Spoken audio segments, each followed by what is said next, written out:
Hi, welcome back guys. This is your friend, Lettucehead Fanfics. Back with amazing fanfiction. This is the series of What If Deku Had a Photographic Memory Quirk? Please give this video a like and subscribe to the channel if you want more videos like this. Now let's get into the fanfic. Izuku likes the library. It's quiet and he can really focus on what he's reading. His brain is full of the words and stories he's taken in here over the years, especially since he developed his quirk. At age 5, Izuku has had his quirk for a year and has nearly read every book in the library.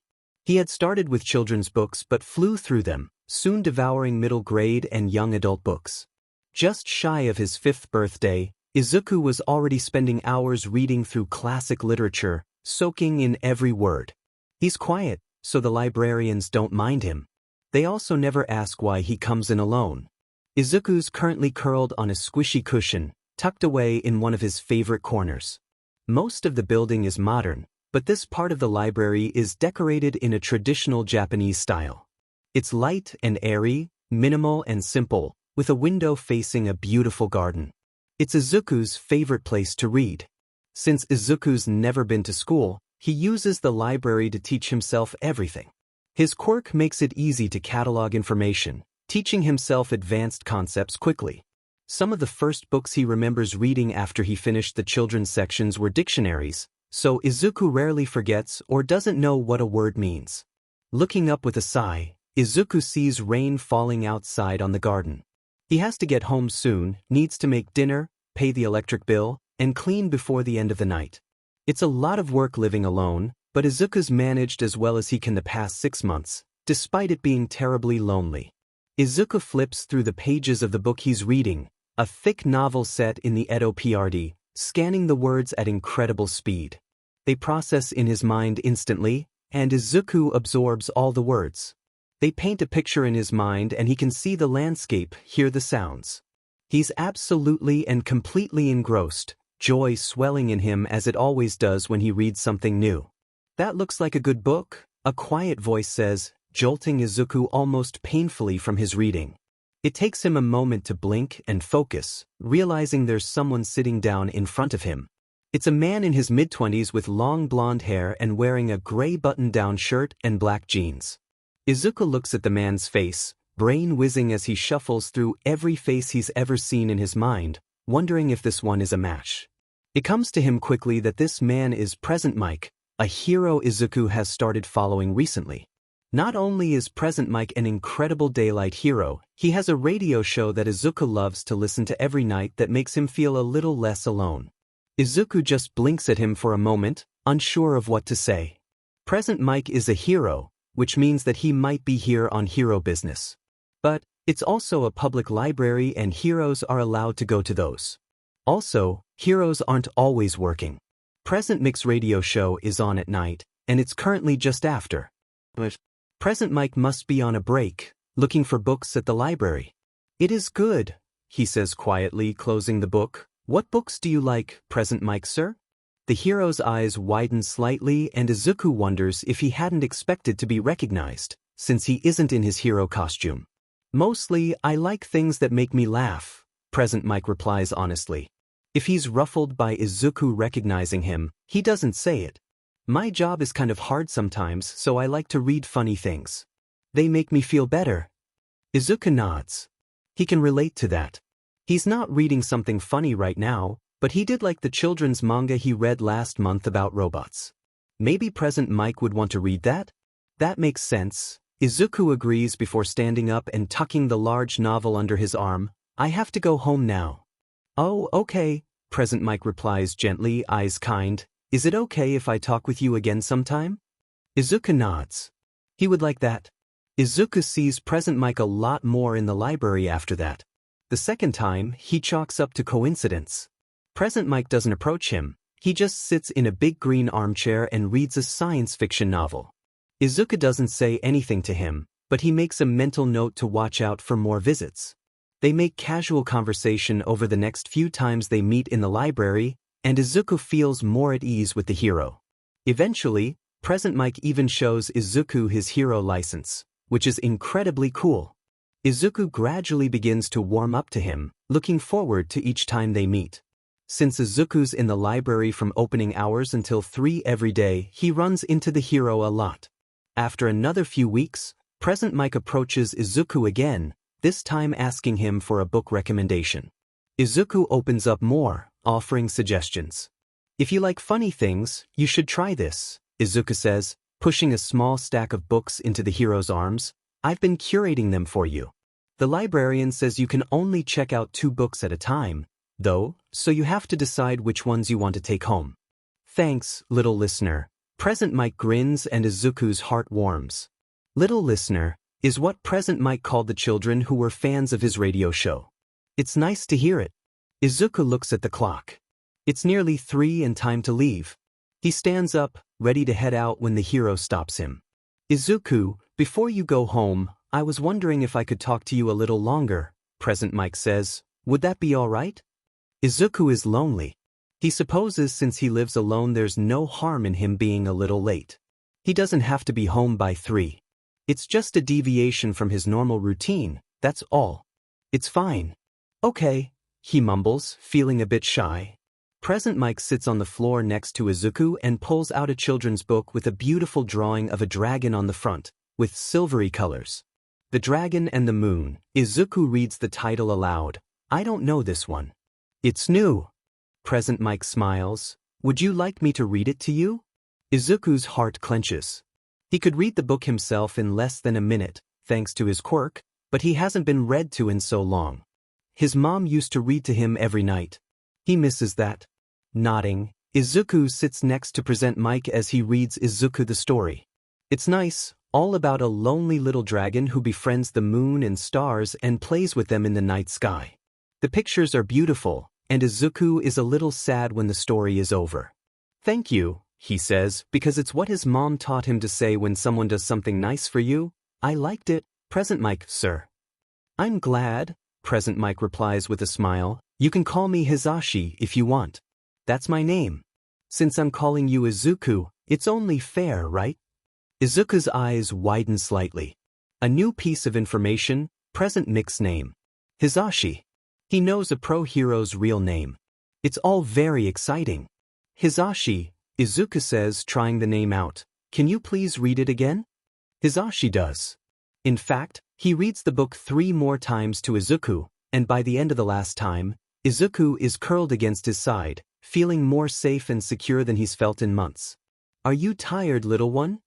Hizashi asks gently and Izuku nods, eyelids drooping.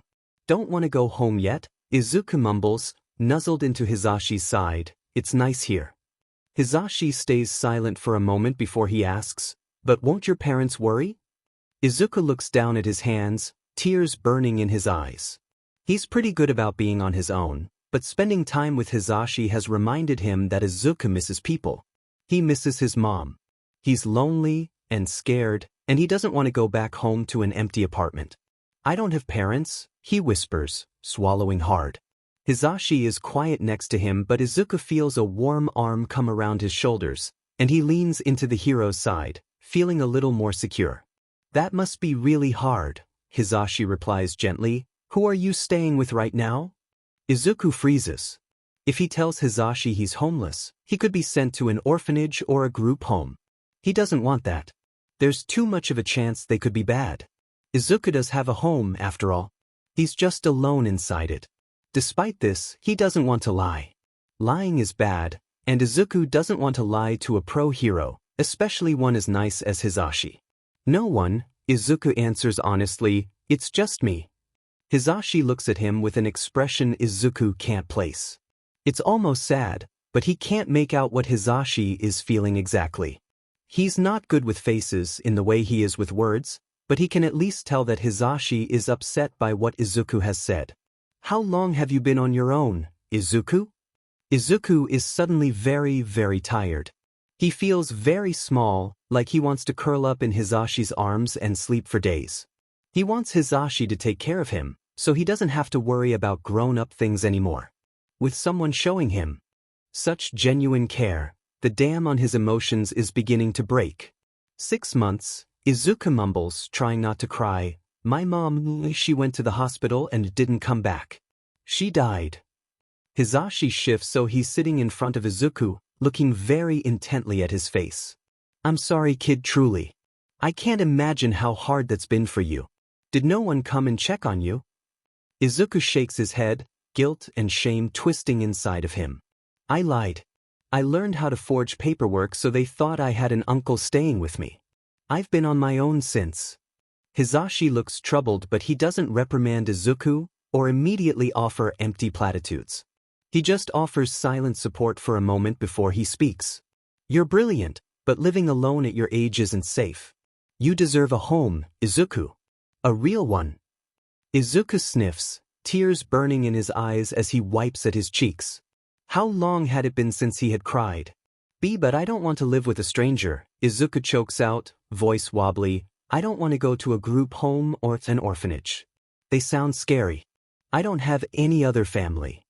Hisashi looks like he's contemplating something before asking, am I a stranger? Izuku shakes his head. No. You're Present Mic and my friend Hisashi. I know you. Yeah, Hisashi murmurs. I think I know you too. Listen, I can't let you go to an empty house alone. Why don't I come home with you and you can pack some things and stay with me? Izuku stares. Stay with you? He asks softly. At your house? Hisashi nods. Yes. We'll need to go to the police station first, but you can come home with me. My husband is a hero too. You'll like him a lot. Izuku is anxious, but Hisashi makes me feel secure despite it all, so he grabs his bag and follows Hisashi out of the library. Hisashi walks with him for a few blocks until they arrive at a police station. Just outside the doors, Hisashi stops and kneels down in front of Izuku. Okay, Izuku, this might feel scary, but I promise I'll be with you every step of the way. We're going to report you living alone and they'll need to check and make sure that's true. Once they have, then you can come home with me. My husband is going to meet us here too. Izuku swallows hard and nods, taking Hisashi's hand and deciding to be brave, like the heroes in his books. They head into the station and Izuku's curiosity overwhelms his nerves. It seems like a quiet night in the station. He sees some officers talking in a corner and another behind a desk. Hisashi walks him over to a couch in a waiting area. Izuku sits down next to Hisashi, suddenly feeling overwhelmed. Are you all right? Hisashi asks and Izuku shrugs. Raising an eyebrow, Hisashi opens his bag and pulls out the same book from the library. Do you want me to read to you again? Izuku nods, that same warmth from before swelling in his chest as Hisashi starts telling him about the dragon in the stars. The story is wonderful, and although Izuku's already memorized the words, hearing Hisashi's inflections on them makes the story intriguing to Izuku. Zashi, a quiet voice says after a while, and Izuku looks up from the pages to see a nice-looking man with long, dark hair, tied back in a ponytail. The man's eyes are exhausted, like he hasn't slept, but he also looks kind, putting Izuku at ease. Hi, love, Hisashi smiles warmly. Izuku, this is my husband, Shoyuta Aizawa, also known as the pro-hero, Eraserhead. Shoyuta, this is Izuku. Nice to meet you, Aizawa smiles and Izuku waves, a little shy. He can hardly believe he's met another pro-hero. He doesn't know much about Eraserhead beyond the fact that he's an underground hero and emerged on the scene around the same time as Present Mic. He doesn't know any facts about Eraserhead, which also makes sense if he's an underground hero. He wouldn't have a lot of information out in public. Izuku doesn't say anything, just sits still on the couch and waits for one of them to say something. He's not sure if he regrets coming to the police station or not, but now that he's here, it's too late to turn back. He'll have to find his courage and see it through. Alright, Izuku, now that Shud is here, we're going to meet with a detective, Hisashi says calmly. His name is Tsukachi and he has a really cool quirk. He's going to ask you a lot of questions. I can be right there with you if you want. Izuku nods. He doesn't want to meet anyone else today, especially not alone. Hisashi and Aizawa stand, leading Izuku towards a door on one side of the station. They're let through by an officer and head back through a long hallway, full of doors on either side. Once they read the end of the hall, Hisashi knocks on a door and they head inside. It's a plain room, a single, long conference table in the center. Surrounding the table are 8 red squishy office chairs and the rug on the floor is a faded green. The walls are cream and empty, save for what Izuku guesses is a two-way mirror window, a telephone on the wall, and a security camera in the ceiling. Seated in one of the chairs is a man in a suit, smiling kindly at Izuku as they all sit down. Izuku has his own chair, but Hizashi is on one side of him and Aizawa's on the other. Despite just meeting Aizawa, he feels secure between the two of them. "Hello, Izuku," Tsukachi says kindly, "thank you for coming today. I'm Detective Tsukachi and I'll be conducting your interview today. Present Mic and Eraserhead are here to make sure you're safe. We're going to record this interview, but you can stop the interview anytime. Is that all okay?" Izuku is suddenly overwhelmed. He just nods, stomach twisting with nerves.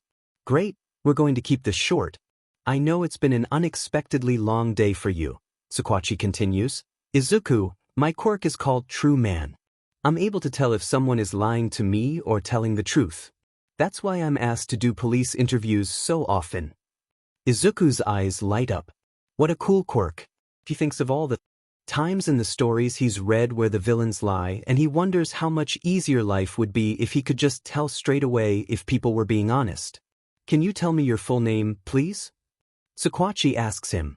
Izuku swallows hard before mumbling, "Izuku Midoriya." "How old are you, Izuku?" "I'm 5. Tsukachi nods, writing something down before asking, "Can you describe your quirk to me?" Izuku nods, shifting a little in his chair. I got it a year ago. It's called Recall. I can remember everything I read and I can read really fast." "That's fascinating," Tsukachi says, sounding genuinely interested. "We looked into your records and saw your quirk assessment. It says you can read over 30,000 words per minute. That's incredible, Izuku. It's a great quirk." Remembering his mom told him to always be polite, Izuku lets out a quiet, "Thank you." Tsukachi asks him a couple of more questions about the library, school, and his living situation. Tells about his mother's sudden illness, how he had to use his quirk to learn how to forge documents so he didn't have to go to an orphanage. How he was able to use the same documents to get access to his mom's online banking to keep paying the bills. Izuku watches all 3 of the adults' faces in the room as he talks, noticing that the more he says, the more tense they seem. "That sounds really hard," Tsukachi says sympathetically. "Izuku, you're very smart. I'm sure you understand that we can't let someone your age live alone. However, I also respect and understand that you don't have any family and you don't want to go to an orphanage or a group home. Present Mic and Eraserhead have agreed to take you in. How do you feel about that?" Izuku looks up at Hizashi, who's smiling at him, making the knot in Izuku's chest loosen. He doesn't want to go home to his empty, cold apartment. Doesn't want to spend another night with all the lights on because he's too scared to fall asleep alone. "I feel good," he says quietly after a long moment. "I'd like that." "Alright, then," Tsukachi smiles. "Okay, I need to talk to Eraser and Mike for a bit."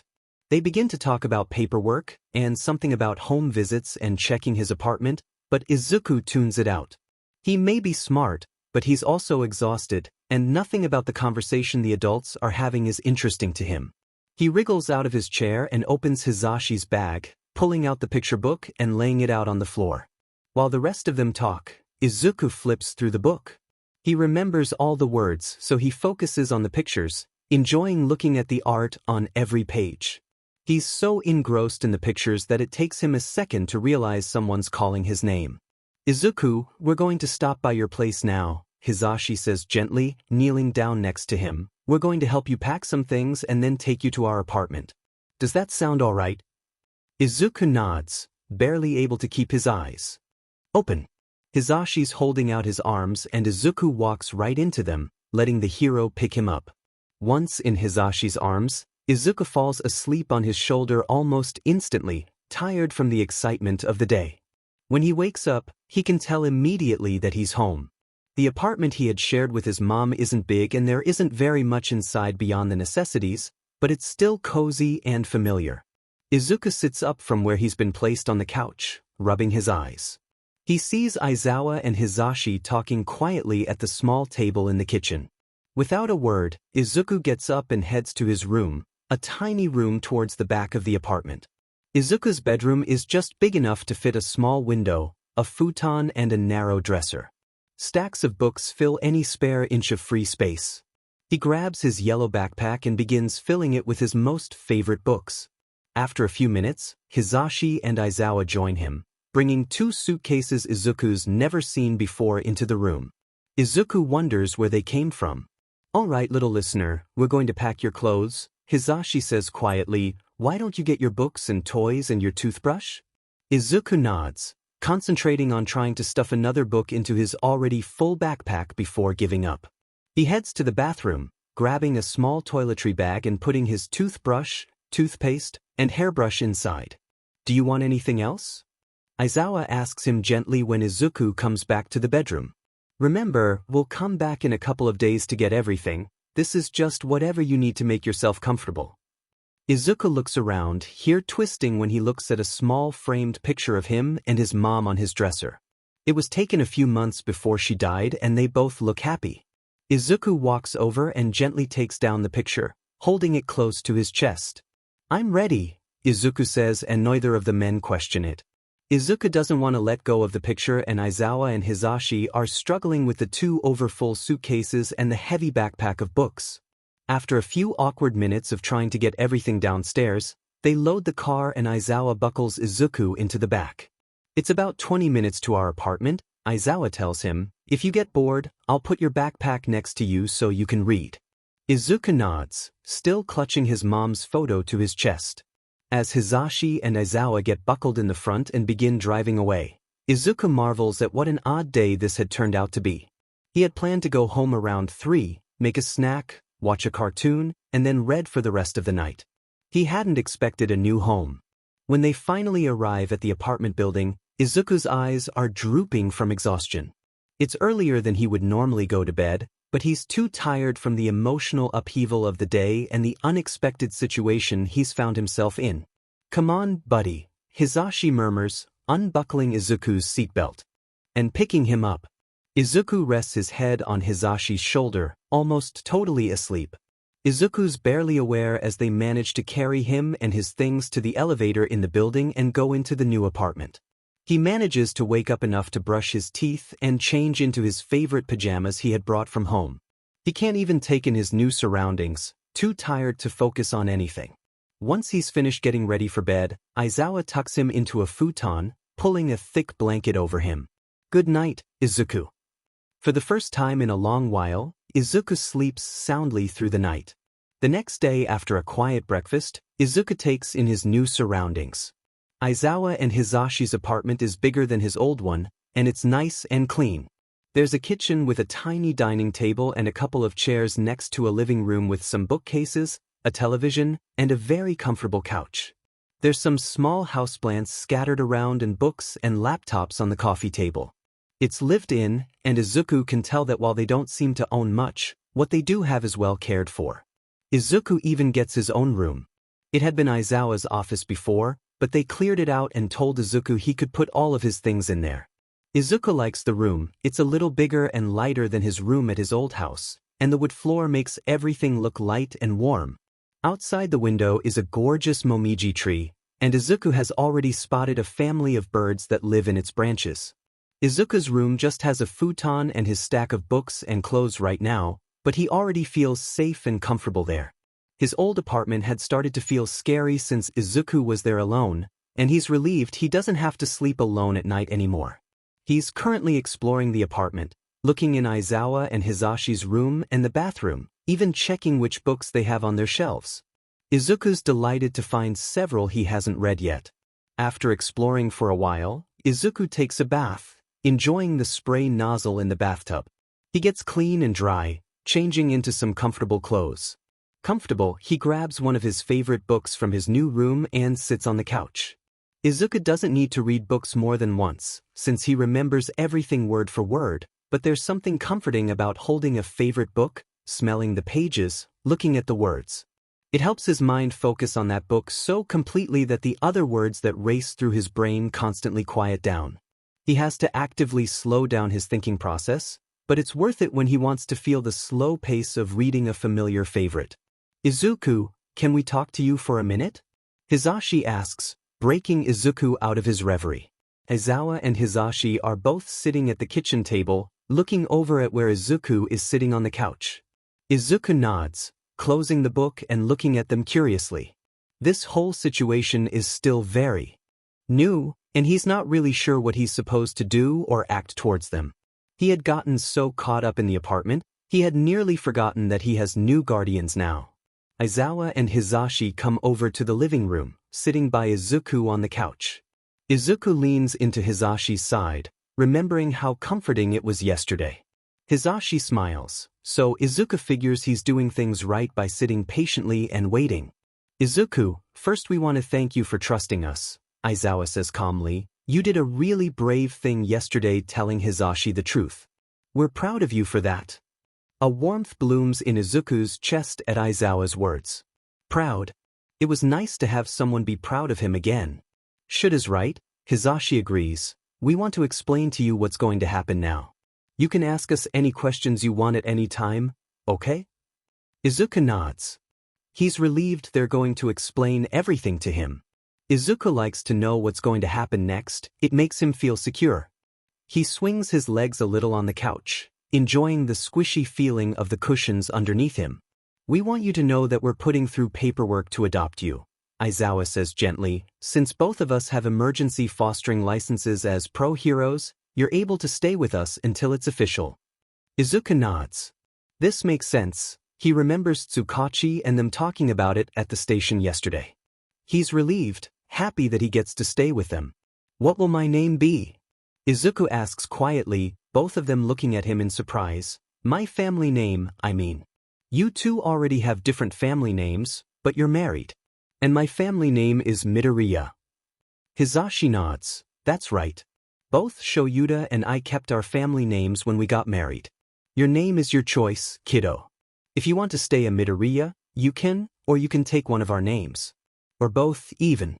It's not something you have to decide anytime soon. Izuku nods, chewing his lip. He'll think about that later. The next step is clearing out your old apartment, Aizawa says, making Izuku's stomach churn anxiously. Is that something you want to help us with, or do you want Hisashi and I to handle it? Izuku considers. His mom didn't have much, but he doesn't want all of her things to get thrown away. The idea of returning to the apartment makes him feel sad, though, and he doesn't want to spend a lot of time there. Can I make a list of my mom's things I want to keep? Izuku asks softly. I don't really want to go back. Of course, kid, that's a great idea. Hisashi smiles encouragingly. Anything you don't want, we'll donate to charity. That way, someone who really needs it can use it. Is that okay with you? Yes, Izuku nods. It's a nice idea, and one that he knows his mom would like, too. For the next few minutes, Izuku writes down everything that he can think of that he wants from his old house. It's not a very long list, mainly pictures, the rest of his books, a ceramic turtle his mom had on her dresser, and her favorite pink coffee mug, the one with sunflowers painted on the outside. He hands Hisashi the list, feeling a bit wobbly and strange. It's odd to think that he won't see everything from his old apartment again, but he knows he doesn't need all of it. Just the most important things. After a delicious lunch of ramen, Hisashi tells them he's going to the apartment to get the things Izuku has asked for. Once he leaves, Izuku feels a bit strange, a little sad and anxious. It takes him a few minutes to realize he's sad that Hisashi is gone. Izuku sits on the couch, eyes downcast as he tries not to cry. He likes Aizawa, but Hisashi was the one who found him, who's been meeting with him in the library for weeks.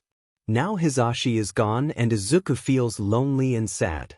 Are you all right, Izuku? Aizawa asks kindly, sitting down next to him. Izuku shakes his head, sniffling and wiping his face. I want Hisashi to come back. Aizawa tucks an arm around Izuku's shoulders and Izuku falls into his embrace, the warmth from the hug making him feel a little less alone. He'll be home really soon, kid, promise? Aizawa soothes. Remember, he's just going to get all of your things. Hey, do you want to surprise him? Izuku looks up, curiosity in his eyes. Surprise Hisashi? Zashi loves chocolate chip cookies, Aizawa says, but I'm really bad at baking them. Have you ever read any recipe books before? Izuku nods, beginning to feel a little better. Will Hisashi be happy if we make them? Definitely, Aizawa grins, eyes sparkling, especially if you turn out to be a better baker than me. About 30 minutes later, it's evident that being able to memorize a recipe doesn't necessarily mean that you can make it. The kitchen is covered in baking supplies, sugar, and chocolate, and Aizawa's hair has half fallen out of its tie. Izuku's hair is covered in flour and he's currently sitting on the flour, trying to precisely measure out an exact amount of vanilla extract. You'd think between a grown adult and a genius child, we'd at least be able to make a single batch of cookies, Aizawa says, voice laced with humor. How's it going down there, kiddo? Good, Izuku replies, concentrating on the tiny measuring spoon. I've almost got it. They manage somehow to get all of the ingredients together in a bowl, and Aizawa begins preheating the oven and stirring. Izuku is tasked with covering the cookie sheets in parchment paper so they won't stick. He rips them the first couple of tries, but he manages eventually to get them on. Now is the best part, Aizawa says, shaping them. Come here, I'll help you up. Aizawa holds out his arms and Izuku steps into them, allowing Aizawa to pick him up and place him on the counter.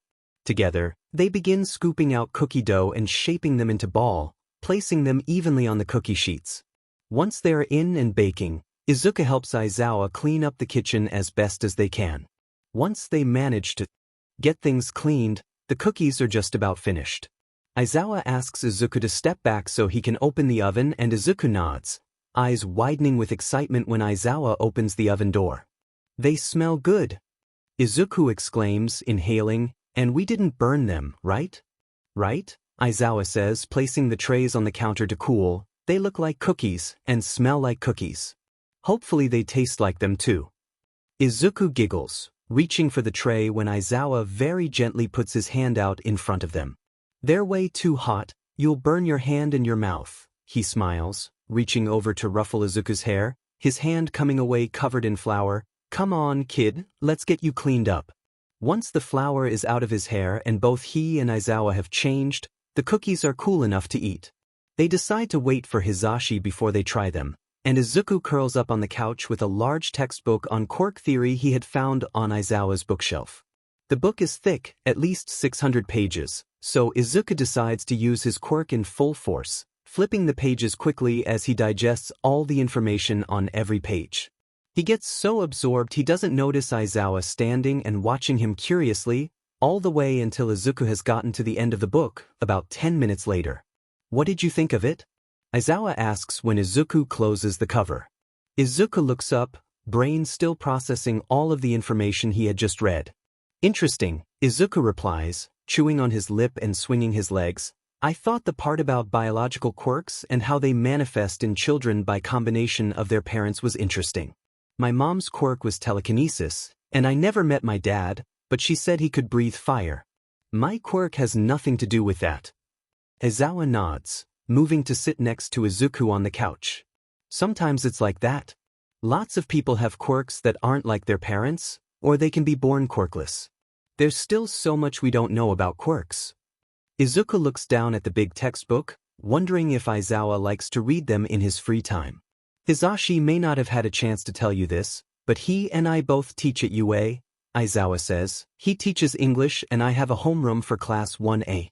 There's lots of books about things like this at UA, and the library is huge. Would you want to come visit there soon? Yes. Izuku exclaims, excitement in his eyes. I've read all about UA and Principal Nizu. I've always wanted to see the inside in person. Mom used to walk me past the gate when I was really little so I could look at it. It's so big. Aizawa smiles and they chat about UA for a while, until the front door of the apartment opens. Hisashi steps through with a smile and, I'm home, carrying a few bags and a suitcase. Aizawa goes over to help bring things in and Izuku runs over, grabbing Hisashi's sleeve. We made you cookies. Izuku gushes, tugging on his arm. Come here, they're in the kitchen. Hisashi grins, setting down everything and following Izuku into the kitchen. Together, the three of them sit around the table and try the cookies. Izuku tastes them, chewing a little before contemplating the taste. A little too sweet maybe, but not awful. These are great. Hisashi exclaims, kissing Aizawa's cheek and squeezing Izuku's hand. Thank you both so much. Later that night, Izuku is busy setting up his room. It turns out Hisashi had put Izuku's little dresser in his car, and he and Aizawa set it up in his new room. They're able to put all his clothes away and set the pictures Izuku had wanted to keep on the top, along with his mom's favorite mug and the little ceramic turtle. His books are all there as well, which Hisashi and Aizawa carried up the stairs in several trips. Izuku's spending time organizing them by genre and author on his floor, making lots of different stacks. A knock on his doorframe gets his attention, and Izuku turns to see Hisashi standing there with a smile. Got room for one more? He asks, holding out the copy of The Dragon and the Moon he had read Izuku in the library. Izuku nods gratefully, taking the book from Hisashi and adding it to his stack of children's books. We have a near-empty bookshelf in the bedroom, Hisashi says, noticing all the stacks. Want me to bring it in here? It will be easier for you to see all your books that way. Izuku agrees, and he clears space on his floor while Hisashi and Aizawa bring in the shelf. After Aizawa secures it to the wall so it won't fall, they help Izuku stack all of his books on the shelf. Once everything's off the floor, Izuku feels a warmth in his heart. He's never had a bookshelf before. Thank you, he says quietly. I love it. Aizawa and Hisashi's smiles are so bright it almost looks like they were the ones who received a gift. Izuku knows, truly knows, how lucky he is to be here. He won't take their kindness for granted. We're glad, Aizawa says, but we noticed you don't have any toys. Do you like toys? Izuku considers. His mom had managed to buy him most of his books secondhand, but toys were usually expensive. He spent so much time reading since he got his quirk, he didn't usually play. I don't know, he answers honestly. Hisashi and Aizawa share a look before Hisashi pulls out something from behind his back, holding it out to Izuku. It's a little stuffed brown bear with a red ribbon tied around its neck. It's soft, and Izuku takes it almost reverently. Holding it close to his chest, Izuku feels a warmth rise up in him, and to his surprise, his eyes well up with tears. He hugs the bear tightly, burying his face in the bear's fur as he starts to cry, little hiccuping sobs choking out of him. His heart aches, for his mom, for his home, and for the kindness of these two people who barely know him, but are caring for him so well. Izuku knows he's home here. Relief floods through him knowing that he doesn't have to be in charge anymore. A pair of arms wraps around him, and then another, and Izuku is enveloped in warmth. He cries and cries like he couldn't when his mom died and he was so scared, terrified. Cries for all the lonely and scary moments since he's been alone. After his tears dry out and he's just exhausted, Izuku feels himself getting picked up, and he clings to the arms carrying him, the bear still in his hand. He's tucked up into his futon, with the bear at his side. He feels a thick, warm blanket pulled up over his shoulders and his eyes droop closed, hugging the bear close to him. Good night, Izuku. Izuku drifts off, the feeling of safety and warmth enveloping his dreams. A week into living in his new home, Aizawa and Hisashi tell Izuku his adoption is official. Thanks to both their hero status and their prestige as UA teachers, the adoption papers were expedited at top speed. Izuku is officially and legally their son. He had spent a long time thinking about his name, and decided to keep Midoriya out of respect to his mom. Now officially part of the family, Izuku's settling into the routine of living with other people for the first time in half a year. He has chores now, making up his futon in the morning, setting and clearing the table before meals, and watering houseplants. It makes Izuku happy to do these things for his new parents, since they're doing so much for him. It's a lot less work than he used to have to do anyways, living on his own. After his morning chores, Izuku settled down on the floor of his room, reading through a stack of his favorite children's books. He likes looking at the illustrations, happy to spend hours looking at them while the words to the stories he's already memorized float in his head. There's a knock on his door and Izuku looks up to see Hisashi there, holding a mug of tea and smiling softly at him. Hey, kiddo, what are you reading? He asks, walking in and sitting down next to Izuku. Izuku pulls the large stack over, showing Hisashi all the picture books he has. Hisashi runs a finger along the stack, smiling when he hits the dragon and the moon. Why do you reread books if you remember them all? Hisashi asks Izuku curiously. Izuku considers this for a moment before he says, I like trying to read slowly on purpose, even if I know what's going to happen. It's still fun, just in a different way. That makes sense, Hisashi agrees, looking around the room. We've ordered you another 2 bookshelves, so don't be shy to ask us if there's any books you want, okay? Izuku's room is still mainly just books, but after his emotional reaction to the teddy bear, Aizawa and Hisashi had surprised him with lots of new toys. He has blocks, a little train set, action figures, puzzles, drawing paper and crayons, and a few more stuffed animals. Everything has its own home in his room, and Izuku's heart is full when he looks around. Aizawa had asked Izuku about his favorite books one afternoon and then disappeared into his bedroom, where he had moved his desk and printer. He had come back a while later with printouts of all of Izuku's favorite book covers, framing them and hanging them up on his wall. It was fun to look at, and Izuku loves his room, spending most of his time there.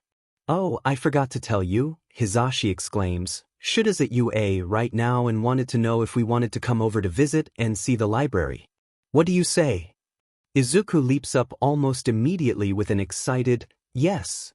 Hisashi waits while Izuku puts on a sweater and socks, tugging on his shoes. He has his yellow backpack, and he puts his bear inside of it along with one of his favorite books. Once his shoes are tied, he puts on the backpack and follows Hisashi out the door. It's a pretty quick drive to UA from their apartment, and Izuku enjoys looking at the windows, taking in parts of the city that are newer to him. After 10 minutes, Hisashi pulls into a staff parking lot and they head towards UA's gate. Izuku's walked past it before, but his heart still hammers with excitement when he sees the large UA logo and students walking inside the grounds. UA, the hero school. He's going to get to see it for real this time. They pass through the front gate and Izuku is reminded that UA is massive. He's clinging to Hisashi's hand as they walk, eyes taking in everything around them. He's a bit scared of all of the new people around them, but his excitement at seeing the campus is making him brave enough to look around. Shoyuta and I have missed a couple weeks of school, Hisashi says conversationally, so we have some catching up to do. I have some papers to grade and Shuda's teaching right now. Most of the other teachers are working right now, but you can meet them later. Do you want to see the library? Izuku's so excited at the prospect, he can hardly stand it, making Hisashi laugh when he nods vigorously. The walk to the library is pretty quick, and Hisashi soon brings him to a pair of massive double doors. It's just through here, Hisashi says before saying, I know you're excited, but please don't run off. The library is really big and I don't want to lose sight of you. Okay, Izuku beams, bouncing on the ball of his feet. Hisashi grins, pushing open one of the doors, and Izuku audibly gasps. The library is like something out of his wildest dreams. The floor is a light, shiny wood, covered in various tables and chairs, sprawled out in all sorts of combinations. The room is at least 3 stories tall, bookshelves lining from floor to ceiling. Each shelf has a sliding ladder to get up to the highest shelves, and large, cathedral-like windows let in light. The room is quiet and smells like old books, and to Izuku, it's the most wonderful thing he's ever seen. There's a corner with soft, squishy-looking beanbag chairs and a warm light, and Izuku wants nothing more than to grab a book and sink into them. If you want to find a place to read, you can, Hisashi whispers. I'll be at this table grading some essays. Please stay where I can see you. Izuku nods, excitedly walking over to the corner and grabbing the first book he sees, a book of translated German fairy tales. He settles into the beanbag and opens the book excitedly, delighted to see that there are little illustrations in the corners of each page. He reads through classics he knows well, Cinderella, Rapunzel, Hansel and Gretel. There's new stories in them he doesn't know, and he reads through the large collection, losing himself to the atmosphere of the library. He looks up from the book every few minutes to reassure himself that Hisashi is still sitting at the table grading papers, occasionally stopping to smile at Izuku or talk in whispers with a passing UA student. Izuku finishes the fairy tales quickly, grabbing another book off the shelf and beginning that one. He wants to devour all of the knowledge in here, to learn all the words and have all the information in his head. Soon, he lets his quirk go full speed and he's reading at his fastest pace, taking in information as quickly as his brain can process it. He doesn't notice he's being watched curiously by several students, obviously finding the sight of a little kid reading dozens of books in the span of only an hour in the UA library strange. Izuku doesn't care, though. He's completely esigi into his reading. "Aizu, it's time to go," Hizashi whispers after a long while, and Izuku looks up, surprised to see the light in the library has changed and there's more students in here than before. "The kids have to study, so we're going to go see Shoyuda, okay?" Hizashi says, "Let me help you put the books away, unless you want to check anything out." Izuku chooses the fairy tale book, wanting to see the pictures again, and he and Hizashi put the other books back carefully on the shelves where Izuku had found them.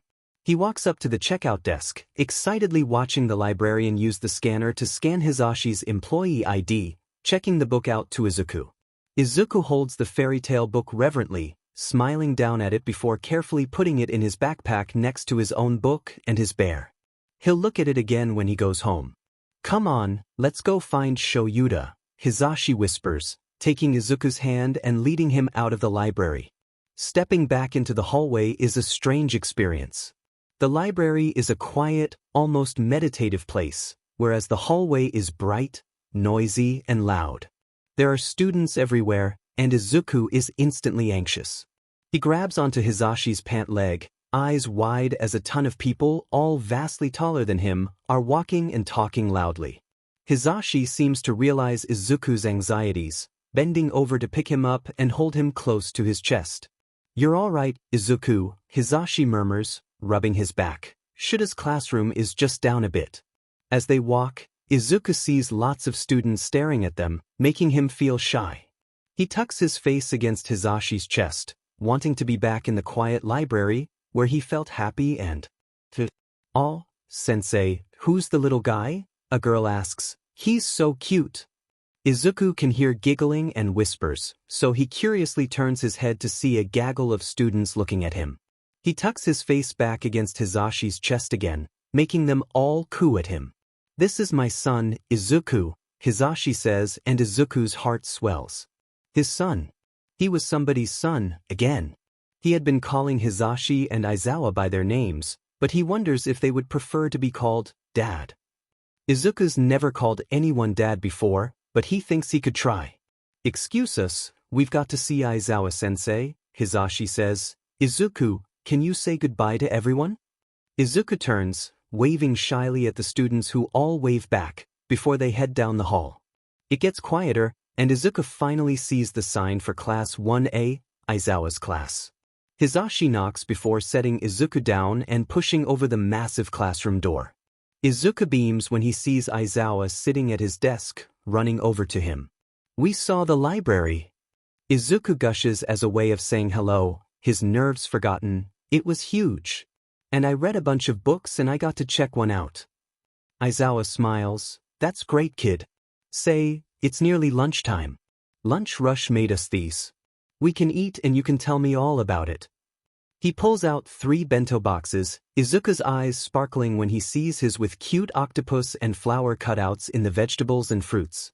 They all sit around Aizawa's desk as they eat, Izuku telling them about his favorite books that he read today while Aizawa talks about his students. "Will I go to school like them?" Izuku asks them after a few minutes. "Like the other students?" "I've never been to school before." Hizashi and Aizawa share a look before Hizashi says, "Yes, absolutely. But we wanted you to feel ready, first. You're already really far ahead in the curriculum for most kids your age, probably most kids at UA, but school isn't just about learning curriculum." "It's not?" Izuku asks, confused. "It's also about socializing," Aizawa adds, "making friends, learning how to work together with others. It helps you learn how to do things that you can't just learn from books. Even if you know all the material that's being taught, you can still learn things from school." Izuku nods before he says, "I've never had a real friend before. There were some kids I played with for a while before my quirk came in, but I don't remember them so well. My brain kind of stopped remembering things like that when I started reading so much." "That makes sense," Hizashi replies gently. "We read your quirk counselor's notes. She said you had trouble with remembering a lot the first few months after you got your quirk. Once your brain's starting adapting to handle the information overload, you got a lot of things back. Aizawa finishes the last bite of his lunch, putting his chopsticks down with a satisfied click. Izuku, Zashi and I want to send you to school when you feel ready. There's a place near UA where the kids of a lot of pro heroes go, called Sumai Academy. It's small, it has a nice library and we know all the teachers. We think it would be a good fit. I want to go, Izuku says without hesitation. I want to make friends. Hizashi and Aizawa both smile at him, looking pleased. Hizashi reaches over and collects their empty bentos while Aizawa squeezes Izuku's hand. Alright kid, we'll get you signed up. You can start next week.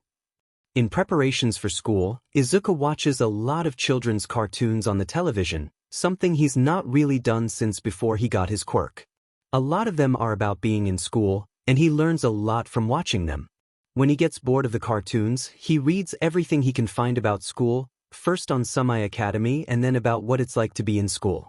He learns a lot, and he catalogs it to memory. Mostly it's simple. Respect the teacher, be polite to others, and if you break the rules, it has to be for a good reason. Izuku thinks he can do all that. Izuku, your school uniform is here. Aizawa calls, do you want to try it on? Izuku rushes out from his room, excited at the prospect of the uniform. It's nice looking, a black shirt and trousers. The black shirt was long-sleeved and looks like it would zip up over something else, like a t-shirt. Izuku puts it all on, feeling extremely cool as he looks at himself in the mirror. Looking good, kid. Hizashi exclaims, grinning from behind him, what do you think? Izuku turns to look at himself from all angles, smiling. I like it. It looks nice. It does, Aizawa agrees, pulling out his phone. Zashi, lean down, we need a picture. Izuku's heart swells as Aizawa starts snapping selfies of the three of them, feeling intensely fond of the two heroes who've taken him in so selflessly. He's been wondering more lately about what to call them. Hizashi and Aizawa, or Shoyuda, doesn't sound right, but he doesn't know if they want to be called dad. If Izuku learned anything from watching shows and reading his books today, it's that asking questions to find out what you don't know is a good thing and can clear up a lot of confusion. Swallowing hard, he looks up at them and just decides to ask straight out. Would it be okay if, he trails off, suddenly unsure, I mean, would you like it if I called you both Dad? There's a silence following this question and Izuku is surprised to see Hizashi nearly in tears and Aizawa looking more fond than Izuku's ever seen him. He supposes it was a good question to ask, because they both wrapped their arms around him and each other, effectively cocooning him in a hug. Of course we would like it, Hizashi says, voice wobbly, that would mean so much to both of us. You can call us whatever you want, Aizawa adds, sounding just as emotional as Hizashi, but Dad would be really nice. Izuku beams, feeling like the last piece of his anxiousness about being alone vanishes at that moment. He has Dad's now. A home. Going to school, to real school. His mom would be so happy, so relieved to know he's okay. The first day of school, Izuku wakes up with nerves. Aizawa makes him breakfast while Hizashi takes the morning off in order to escort Izuku to school, wanting to make sure he's able to find everything okay. Izuku takes a shower and brushes his teeth after breakfast, changing into his uniform while Hizashi dries and combs his hair. Aizawa puts together Izuku's lunch, putting it in his new school bag, a sturdy one for all his new school supplies. I've got to head out to you, Aizawa says, watching Hizashi fix Izuku's hair with fond eyes. I love you both. Have a great first day, Izuku, I can't wait to hear all about it. Hizashi and Aizawa share a kiss and Aizawa gives Izuku a quick hug before heading to the door. Bye, Dad. Izuku calls, Aizawa waving at him one more time with a smile before he leaves. Okay, Wriggle Worm, you've got to sit still so I can finish this. Hizashi grins, gently tugging Izuku back to sit down, otherwise your first day of school will be crazy hair day. Izuku giggles, swinging his legs as Hizashi finishes combing his hair. Once he's presentable, Izuku puts on his new bag and slides into his new school shoes, feeling very grown up.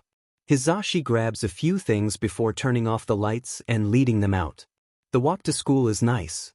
Izuku stays hand in hand with Hisashi, chatting about the different kinds of trees and birds they see on their walk. Izuku's backpack is heavy and he's getting tired, but he knows the school isn't too far away. Sure enough, Izuku looks up to see the entrance gates to Sumai in front of him. There's a lot of kids going in, some middle schoolers and others small, like him. Izuku keeps his hand in Hisashi's, trying not to be too anxious. Reading about making friends was one thing, but actually doing it would be a lot harder. Hisashi leads him through the front door of the school and to the main office. Izuku's eyes are wide as he takes in everything and how busy everyone seems. "Present Mic," a woman at the front gasps. "It's so wonderful to have you here. Is this Izuku?"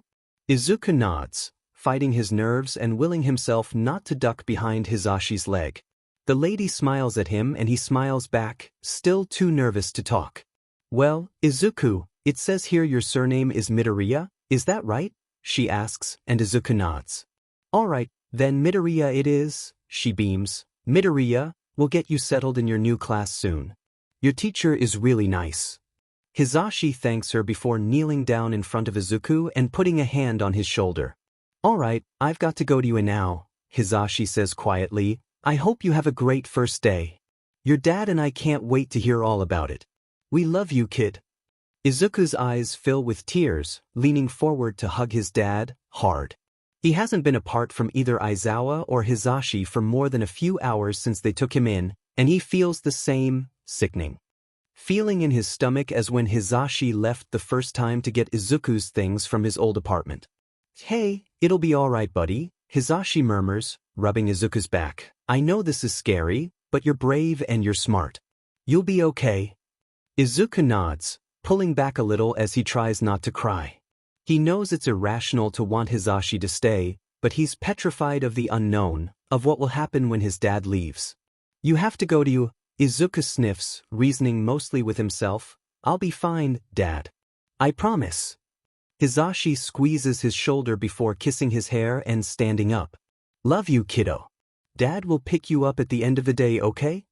Izuku nods, watching a little sadly as Hisashi leaves, swallowing hard when his dad is out of sight.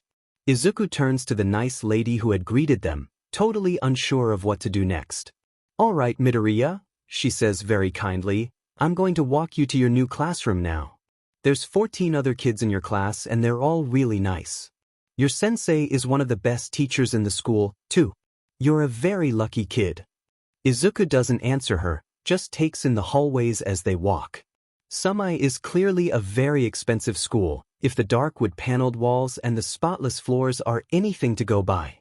There's pictures on the walls of countless school achievements, and even a wall of famous heroes that were former students at the academy. Izuku's stomach twists in knots as she leads him to his kindergarten class. She knocks on the door twice before gently pushing it open and Izuku's eyes widen. The room was nothing like he had expected from schools in his books and TV. It was colorful, spacious, filled with children his age playing with toys and talking. There were no desks, just a few tables. A wall on one side of the room had cubbies and Izuku was touched to see there was already one labeled for him. "Midoriya, this is your teacher, Tanaka-sensei," the secretary tells him kindly, and Izuku sees a kind-looking woman walk over, waving at him with a smile. "Hello, Midoriya, it's very nice to meet you," his sensei says gently. "Why don't you put your things in your cubby and you can meet the other students?" Izuku nods, hanging his bag on a hook under his cubby and sliding his shoes into the cubby slot, making sure his inside shoes are on correctly. "Class, please listen up," Tanaka-sensei says cheerfully, getting the attention of the other students. "We have a new friend joining us in class today. Midoriya, why don't you introduce yourself?" Izuku swallows hard as 15 sets of eyes stare at him, but he remembers what his parents helped him practice. "Hello, my name is Izuku Midoriya," he says quietly, bowing. "I'm 5 and my quirk is called Recall. I can read really fast and I remember everything I ever read." "Cool," someone shouts and Izuku looks up to see a boy with dark hair and glasses that looks positively thrilled. Izuku blushes, but no one's being mean, so the knot in his chest loosens. His teacher smiles at him again before she turns and says, "All right, everyone, it's free play now. Please introduce yourself to Midoriya and be nice. Izuku is surprised when she says free play. Do they get to play games in school? He looks to see 3 kids playing with a dollhouse in the corner, some kind of complicated game he doesn't understand. Another group is playing dress up, while some kids are playing a board game. A couple boys are gently kicking a ball back and forth in the corner. They introduce themselves to him a few at a time, and Izuku tries to be respectful and talk to them, but truthfully he wants nothing more than to curl up in a corner and read if it's free time. The last person to greet him is the one who called Izuku's Quirk cool earlier. He comes up to Izuku practically vibrating with excitement. "Hello, my name is Tenya Ida," he says, grinning. "My quirk is called Engine and I'm also 5. Your quirk sounds so amazing. How many books have you read?" Izuku's still feeling shy, but he follows Ida over to a corner of the room that has a small bookshelf, already eyeing the titles with interest. "I'm not sure, I haven't counted," Izuku says softly. I read almost everything at the library downtown though." Ida's eyes widen in shock. "Even the grown-up books?" Izuku nods, blushing. "Yeah, I read the dictionaries first so I'd remember what all the big words meant. Then reading the bigger books wasn't so hard." "So cool," Ida sighs, pulling down a large book off the shelf. "I'm reading this right now. It's about space. Do you want to read together? I probably can't read as fast as you, but it still might be fun." Izuku beams, nodding. Ida's right, it is fun, and Izuku learns some new space facts, even. More importantly, he learns about Ida, who is not as quiet as Izuku. Ida has an older brother, Tensei, who's a new hero called Ingenium. Izuku tells Ida that his parents are Present Mic and Eraserhead, but he doesn't mention being adopted. He doesn't feel like telling that story. After free playtime is over, the teacher calls them together for lessons. It's all things Izuku already knows, like spelling and counting, but the way that the teacher is reviewing them is still interesting. There's a lot of songs, games, call and response, and at one point she lets them do arts and crafts. It's fun, and Izuku's surprised when lunch arrives, feeling like the morning hasn't been that long. Kindergarten at Sumi lasts from 9 until 2, which sounds like eternity to Izuku, but he thinks if it's this fun every day, he may not mind it. They eat lunch in their classroom around circular tables in the back, and Izuku mostly stays quiet while Ida tells him a story about Ingenium. It's very interesting and he's captivated the entire lunch PRD. After lunch comes Izuku's favorite part of the day, silent reading. He's brought one of Aizawa's textbooks from home, this one about advanced quirk theory, and he sequesters himself in the back of the room and reads it at top speed, his brain synthesizing all of the information at an extremely fast rate. "Wow, can you really read that fast?" someone asks, and Izuku looks up to see a girl staring at him. He vaguely remembers her name is Yaoyorozu, but nothing else. "Sorry to interrupt," she blushes, bowing. You're turning the pages so quickly. Your quirk is really interesting, Midoriya." Izuku blushes too, not sure how to take all the compliments. "Thank you." He goes back to his book, letting his brain settle into the pages.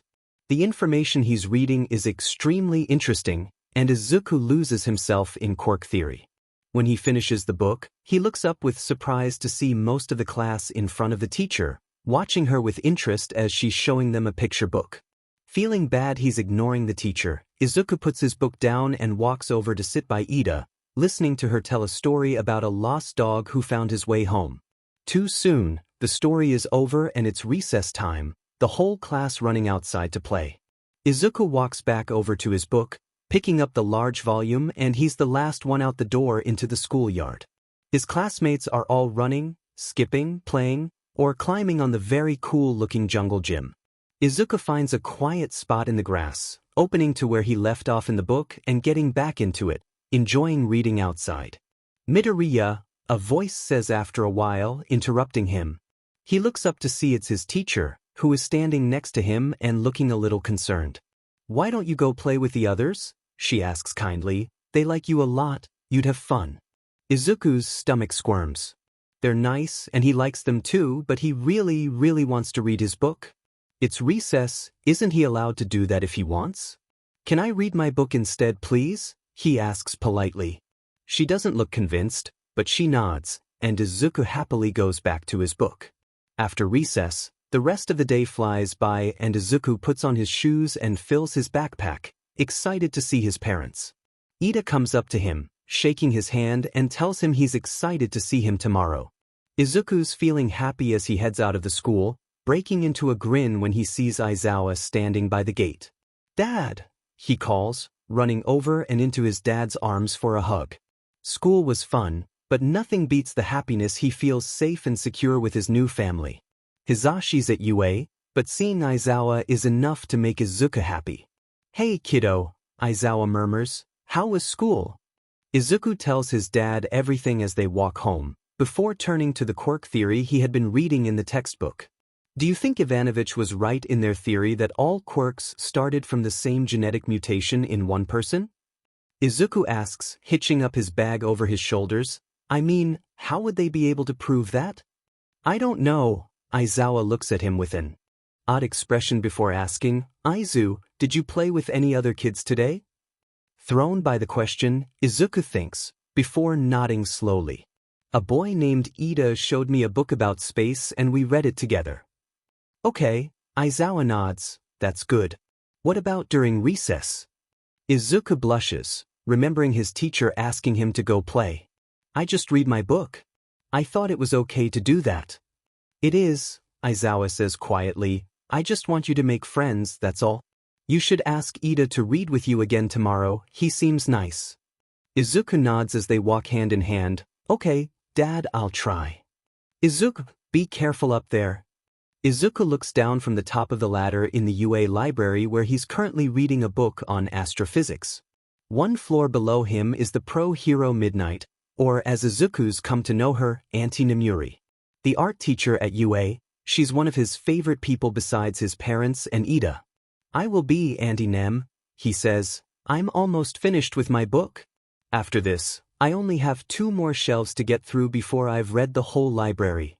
She smiles fondly at him, crossing her arms and looking up with a sigh.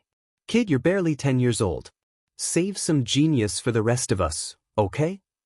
Izuku laughs, going back to his book as Nemuri waves and heads out of the library. UA is his playground, spending almost all his time when he isn't at school or at home roaming the grounds or in the library. All the UA teachers and staff know him now, and he's on a first-name basis with most of them. The last few years with his parents have been overall wonderful, getting to grow up in a calm, secure household. He's grown and gotten a little more confident, but he still likes to keep to himself and his books most of the time. At school, Izuku's best friend is still Ida, and he hasn't made too many more beyond him. He's on friendly speaking terms with a few people in their year, but Ida's really the only one Izuku feels totally comfortable around. Ida doesn't give Izuku weird looks when he reads too fast and doesn't badger him about his quirk or with endless questions trying to test his memory. Izuku finishes the last pages of the astrophysics book before closing it and sliding it back on the shelf. Climbing carefully down the ladder, he lands lightly on the floor and picks up his backpack from where he left it. It's a Saturday, so Izuku doesn't have any schoolwork to do, and he decides to find a comfortable place to start the next volume in a children's manga series he's been reading. Izuku likes manga and graphic novels because the pictures mean he can slow down and really take everything in without his quirk going haywire.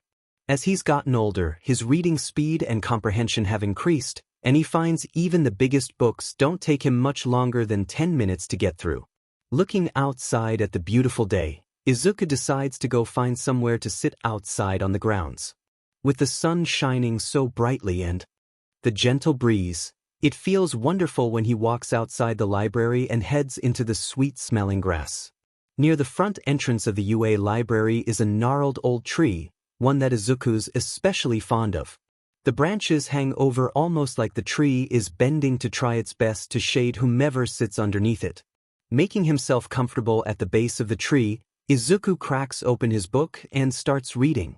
He reads for a few hours, savoring each page of the manga and enjoying the detailed pictures. When he finishes the book, he begins to daydream, looking up at the floaty, white clouds. A sense of calm and peace washes through him, and he can't help but smile. These summer days at UA are his favorites, the ones where he can read all day and no one stops him, where he can do all the things he likes without having any responsibilities. Eventually, he lays back in the grass and looks up at the sky, mind swirling with stories. He's jolted out of his calm thoughts by the sound of footsteps walking up towards the tree, sitting up and looking to see who's arrived. Izuku smiles when he sees his parents, both with their work bags clearly ready to go home. "Izu, it's time to head out," Aizawa says. Izuku nods, standing with a yawn before slinging his bag over his shoulder and walking alongside his parents. "What do you say to ramen tonight?" Hizashi asks cheerfully. "Neither of us have patrol tonight. Are you up for going out to eat, Izu?" Izuku considers. He wants to make his parents happy, but they're so rarely at home at the same time that he'd rather spend time with them in their apartment than at a restaurant. "Could we order pizza instead?" Izuku asks quietly. "We could watch that new movie you wanted to see, Dad." "Great idea." Hizashi beams, slinging an arm around Izuku's shoulders. "Sho, what do you think?" Aizawa yawns, stretching up his arms before he says, "Pizza sounds good. I'm definitely up for a night on the couch." Once they're at home, Hizashi places the pizza order and Izuku settles down on the couch, flipping to the movie they had been wanting to see and getting it queued up. Aizawa gets the drinks ready, bringing over some soda for Izuku and Hizashi and coffee for himself. Soon enough, they're all settled on the couch, the pizzas arrive, and the movie starts. Izuku eats happily, enjoying the quiet company of his parents, all three of them enjoying themselves as they watch the film. When it's over, Hizashi declares he wants to see the sequel, so they eat more pizza and pop it on. Izuku starts to get bored of the movie after a while, never able to watch screens for too long without his eyes hurting. Leaning over, he pulls one of the books he's reading off the coffee table and starts to read through, the words permeating his brain. The past couple of months, Izuku's noticed that his quirk is working differently than it did as a child. In addition to it working faster, it also seems to be working at a deeper level. When he reads now, he's so engrossed that he almost can't hear or see anything besides the words, like he's fully immersed in them. It's gotten him in a little bit of trouble at school. Since he knows all the material, it's harder for him to pay attention in class, so he starts sneaking books under his desk and reading during class as much as he can. Izuku needs to participate more. His teacher had said to his dads at the last parent-teacher conference, he's friendly with Ida, but he doesn't raise his hand in class or try to get to know the other students. Lately, he's been ignoring the lessons to read. Izuku had a long talk with his parents after that, about the importance of respecting his teachers and socializing with his classmates. Izuku does understand on some level that they're right, but he can't help but want to read more, the company of books feeling like old friends. His parents don't mind when he reads like this at home, but Izuku does feel a twinge of guilt sometimes, especially when his mind wanders and he gets lost thinking about the pages and words and stories. "Izuku," Hizashi says, snapping Izuku out of his thoughts. "Do you want any more pizza?" Izuku shakes his head, looking back down at the book and watching as the words seem to move, almost pulling him in closer to the pages. It's like diving in a tunnel of words as ink rushes past him, and each one tattoos itself in his memory. He wonders how much knowledge he'll be able to obtain in his life, if it will be endless, or if his brain will eventually start to lose details. Shaking his head a little, he closes the book, a little scared of his own thoughts. Hizashi and Aizawa are still watching television and Izuku worms his way between them on the couch, sighing happily when he feels their warmth. Even when his head is full, being with his family always calms him. Later, after Izuku's brushed his teeth and laid out his futon, Hizashi comes to tuck him in. His parents usually take turns with tucking him in, and Izuku knows he might be getting a little old for it, but he still likes it when they say goodnight to him like this. "Did you have a nice day today?" his dad asks, bringing the comforter up to Izuku's chin. "Yeah, it was really peaceful," Izuku sighs dreamily. "I wish every day could be like today." Hizashi sits down on the floor next to the futon, a pensive look on his face. But if every day was like today, wouldn't they not be special anymore? Isn't it their scarcity that makes them special? Izuku considers this for a moment, always interested when his dads challenge his philosophies like this. It gets his brain going. "I suppose," Izuku murmurs, folding his hands behind his head, "but I think I'd still be happy about it, even if it was every day." I'd still want it to rain every now and then though. I like the rain too. Hisashi smiles, leaning over to kiss Izuku's forehead. Alright kiddo. It's lights out. Love you. Love you too, Dad. Hisashi turns out the lights and very gently closes the door behind him, leaving Izuku to mull in his thoughts. He doesn't need to physically look at a book to remember it, so he closes his eyes, choosing one of his favorite stories and thinking through it silently to himself, using his imagination to think of all the wonderful things that are written on the pages. One autumn day when Izuku is 10, his parents take him to his mother's grave. Izuku pays his respect to his mother's grave whenever he can, but once a year on the anniversary of her death, all three of them go together to visit her. Hisashi and Aizawa bring different things for offerings and Izuku thinks about what he wants to say to her. The cemetery is beautiful, clean and pretty, surrounded by colorful trees and pristine walking paths. It's well cared for, and Izuku is happy to see his mother's grave has been well attended. The three of them walk forward, all bowing respectfully before Izuku lays out the offerings. "Hi Mom," he murmurs, throat tight, "I miss you." It's always emotional, visiting her grave. It took a long time for Izuku to really process his mother's death. About 6 months after he had moved in with Aizawa and Hisashi, he finally realized his mom really wasn't ever coming back. It was a hard realization, and Izuku had cried for days after, nearly making himself sick. Now, the pain of her loss is more a dull ache, an old hurt that Izuku knows how to handle. It only ever really catches up with him like this when he's at her grave, knowing that every year he's older is another year that she won't know him, won't see him grow. "Thank you for raising a great kid," Aizawa says quietly. "We'll always be there for him, Mrs. Midoriya." "We love your son very much," Hisashi adds, squeezing Izuku's shoulder. "We'll take care of him, we promise." Izuku is touched, as he always is when his dads talk to his mom like this. The visit goes well, and they leave the cemetery a while later with Izuku's heart feeling a little bit lighter. He looks up, seeing red leaves begin to fall from the trees, brushing against the pavement. A new season is beginning. Middle school is hard. Izuku's read enough about middle school to know that it's hard for everyone, but he's never had to deal with people being unkind to him for no reason before. There's a small group of students at school that think he's weird and don't like his quirk, so Izuku's sort of shunned by many of the students at Sumai. Ida is still at his side, and Izuku's always grateful for his friend's presence. He and Ida aren't bullied, exactly, it's more so that they're ignored. It doesn't bother Izuku too much, if he's being honest, since he prefers silence and quiet to company most of the time at school anyway. Ida is an exception, and Izuku is always grateful for his friend's company. "What have you been reading lately?" Ida asks at lunch. They're sitting in the Sumai cafeteria, sequestered alone at the end of a long table, the rest of their classmates sitting down on the other end.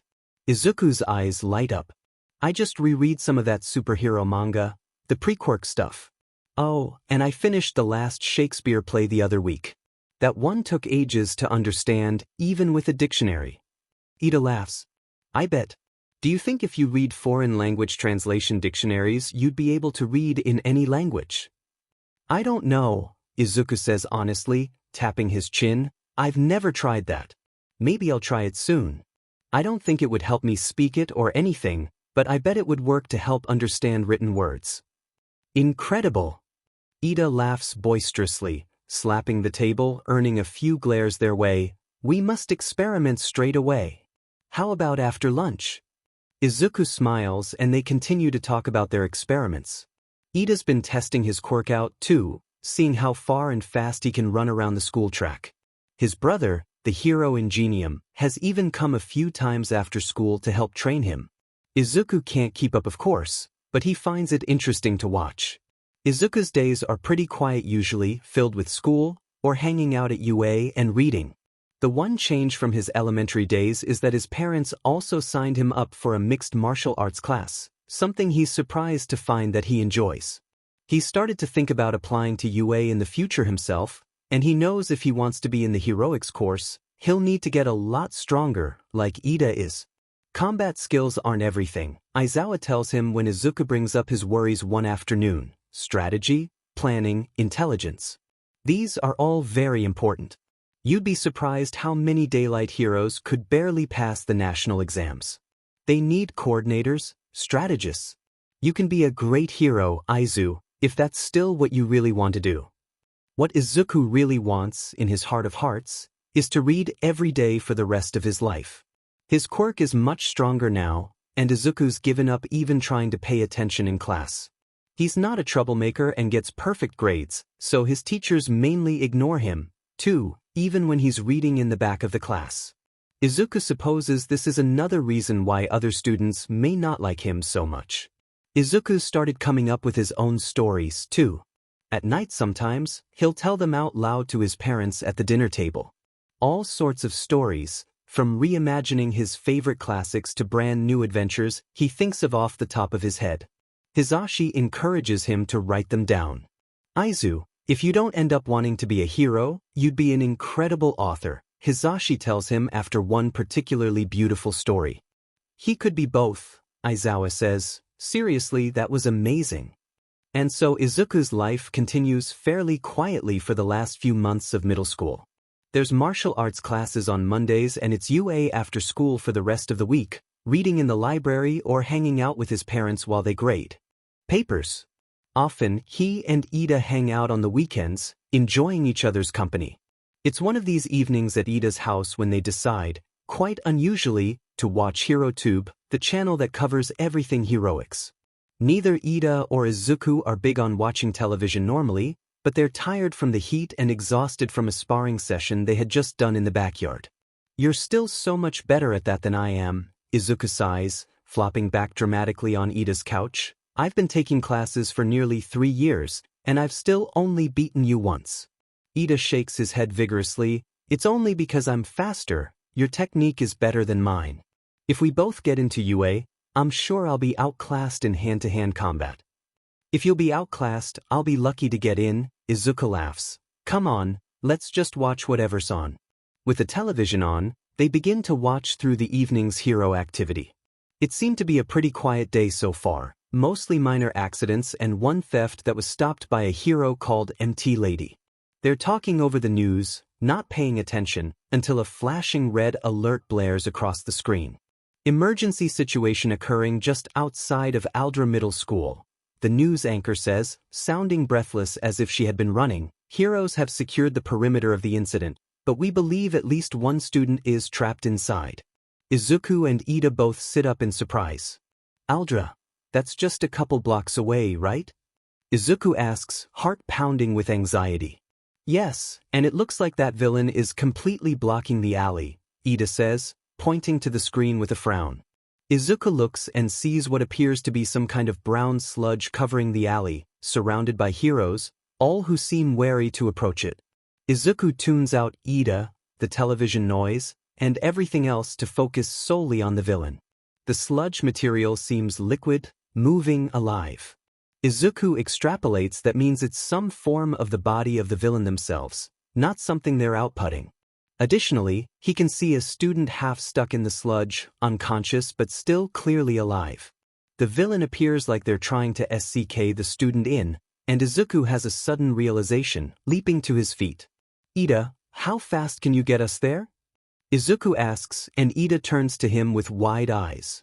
Less than a minute, why? He asks. You surely can't imagine we can do anything about it. They're not doing anything either. Izuku says, exasperated, that villain is going to kill that kid if they don't do anything soon. They just have to neutralize whatever is in that sludge and they can pull him right out, but if they don't, he'll suffocate. Ida looks back at the television with a determined look. All right, how much time do you think we have before he's in immediate danger? Izuku eyes the screen. The student hasn't moved much. 5 minutes. Get what you need. Izuku grabs an odd assortment of things, mainly a spray bottle and a few cleaning supplies, before dumping a number of them together in the bottle, thankfully for his knowledge of chemistry. Ida watches him with anxious curiosity, pulling on his best running shoes. We'll have to go fast, or I'll get in trouble for using my quirk, Ida says. Are you almost done? Izuku nods, screwing the top on the spray bottle. Yes, finished. It's a long shot, but I'm trying a corrosive spray to dissolve the sludge. I don't think it'll do anything drastic, but it might help. I have no idea what that thing's made out of. Alright, let's go. Ida lifts Izuku into a piggyback ride once they're out the front door and he runs, full speed. Despite the fact that they're going into a dangerous situation, Izuku can't help but be thrilled by the speed that they're running. In less than a minute, Ida slows, stopping in an alley just before the police, crowd, and heroes notice them. There's an opening, I can get you in through there, Ida points, and Izuku spots the gap in between the crowd and the barrier where the heroes are keeping people back. Izuku notices with a sinking stomach that the student is almost completely encased in the sludge. Hurry, Izuku whispers, and Ida takes off.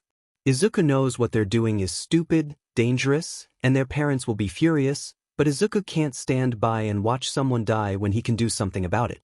Izuku hears shouts and cries for them to stop, but Ida speeds through the crowd, getting through the barrier of heroes.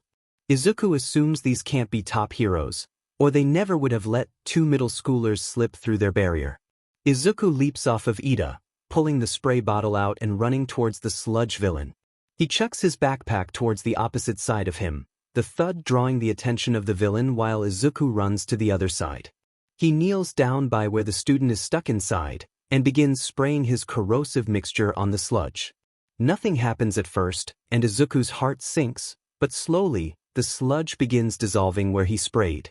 Heart pounding with excitement, Izuku unscrews the top and all but dumps the solution on the sludge. An animalistic cry comes from the villain and Izuku watches in shock as all the brown sludge around the student dissolves, and Izuku is able to pull the student out with ease. He yanks the unconscious student out and down onto the pavement. He hears cheers and screams from the onlookers, but he ignores them, focusing solely on dragging the other student away from the villain. Watch out, kid. Izuku! Izuku turns, horrified to see the villain bearing down on him. He lunges to the side, distracting the villain away from the other kid, allowing himself to be put into the line of fire. The sludge flies around him and Izuku can feel it going up his body, and to his horror, into his mouth and nose. He can't even scream, his heart thudding with fear. Still has a little of the contents of his spray bottle left over, so he tosses the rest of it on the villain, relieved when he feels the sludge pull back. Izuku gasps as the sludge pulls out of him, kneeling and coughing on the pavement. He's too out of breath to move, but someone yanks his arm and all but flies him away.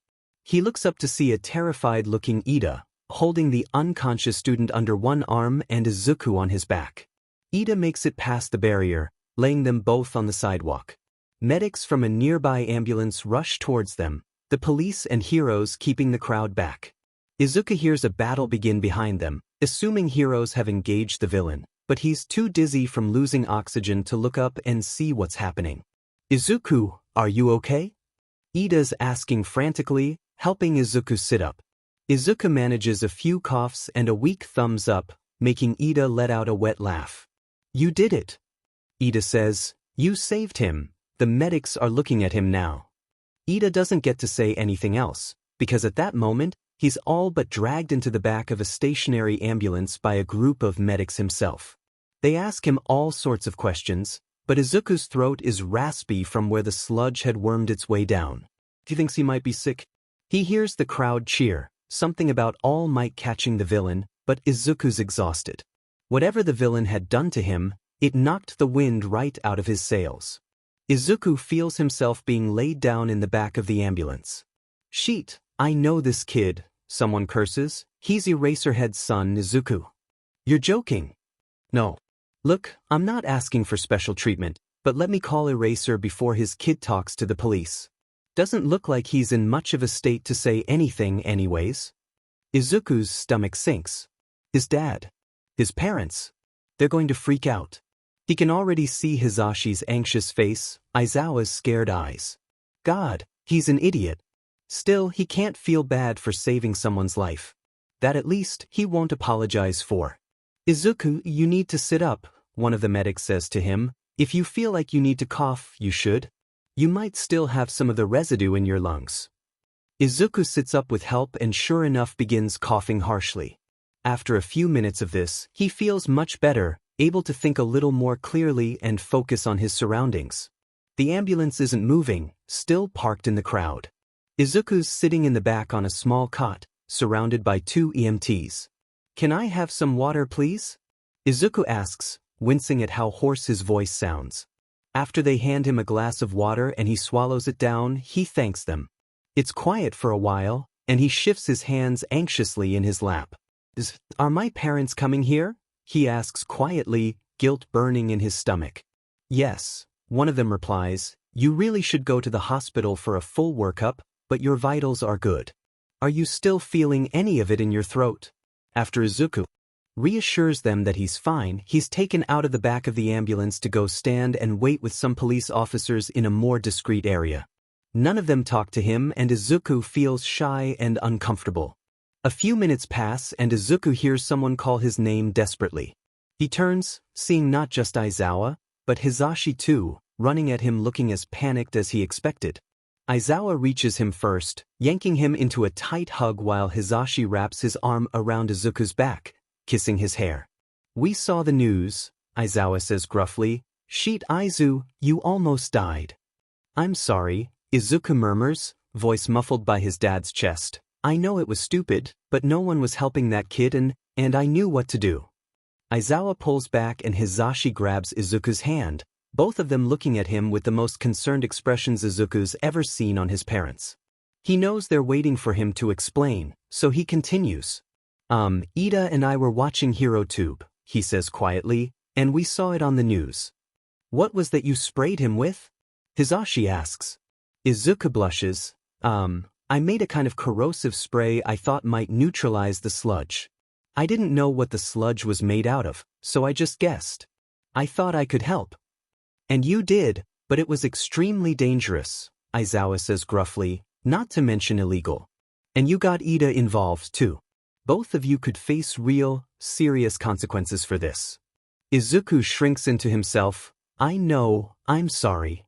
That being said, you were also extremely brave, and you saved someone's life," Aizawa continues, making Izuku look up in surprise. "So, despite the fact that you scared the hell out of us, we're really proud of you." Izuku's eyes well with tears as Hisashi nods in agreement. "We are Aizu. We'll need to talk about the proper way to handle things in the future, but we are so proud of you. That student you saved, he's your age. He's going to be just fine, and it's all thanks to you." Izuku nods, embarrassed when a few tears fall from his eyes. "I'm sorry. I know I shouldn't have done this. Is Ida okay?" "He's fine," Hisashi says gently. "Look, Aizu, all things considered, the police are going to let this slide. All Might caught the villain, and there's no reason why 2 kids who saved someone's life should be punished. You're getting let off with a warning." Izuku chokes out a weak laugh. "That's favoritism. It's because we're related to pro-heroes." "Probably, but I'm not going to fight it," Aizawa says matter of fact. "Now come on, the medics said we should get you checked out. Let's go, Aizu." A few weeks after the incident with the sludge villain, middle school ends and Izuku begins to prepare in earnest for the UA entrance exams. Both he and Ida had been grounded for a while after the event, unable to see each other for a while. Izuku doesn't learn the name of the student they saved, but he's glad to know the guy was alright. Being grounded isn't as much of a punishment to Izuku as it is for Ida, who can't go on long runs or use his quirk much stuck at home. Since Izuku's parents both work a lot, he stays at home anyways, reading a lot every day. Sometimes he'll wake up, have breakfast, and begin reading, only to look up and realize that his parents are home and it's dinner time. A lot of the first days of summer pass like that, until his parents begin to teach Izuku hand-to-hand combat in earnest. "We know you've got your black belt now, but this is a different kind of style," Aizawa tells him. "In a real fight, a villain won't play nice. They'll fight dirty, using any method possible to win. You have to start thinking like one of them, so you understand what to expect." Izuku had begun training in earnest with his parents, learning all sorts of tactics he never would have thought to use, such as lying and deceit. It didn't seem very heroic to Izuku to pretend to be injured, stay down to trick an enemy, but his parents drill into his brain that he needs to do whatever he can to survive and stop the villain from winning. "It isn't a weakness to trick your enemy," Hisashi tells him. not when it will save lives. Being a hero doesn't always mean you act like a perfect person. Sometimes it means sacrificing your own values in order to save civilian lives, or the lives of your hero partners. The training is intense and Izuku finds himself thinking philosophically about the ideals of good and evil more and more each day. Daylight heroes and villains seem so absurdly opposite it's almost comical, and Izuku wonders how much of it is really all for show. Aizawa tells him about the arrests he makes of people labeled villains, simply for stealing in order to feed their families. Izashi explains that some heroes are corrupt and hurt others, for money, status, and power. Things aren't black and white, Aizawa says one night. There's really no such thing as good and evil when it comes down to it. More often, it's about being on the side of life or death. If you classify those who want to save the most lives as good, then most heroes will fall into that category. Villains who may not care about collateral damage, we call them evil.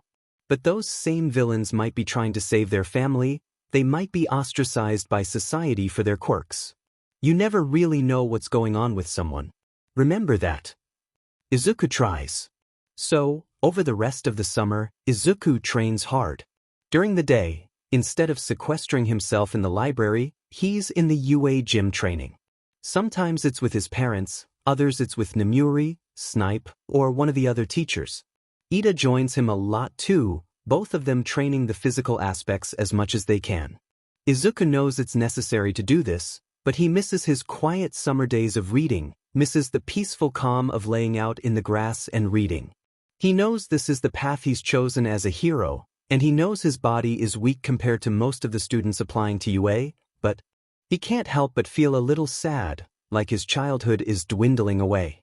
One night after a full week of training, Izuku resolves to go out for a run. He's just about to tie his shoes when he feels a hand on his shoulder. Turning around, he sees Hizashi looking at him with a worried expression. "No more training today," he tells Izuku gently. "You've been working so hard lately, kiddo. Why don't you take the weekend to relax? Your dad and I bought you all those new books and you've barely looked at them. Take a break." Izuku can't deny he's relieved, nodding as he pulls off his shoes. He heads straight to his bedroom with an almost gleeful expression, sitting on his futon and grabbing the first book off of a large stack on the floor, diving straight into it. While he's absorbed completely in the reading, he doesn't notice his parents standing outside his door having a quiet conversation. "Do you think we really should be encouraging the heroics course?" Hizashi whispers. He looks happier right now than he has the entire summer. He could easily make 1A General Ed, he'd be the top of the class. "He told me yesterday he wanted a challenge," Aizawa whispers back. "He's never been challenged at school before and you and I both know he knows more than all his teachers combined. He just needs to learn how to balance everything." "We should help him set a schedule," Hizashi says, "only a set amount of training each day. I want him to be happy, more than anything." "Me too." When the day of the entrance exams finally comes, Izuku dresses in clothes he can move easily in, at the advice of his parents. He's outside the main gate of UA, relieved he's very familiar with the lay of the land here, and doesn't seem as awestruck as some of the other students. "Izuku!" Ida calls and Izuku waves at him, instantly relaxing when he sees his friend. "Hi, Tenya." Izuku grins as Ida comes over. "Well, today's the day." Ida looks around before leaning in close to whisper, "Isn't your dad presiding over the exam?" Izuku shakes his head. "Normally he would, but since I'm there, they thought it should be someone else. Midnight and Snipe are running things today, but all the teachers are going to watch the practical." The entrance exam contained 2 parts, written and practical. Izuku isn't worried about the written exam in the slightest, but he has no idea what to expect in the practical. In the spirit of fairness, his parents have intentionally kept him off UA grounds on exam days and have told him absolutely nothing about the test. The students are filed into a room for instructions and Izuku takes the time to look around at some of the other examinees. He recognizes a few kids from Sumai, mainly Yayoro Zumomo, a girl who was always kind to him when they worked together in class. A lot of other students have very obvious physical quirks, and Izuku tries not to be intimidated by them. Shortly after arrival, they're ushered into the examination hall for the written exams. Izuku takes a seat at his assigned desk, listening to Snipe read out the examination instructions. When the hero calls, "Start," Izuku opens the examination booklet, picks up his pencil, and starts answering questions. He reads the entire exam back to front in about 40 seconds, processing all of the answers in his head in 2 minutes. Once that's finished, he pencils in the correct answers to every multiple-choice question. The essay on Quirk theory takes him a little longer, but once Izuku finishes it, he closes his exam book and looks up at the clock. They have 2 hours to complete the examination and it's barely been 20 minutes. Izuku looks around to realize most people are only on the second or third page of multiple-choice questions. He wonders if he should sit there for a while, even though he knows all his answers are right, or if he should just turn in the paper and go take a break. He opts to sit for another 10 minutes before standing up, walking to the front, and placing his finished exam on Snipe's desk. The hero looks up at Izuku with a grin, before thanking him and telling him to wait out in the hall. Izuku tries not to look at the stares he's receiving from other students, clearly in shock that someone has already finished. He thinks he notices a few of them beginning to write faster. One boy with spiky blonde hair even glares at him. Izuku ignores it all, giving Ida a smile before he walks out into the hallway. He has time to kill, so he uses the restroom, heading back out into the waiting area. They're not allowed to bring anything with them to the exams, so Izuku sits down on the floor, closing his eyes and thinking of one of his favorite novels, reading through the story in his head. About a third of the way through the book, he feels a shake to his shoulder and he looks up to see Ida, smiling at him. "There's still about half an hour left," Ida says. "A few of us finished already, but no one as early as you." Izuku smiles, shrugging. "The questions were easy." "I agree," Ida says, stretching his arms. "The hard part comes next. You and I won't be in the same exam area. I hear they're separating those who went to the same middle school." Izuku nods. "That makes sense. What do you think the practical will be like?" Ida asks, sliding down the wall to sit next to Izuku. "They haven't said anything yet." Izuku shrugs. "I have no idea. My parents wouldn't tell me anything." They sit in relative silence for a few minutes before other examinees slowly begin to trickle out of the room until the 2 hours have passed. Once the written portion is finished, Izuku notices a few less people in the area waiting for the practical. He wonders if anyone who didn't finish the written exam was already disqualified. Namuri stands at the front of the room, calling all the examinees in front of her. "All right, everyone, the practical starts in 5 minutes, she says brusquely. "You will be engaging in mock battles in various training grounds. Fighting other examinees is expressly forbidden and will result in instantly losing your potential place in the UA Heroics course. Your goal: destroy the robot villains." Izuku's eyes widen as Namuri turns on the screen next to her, showing a video of one of the robots they're apparently going to be fighting. "The more robots you destroy, the more points you receive. Each robot has a difficulty level. The harder the fight, the more points." She continues to explain the ranking system, including the 0-pointers, or large robots that aren't meant to be fought. Izuku makes a mental note to avoid those. Additionally, there's rescue points for heroic acts, but it's a bit of a mystery how they will be scored. After the rules, Izuku says goodbye to Ida and heads to his assigned examination area. He doesn't recognize anyone in this group, save for the blonde guy who had been staring daggers at him in the written exam. It comes to Izuku as a sudden shock that it's the boy he saved from the sludge villain months ago. He reels back in surprise, but doesn't have any time to say anything as the practical is about to start. Izuku barely has time to think as they line up, but he tries to come up with a strategy. He might be able to knock down a few robots, but he's not going to have a leg up on someone like Ida, who can run faster than Izuku could ever dream. The UA teachers know him and what he's capable of, but Izuku still has to prove himself, still has to pass this exam. He has no idea how he's supposed to top the score of people with physical quirks. He hopes what should be a perfect score in the written exam will help him if he gets an abysmal score in the practical. Snipe shoots off one of his rifles and the exam suddenly starts. People rush off in every direction, but Izuku stands still for a moment, scanning the training ground. He figures for these robots to be moving on their own, they each must have their own remote control systems, guided by a computer. He's read a few robotics manuals, going over them quickly in his mind before nodding to himself, making a decision to experiment. He comes face to face with one of the robots worth 3 points, and Izuku ignores the way it's coming at him. Ducking easily under its swing, he grabs a panel on its side and tears it off, smiling when he sees 2 red and blue wires, just as he had expected. He rips the wires out and the robot falls to the ground. Satisfied his plan will work, Izuku runs, quickly disabling as many robots as he possibly can. He's doing all right, but he can tell by the scarcity of robots left he probably hasn't done as much as everyone else. He's just dismantling his 3rd robot when he hears a scream for help. Turning, he sees a girl pinned under some rubble staring up at one of the massive 0-point robots, which is coming very close to stepping on her. Izuku knows logically UA would never allow a student to actually be grievously injured by one of their robots. But the girl looks petrified. He runs towards the 0-pointer, climbing up the side of it and heading for where he knows its control panel will likely be located. It takes all his strength, but he wrenches the panel off, ripping out the wires and relaxing as the giant robot powers down. He climbs back to the ground, rushing over to the girl and helping pull her out from under the rubble. "Thank you so much," she gushes, standing up and brushing off her legs. "You saved me."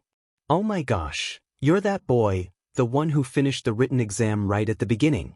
"Thank you."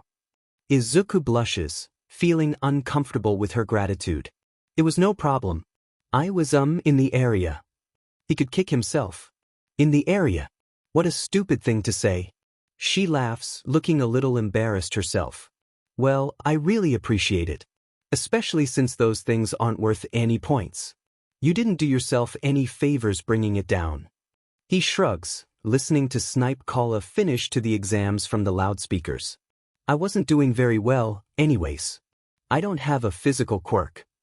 The girl bows and thanks him, and he turns to walk away before she calls out, "Wait. My name is Ochako Uraraka. I hope I see you at UA." "Izuku Midoriya," Izuku says politely, "I hope so too." They both head off in different directions and a tension in Izuku's chest loosens. He doesn't do very well with new people that often, but Uraraka seems nice enough. He tries not to think about the fact that he got so few points on the practical portion, but it's over now. There's nothing he can do. If he doesn't make the heroics course, he's sure that his written exam scores will guarantee him a place in Class 1A of General Education. He'll probably be going to UA, but whether or not he makes it into the hero course is a matter of patience now. On the way out of the exams, Izuku congratulates Ida before they say goodbye. Izuku waits on the outside steps for his parents, sitting and looking up at the sky.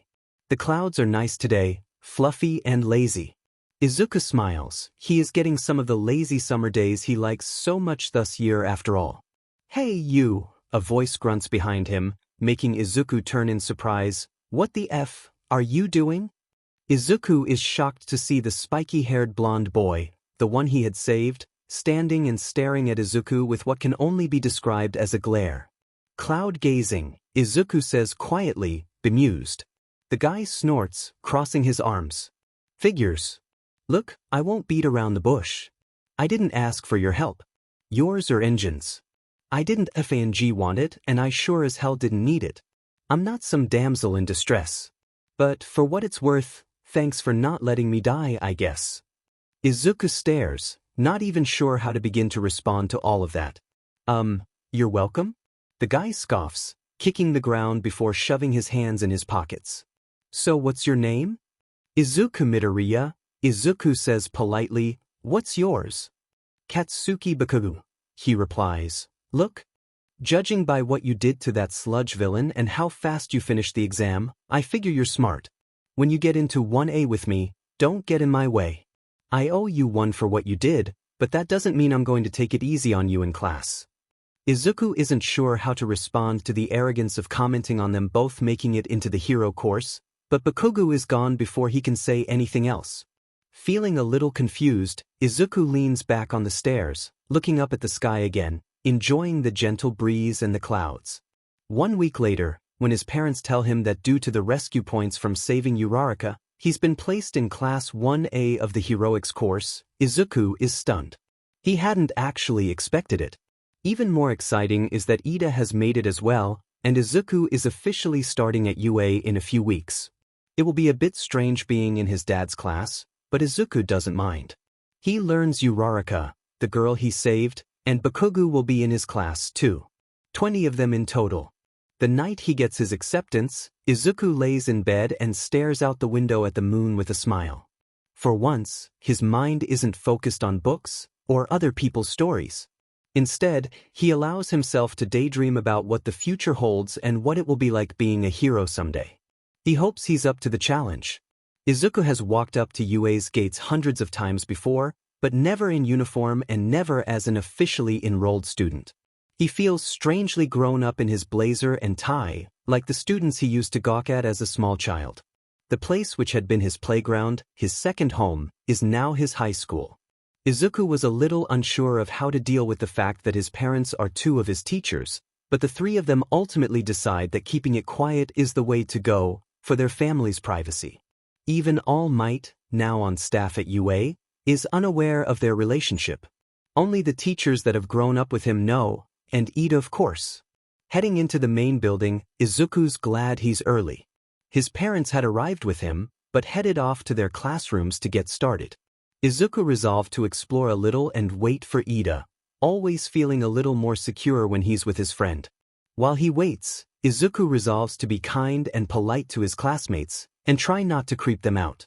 He already knows all their names, faces, and quirks, as Aizawa had left the class roster on the table at home and Izuku had glanced at it, instantly memorizing all the details about his classmates. Shaking himself from his thoughts, Izuku waves when he sees Ida arrive, heading over to his friend with a smile. "Good morning," Ida beams. "It's hard to believe we're really here, isn't it?" Izuku nods. "I know, we've been here loads of times together before, but this feels different. Come on, let's go to class. I think my demin, Aizawa, is still getting set up." Ida looks at him curiously, asking, "Aizawa?" Blushing, Izuku says, "I have to get used to calling them by their surnames at school. We decided as a family to keep it quiet that I'm their kid. You won't tell anyone, right?" "Of course not." Ida declares, "I would never tell my best friend's secrets. So, do you know who else is in our class?" "Yes." Izuku nods, shifting his bag over his shoulder. "Aizawa left the class roster out and I saw it and memorized it by accident. I know everyone's names and quirks. Tell me about them." Izuku gives Ida the whole rundown, beginning with Uraraka and Baku. Ida knows Bakugo is the one they saved a few months back, but he hasn't met him yet. After that, there's Aoyama, the boy with the naval laser, Ashido, who makes acid, Azui with a frog-type quirk, and Ojiro with a tail quirk. "Tail?" Ida asks curiously. "Yeah, it just was labeled tail," Izuku says while they walk. "I'm not sure if that means he actually has a tail or if he can make tails appear or something." He continues with Kaminari, who can create electricity, Kirishima, who can harden his entire body, Koda, who can talk to animals, and Sato, who gets incredibly strong when he eats sugar. Izuku's mind is whizzing as he talks about all of their future classmates, their quirks incredibly interesting to him. Shoji's seems really fascinating, Izuku says as they walk up the stairs and into the school. He has some kind of mutation quirk where he can make body parts appear. It looks incredibly cool. Wow, Ida exhales, everyone sounds so intriguing. There's a few more left, yes? Izuku nods, continuing on. Jiro, with highly sensitive hearing, Siro, who shoots tape out of his arms, and then two of the people Izuku finds most interesting in their class list. Tokoyami has a quirk called Dark Shadow. Izuku says, eyes sparkling with interest, it's sentient. I mean his quirk. It's an actual, sentient being. Do you know how incredibly rare that is? It's going to be like having another classmate. Unreal, Ida exclaims as they walk, getting closer to one. Who's the next? Shuto Todoroki, Izuku replies, Endeavor's son. His quirk is half cold, half hot. He can make fire like Endeavor, but the other half of his body makes ice. He can essentially thermally manipulate anything at any temperature he wants. Izuku rounds off the explanations with Hagakure, a girl who is completely invisible, Yaoyorozu, who they both know from Sumai. Yaoyorozu is brilliant. She can create anything she understands the molecular structure of, making her one of the smartest people Izuku's ever met. The final classmate is Shinso, who has a brainwashing quirk with verbal activation, which Izuku thinks has incredible potential for rescue heroics. They eventually reach the door to Class 1A and Ida opens it, both of them walking in. Aizawa is at his desk, hunched over and sorting papers. No one else has arrived yet and Izuku and Ida head to their own desks, setting down their things. Hi-D1 mean hello. Aizawa-sensei, Izuku says, feeling incredibly weird calling his dad by his name. That's going to take some getting used to. Aizawa turns to him, smiling fondly. It's okay, kid. Same for me. Would you two mind passing out these papers on everyone's desk? It's the syllabus. No problem, Ida replies and they get to work setting out everything. Slowly, their new classmates begin trickling in, and Izuku makes a note of identifying all of them in his mind. He's seated between Bakugo and Shinso, and he hopes that he'll be able to be friendly with them. He doesn't want things to be like middle school, not again. Izuku knows people don't like it when he shows off his quirk. Not that he ever tries to, but it's hard to pretend to slow down, to pretend like he doesn't know things. His parents have already informed him that he probably knows all of UA's academic curriculum up through the 3rd year, but he will be very challenged by the physical aspects of the heroics course, so that's where he needs to put his focus. Izuku resolves not to make small talk with anyone, not wanting to actually reveal that he already knows their names and quirks, even their birthdays. It was an accident, but he still feels like he's cheated somehow and violated their privacy, despite it all being public information. Izuku pulls out the technical manual he's been reading on robotics, interested in it since the entrance exam. This one is more advanced, and Izuku is lost quickly in the text, reading through the math and physics quietly in his seat. Oi, book boy, a voice says, jolting him from his reading. He looks up to see Bakugo sitting down next to him. Remember what I said? No special treatment. Izuku just stares for a moment before he gives a quick nod, going back to his reading. He can feel Shinso, who sat down at his own desk, staring at him, but he doesn't look up.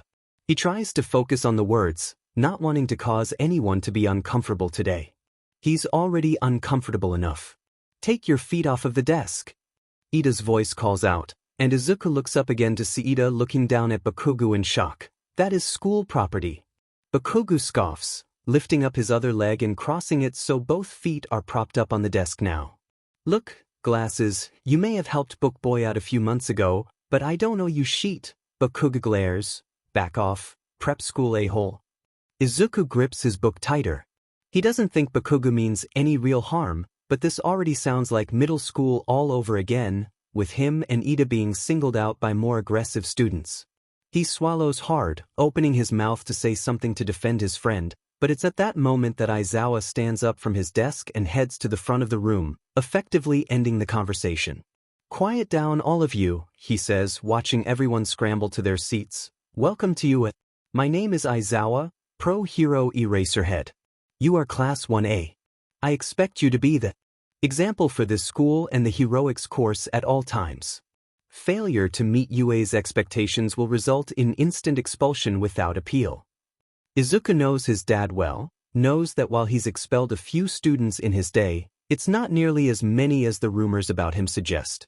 He knows his dad is a hard teacher, one of the toughest at UA, but it doesn't intimidate him.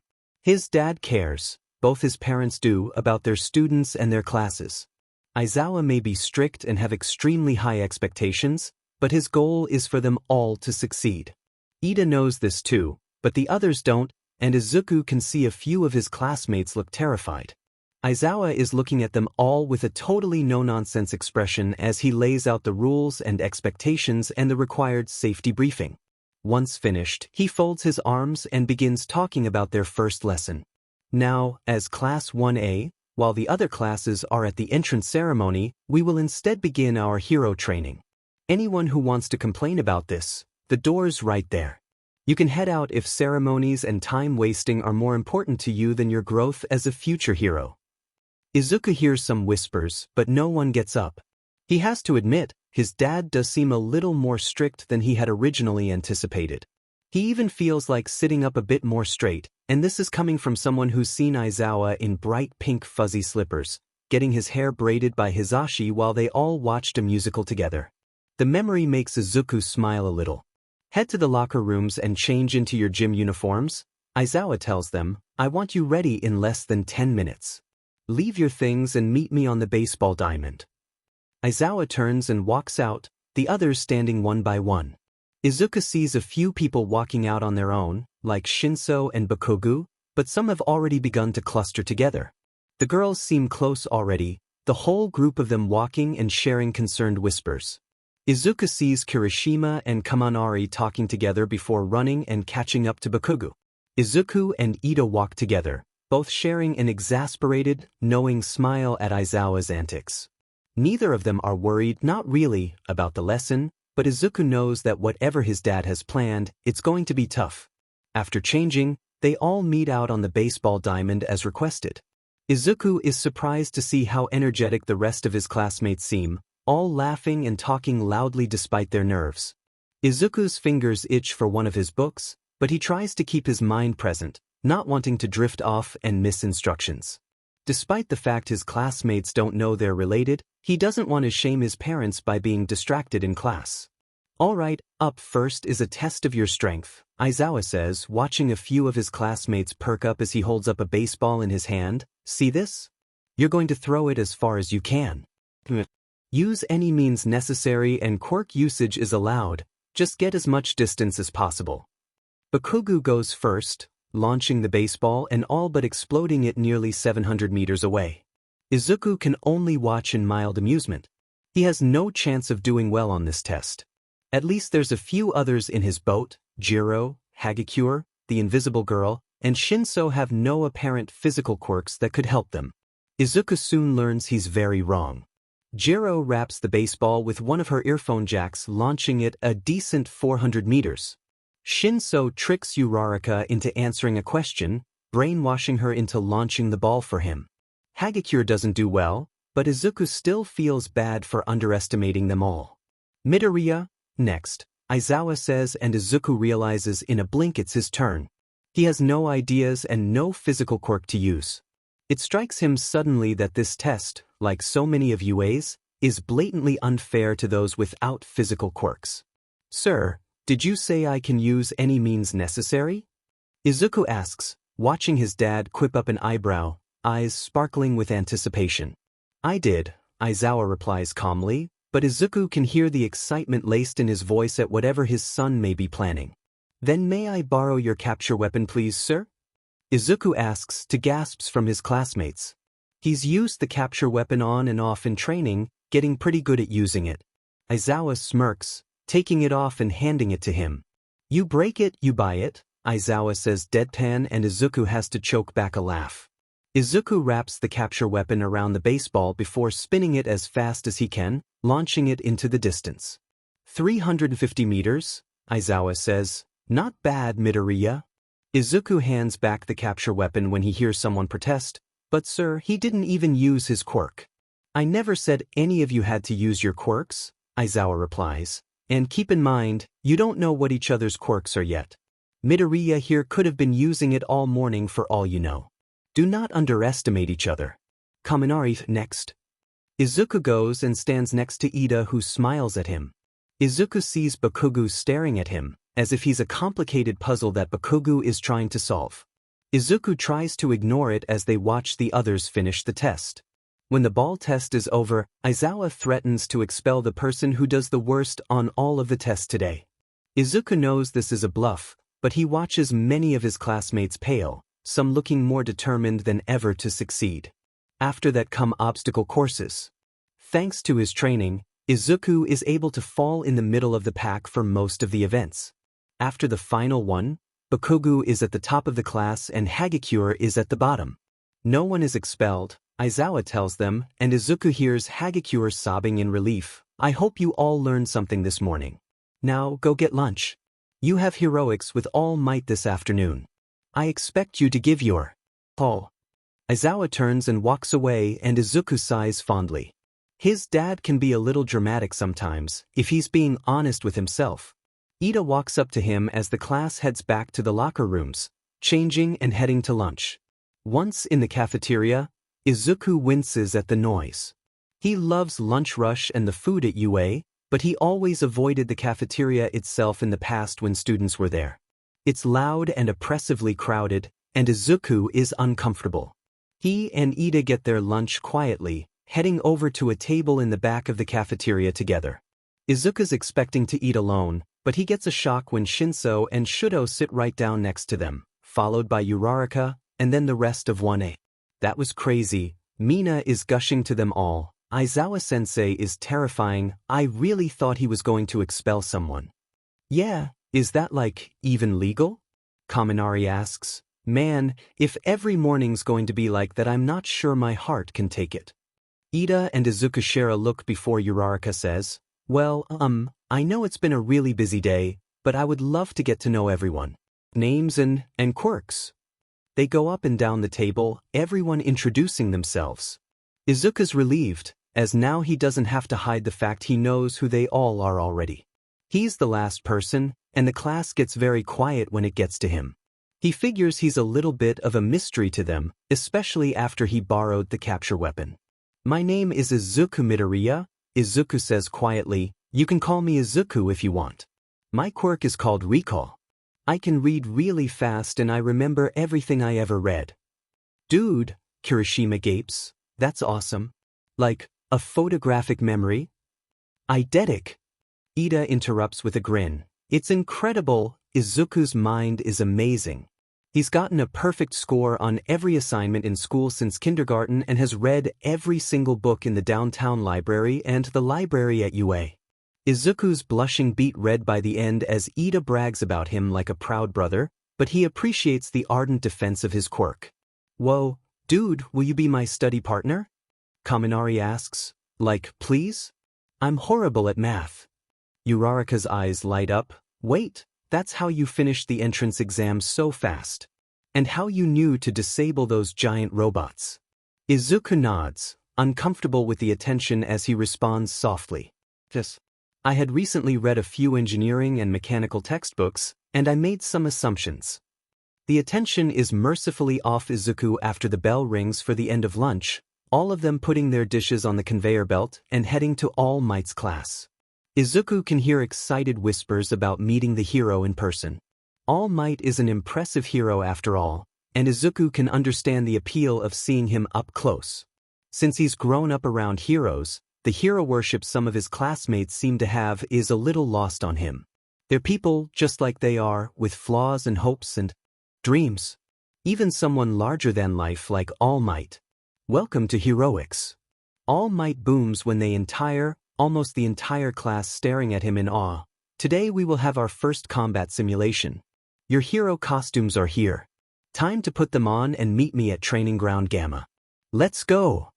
Everyone gets a briefcase with their class number on it containing their requested hero uniform.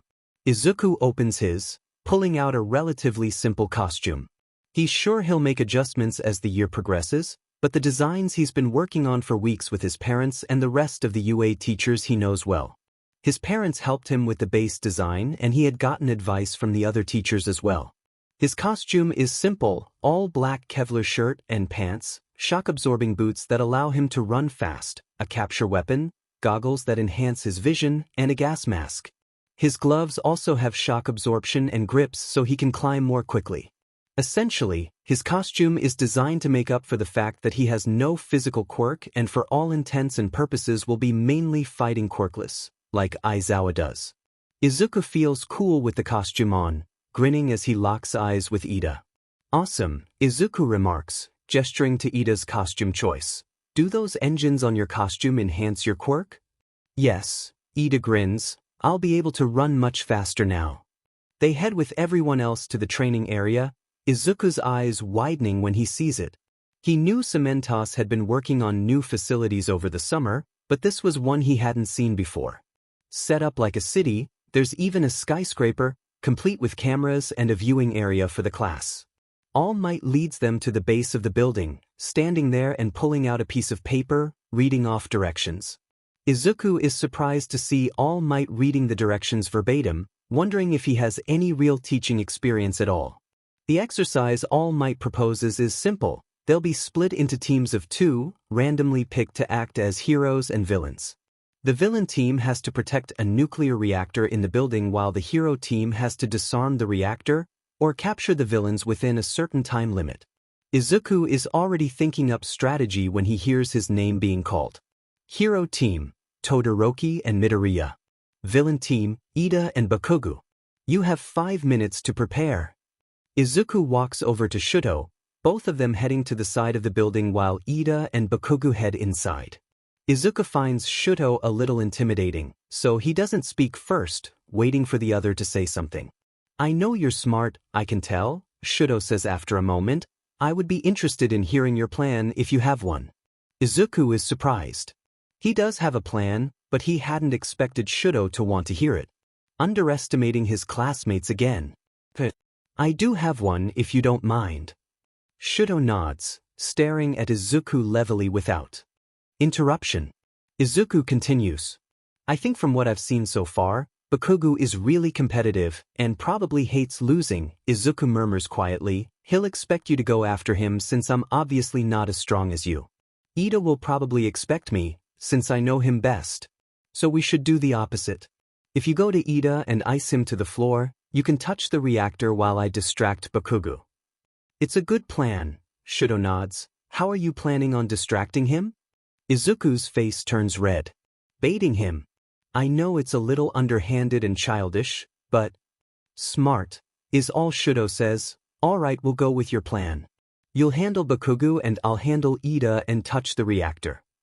All Might calls for them to start, and Shuto is off up the side of the building. Izuku swallows hard, feeling a little awkward before he steels himself. Summoning his courage, he calls out loudly. Bakugo, come and get me. I know you want to prove you're not weak. It's underhanded, and Izuku knows it, but it does work. Not a moment later, Bakugo shows himself, and he looks furious. Practically vibrating with rage, he steps closer to Izuku. Izuku knows he has absolutely no chance fighting against Bakugo's explosion quirk, so he keeps up the distraction, knowing he'll owe Bakugo an apology after this. I bet you were furious that I saved you, Izuku continues, praying that Shuto is quick to ice the ground. Bakugo honestly looks like he might try and kill Izuku. A weak kid like me. I didn't need a quirk either, just my knowledge of science, and I was able to pull you right out. Your explosions did nothing. You piece of shit, Bakugo snarls, raising up his gauntlet. Izuku braces himself for the explosion, but Shuto comes through at the last moment. Shuto Todoroki has made contact with the core. Hero team wins. All Might's voice says, coming over the loudspeakers. Bakugo doesn't put down his gauntlet. Izuku bows, face red. I'm sorry for what I just said. I was only trying to distract you so Todoroki could get into the building. F off, don't apologize, you a-hole, Bakugo snarls, vibrating with rage. If you're going to taunt me like that, then you better be able to handle the consequences. Izuku swallows hard. The exercise is over, but Bakugo shows no signs of backing down. Izuku knows in a real fight he should stand his ground in this situation, but they're in school and he feels he should make amends. Izuku bows again. I apologize if I made you uncomfortable. He doesn't regret doing it, but he doesn't want Bakugo to feel upset either. He stands up, turning around to head back in with the rest of the class. Don't FNG apologize for shit. Bakugo shouts behind him as he walks away. Own your victory, you a-hole. If you're going to be a hero, you better not be this much of a baby about everything, fucker. Izuku has never been sworn at so much in his life, but he doesn't turn around. When he enters the viewing room, everyone's looking at him strangely. He doesn't say anything, instead he moves to stand next to Ida. All right, analysis, All Might says, who has comments about the previous match? Izuku swallows hard, not liking the look some of them are giving him. Bakugo and Shuto are back inside now too, and Bakugo still looks furious. Well, Shuto thought very quickly, Yaoyorozu says. He was able to subdue Ida by sneaking in from the back of the building on his ice so as not to make a sound. Good point, nice quirk usage, anyone else? All Might asks. Midoriya's tactic worked, Kaminari says, sounding a bit uncomfortable, but it wasn't, sorry for saying this, but it wasn't all that heroic, was it? Taunting your opponent. Izuku blushes, stomach twisting. He feels exactly the same way, but he's physically weaker than many heroes and villains. He's got to use what he has, just like his parents taught him. Midoriya, do you have anything you want to say about it? All Might asks, to explain your choice? Izuku swallows hard, rubbing the back of his head. When I was training my possum heroes I worked with, they told me sometimes heroes have to sacrifice their own personal values in order to stop villains and save civilian lives. Even if you want to behave like a perfect hero, if that leads to the villain winning, it's not worth it. Since I don't have a physical quirk, I have to outsmart my opponents and identify their weaknesses quickly, or I'll have little chance of success. I made an observation that Bakugo was competitive, so I used that to draw his attention away from Todoroki. A silence follows this statement as his classmates simply stare at him, and Izuku shifts uncomfortably. He hates the attention, wanting to sink down into the floor. Bakugo scoffs. It FNG set me off, but not as much as your apology did. If you believe in your actions that much, stand by them. Don't act like a wuss just because you're scared of hurting someone's feelings. This is an interesting point. All Might agrees. Midoriya is correct. Sometimes you do have to sacrifice personal values in order to save lives. The question is, how much of yourself are you willing to lose in order to become a hero? And will you allow those losses to consume you? Stronger heroes than you have discovered they aren't cut out for that way of thinking. Thankfully, the discussion turns to analyzing Ida and Shudo's interaction after that, so Izuku's off the hook. The rest of the battle simulations go off without a hitch, and Izuku wishes desperately that he could crawl into his bed and hide with a few books. He's never felt so on display as he does right now, and he hates it. Finally, after what seems like an eternity, class ends, and Izuku says goodbye to Ida before heading to the staff lounge, falling onto the couch with an exhausted groan. Long day? He hears Hisashi ask and he sits up, nodding when he sees both of his parents walk. In the room, sitting down across from him. All Might told me about the battle simulation, Aizawa says quietly. He doesn't know you're related to us, but he found your explanation of your actions unusually mature for someone your age. Hopefully Bakugo wasn't too upset. Izuku covers his face. He hates me. They all think I'm so weird. I tried to keep quiet today. I didn't want them to know about me, but I somehow was the center of attention no matter what I did. I hate being the center of attention. We know, Aizu, but people as special as you can't help it, Hisashi says, matter of fact, you're brilliant, kind. People are drawn to those who are kind and smart. I didn't feel very kind in the battle exercise, Izuku mumbles. I've never seen someone get that angry at me before. I hated it. Aizawa sighs, walking over to sit next to Izuku on the couch. Aizu, as a hero, you're going to have a lot of people mad at you. Civilians for not getting there fast enough. Villains who want to kill you hurt you. The press, discrediting every mistake you ever make. Think of this as training to get you ready for that. Izuku lays there quietly for a long moment, hands still covering his face until he mumbles, I don't think I'm cut out for this. For being around so many people. Maybe I shouldn't be in the heroics course. Hey, none of that, Aizawa says, gently tugging Izuku up and wrapping an arm around his shoulders. Listen, everyone's first day at UA is always intense, especially in my class. I promise it will get better. Before you make any big decisions, give it a chance, okay? Your dad and I are with you every step of the way. That's right, Hisashi says. Come on, Aizu, it'll be okay. We'll go home and order your favorite pizza. You don't have any homework tonight, so you can read all you want. At home, after pizza and a movie, Izuku lays curled in his bed, reading one of his old favorites to comfort him, trying to drown out all the thoughts in his head. He hates how much he was in the limelight today, but he hopes tomorrow will be better. Izuku doesn't flatter himself. He knows he's not perfect, and just because he's smart, it certainly doesn't mean he understands people. While some are predictable, like Bakugo, most are confusing and a mystery to Izuku. He'll need to spend time watching and observing his classmates to know more about them in order to understand. In the meantime, Izuku resolves to stay quiet tomorrow and not stand out at all. The next morning, Izuku resolves again to keep a low profile while he heads into class. His classmates may not know who his parents are, but at the same time he doesn't want his actions to reflect badly on them. Selfishly, he also doesn't want to be the center of attention.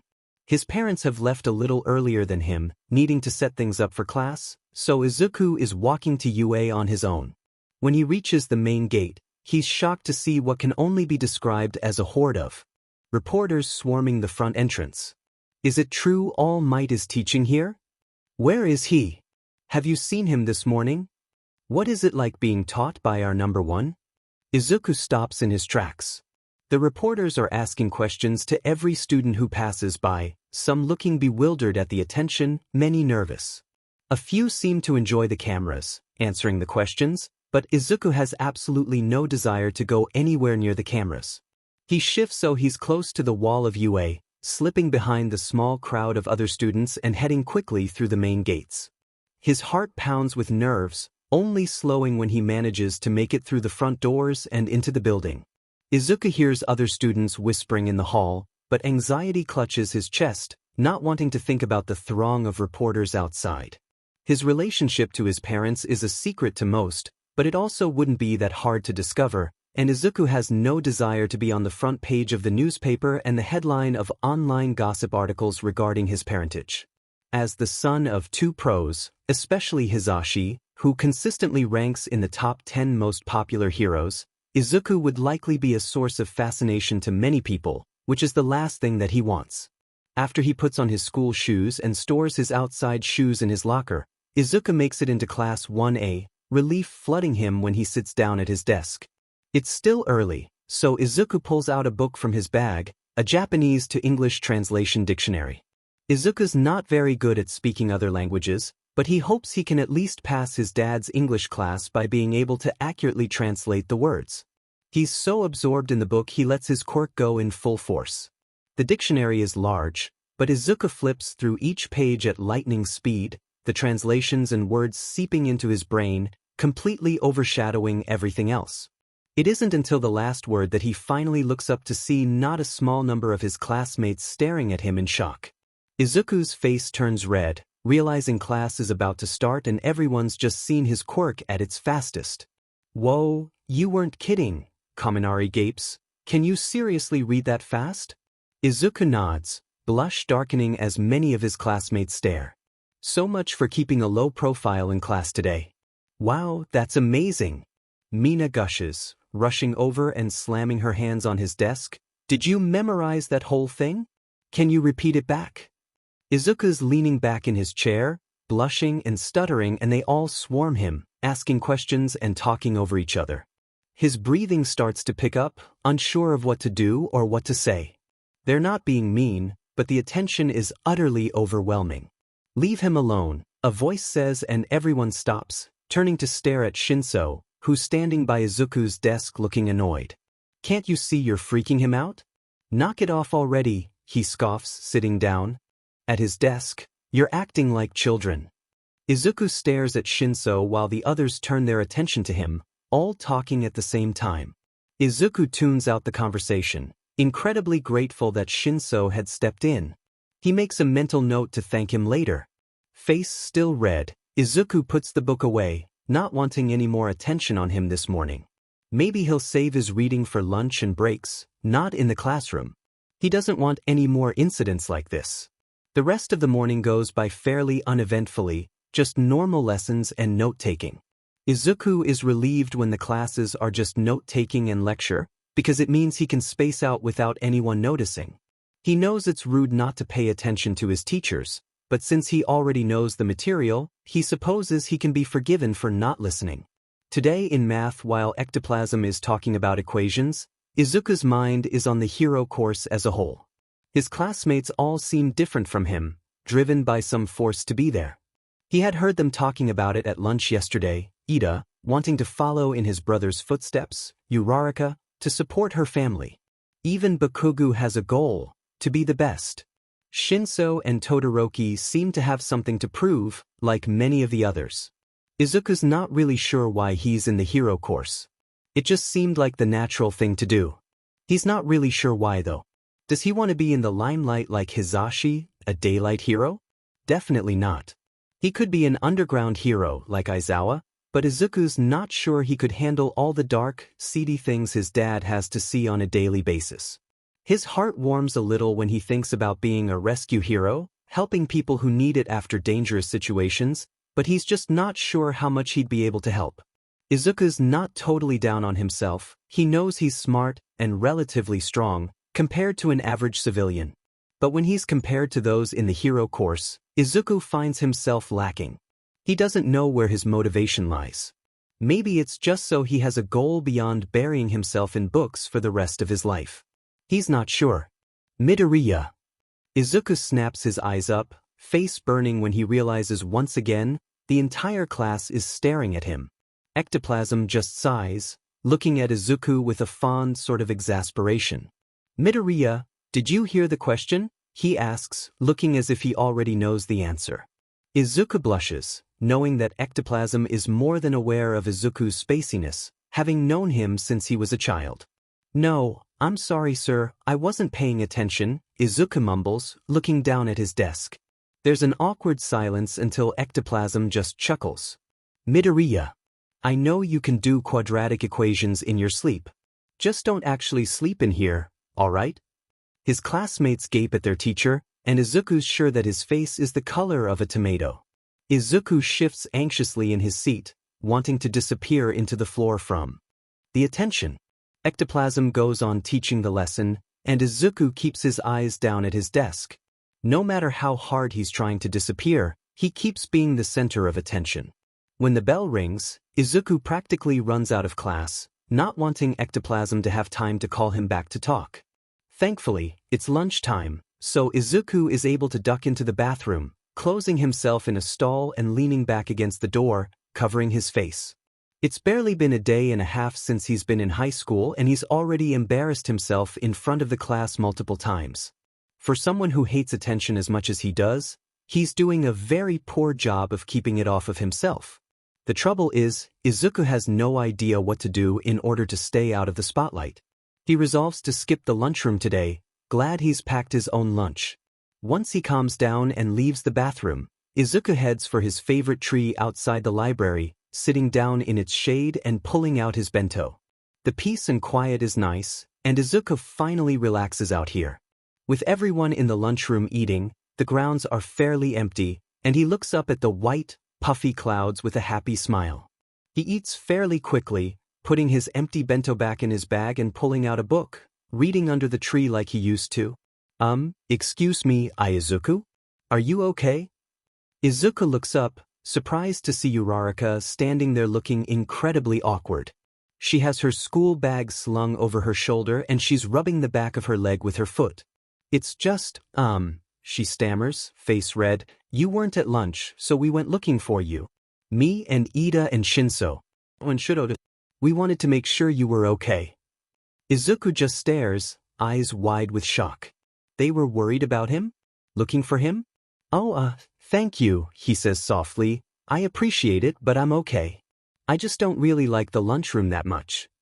Oh, I get it, she says right away. It's loud and everything, and I know people have been asking you a lot of questions, but everyone's worried.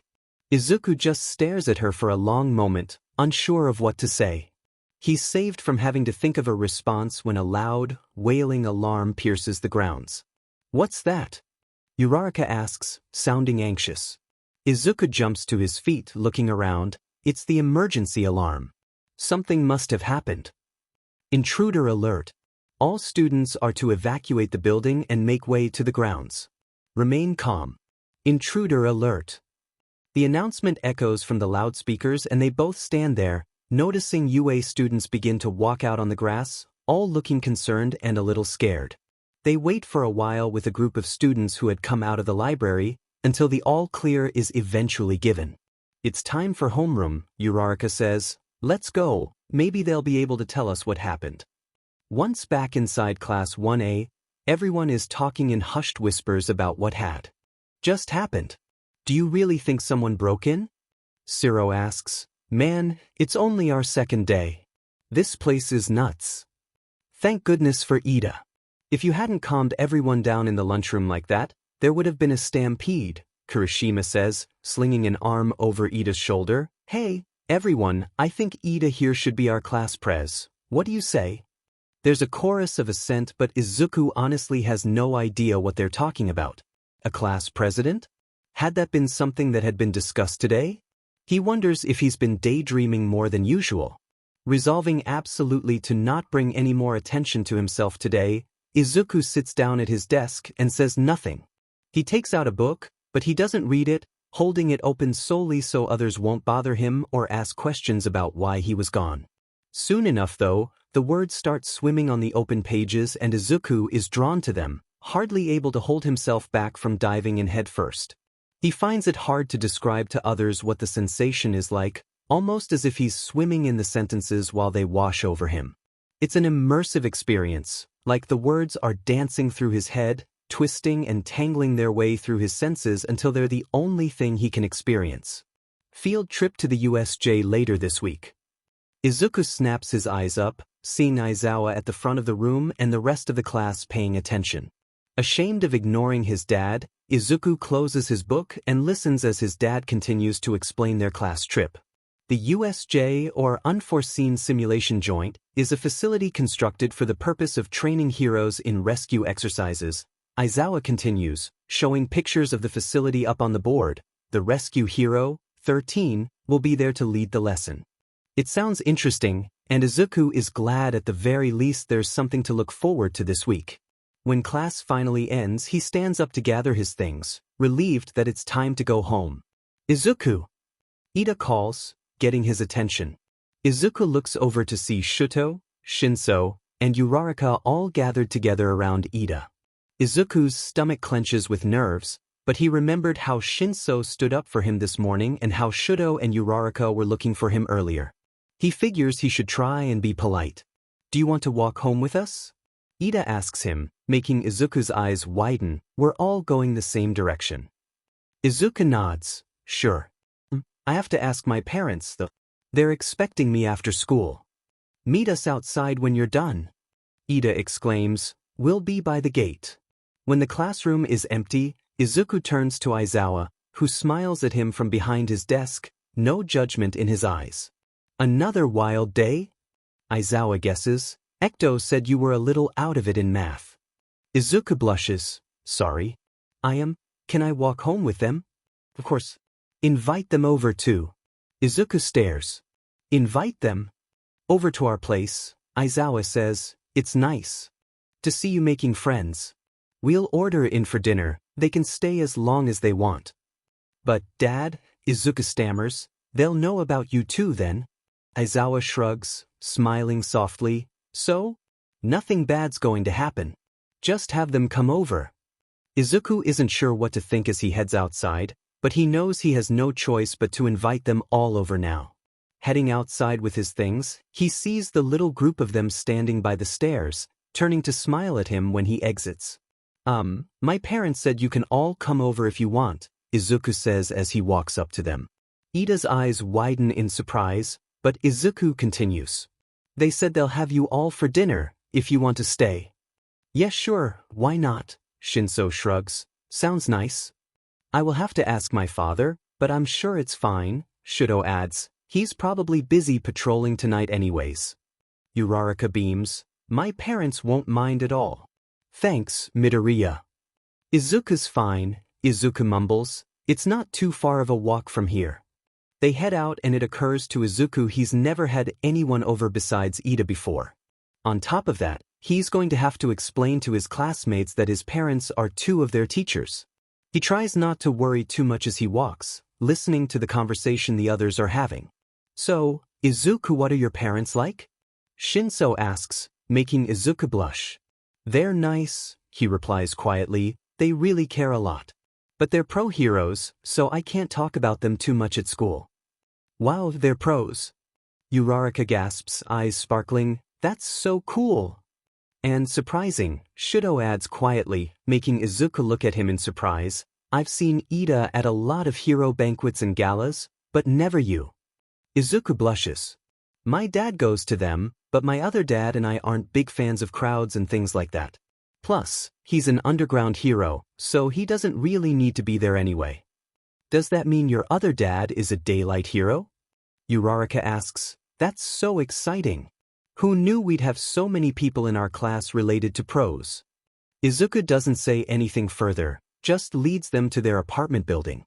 Despite his parents both working so many jobs and having excellent salaries, their apartment building is fairly humble. It's clean and safe and in a good neighborhood, but it's not extravagant like other heroes' homes. Izuku unlocks the front door and leads them all inside the building, up 3 flights of stairs to their apartment. He opens the door, knowing that both Hisashi and Aizawa won't be home yet. Well, welcome, Izuku says. You can make yourselves at home. It feels like he's in a strange dream as he watches them take off their shoes and set down their school bags, looking around the apartment with curiosity. Izuku knows it's only a matter of time before his parents come back, and he's not sure what to do in the meantime. Would you like a tour? He asks, and everyone agrees. Ida opts to get comfortable on the couch since he's been there so many times before. There's not really that much to see, Izuku adds. It's mostly just the living room, the kitchen, and my room. Izuku leads the 3 of them to his room and opens the door, watching their eyes widen when they see the massive amount of books he has. One entire wall of his room is lined with floor-to-ceiling bookshelves, all packed to the gills. He had given most of his toys away years ago when he had grown out of them, but he still has the bear his parents had first given him, sitting up on one of the shelves. Other than the books, there's a small desk, wardrobe, and futon in the room, and that's it. Wow, it's like a library, Shinso observes. How many books have you actually read? I don't really know, Izuku mumbles. A lot? The entire UA and public library at least. Ida calls from the living room, making Izuku blush again. They all head back out to the living room and Izuku opts to make some tea for everyone, smiling in spite of himself when he sees them all sitting on the floor and the couch around the coffee table, something in his chest warming. It's been a roller coaster of emotions today, but his friends are over. It's just been Ida for so long, and while Izuku loves him, it's exciting to think that there are others who want to befriend him, even after how odd he's been at school. They thank him when Izuku passes out the tea, all settling down and talking about the excitement of the day. Izuku's just started to relax when he hears the front door open, remembering suddenly that his new friends don't know who his parents are. Tadaima! Hisashi's voice calls out, eyes widening when he sees them all sitting there. Oh, wow. Shoyuta didn't mention you'd have visitors today, Aizu. Shuto, Uraraka, and Shinso are silent for a moment, clearly surprised. Sorry, Aizawa says, following Hisashi inside. Must have slipped my mind. Make yourselves at home, kids. The shock of seeing both their homeroom and English teacher together, apparently married and with a son, is enough to keep them all silent for a moment. Shuto is the first to break from his surprise, standing and giving a respectful bow. Hello, senseis. Thank you for having us in your home. It's no problem, Hisashi grins. Aizu pizza? What do you think? Izuku swallows quickly, getting over his nerves enough to say, yeah, sure. That sounds good. Thanks, Dad. The head slips out and Izuku blushes as the others stare at him. Huh, Shinso says once Hisashi and Aizawa head to the kitchen and are out of earshot. That actually makes a lot of sense. I agree, Shuto adds. Their personalities seem very opposite, but seeing them together, I can understand how they might be married. I must admit, it's a surprise, though. I've never seen you at anything hero-related, and I've never even seen them work together. It's for our safety, Izuku replies. If it was public knowledge they were married and had a kid, villains could use it against them. Couldn't handle the press. I'm not like you, or Tenya. I'd be terrified to have a camera pointed at me. Shuto sighs, leaning back against the couch. I don't like it much either. My father isn't great in interviews, anyways, so it's rarely something I have to deal with. Wait, that's why you asked for Aizawa's capture weapon, Shinso smirks, the others turning to him, in the baseball test. I just thought you had nerves of steel or something, or were super brazen, but he taught you how to use it, didn't he? Yeah, Izuku smiles. They've been training me for a while now. Since I don't have a physical quirk, I need all the help I can get in that department. You're telling me, Shinso grins, maybe I can spar with you guys sometime. The visit continues on and Izuku's surprised to find that he's not anxious after a while.